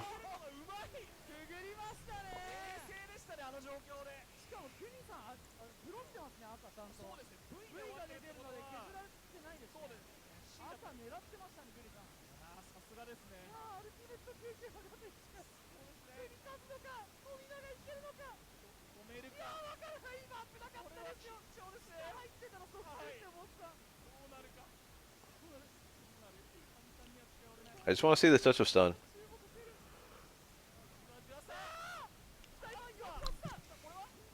That was a good jump. Oh, that was really nice. That went like the best it could have possibly gone. There we go. Oh, he missed the super cancel. He got the jump in combo. Okay, it's over. He doesn't even need the super, I don't think. He used it anyway. EX dash punch might have killed. Super was better though. Reliable.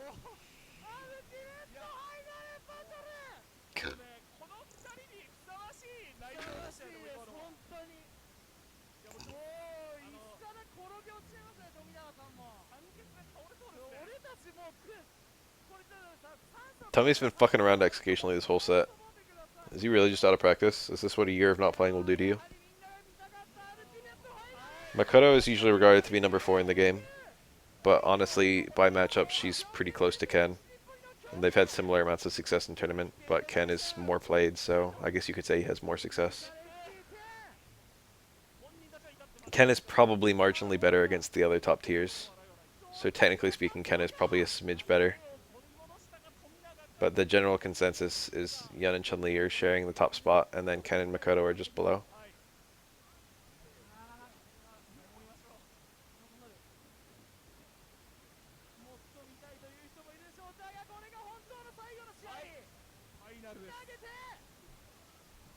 Ugh. And then Dudley's just below all of them. And then depending on who you ask, you can probably get like a character like Akuma. Or maybe like Yang. Or Ryu or Urien. I feel like I'm forgetting a top tier. A high tier. Oh yeah, someone might throw Oro in there. That someone would be me. I would throw Oro in there. I am that person. That's a nice OS parry on the left forward. Nice. Mara only has a few bad matchups, so just against really important characters. And at the top level of play, they might not actually be that bad. I don't think Ken versus Oro is that bad. Probably like 6-4, honestly.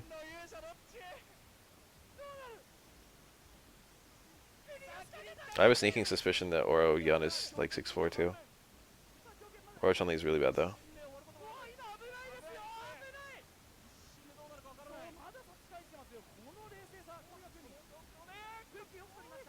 I'm scared. This is last game, last round. I don't know who I want to win. Kuni? Maybe?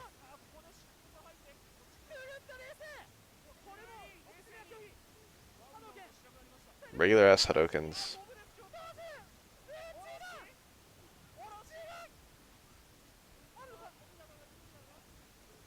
That is completely empty Dizzy Bar is a big enemy of Ryu right now.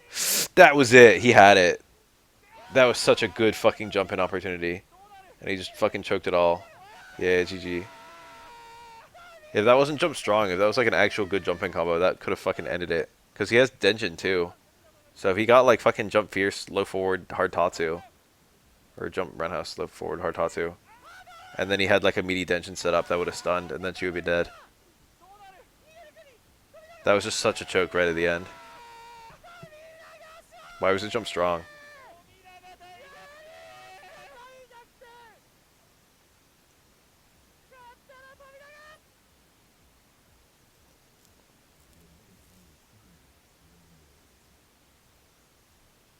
No, that was a reactable scenario too. That's the worst part. I could tell you that Makoto would not react in time.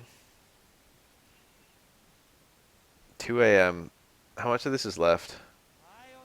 That was match 6, so there's 2 long sets left. Do I have it in me for 2 more? I really don't know. I don't want to fuck up my sleep schedule that badly. It would be better if I just did the rest of this tomorrow. I really want to keep watching, but I think I should. I feel like I'll crash either halfway through this one or I'll crash after 7, and it feels kind of silly to do 7 and then stop. I'll save it. I'll do it tomorrow.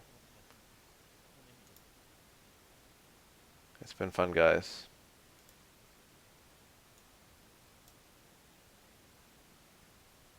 Come back tomorrow and we'll clean it all up.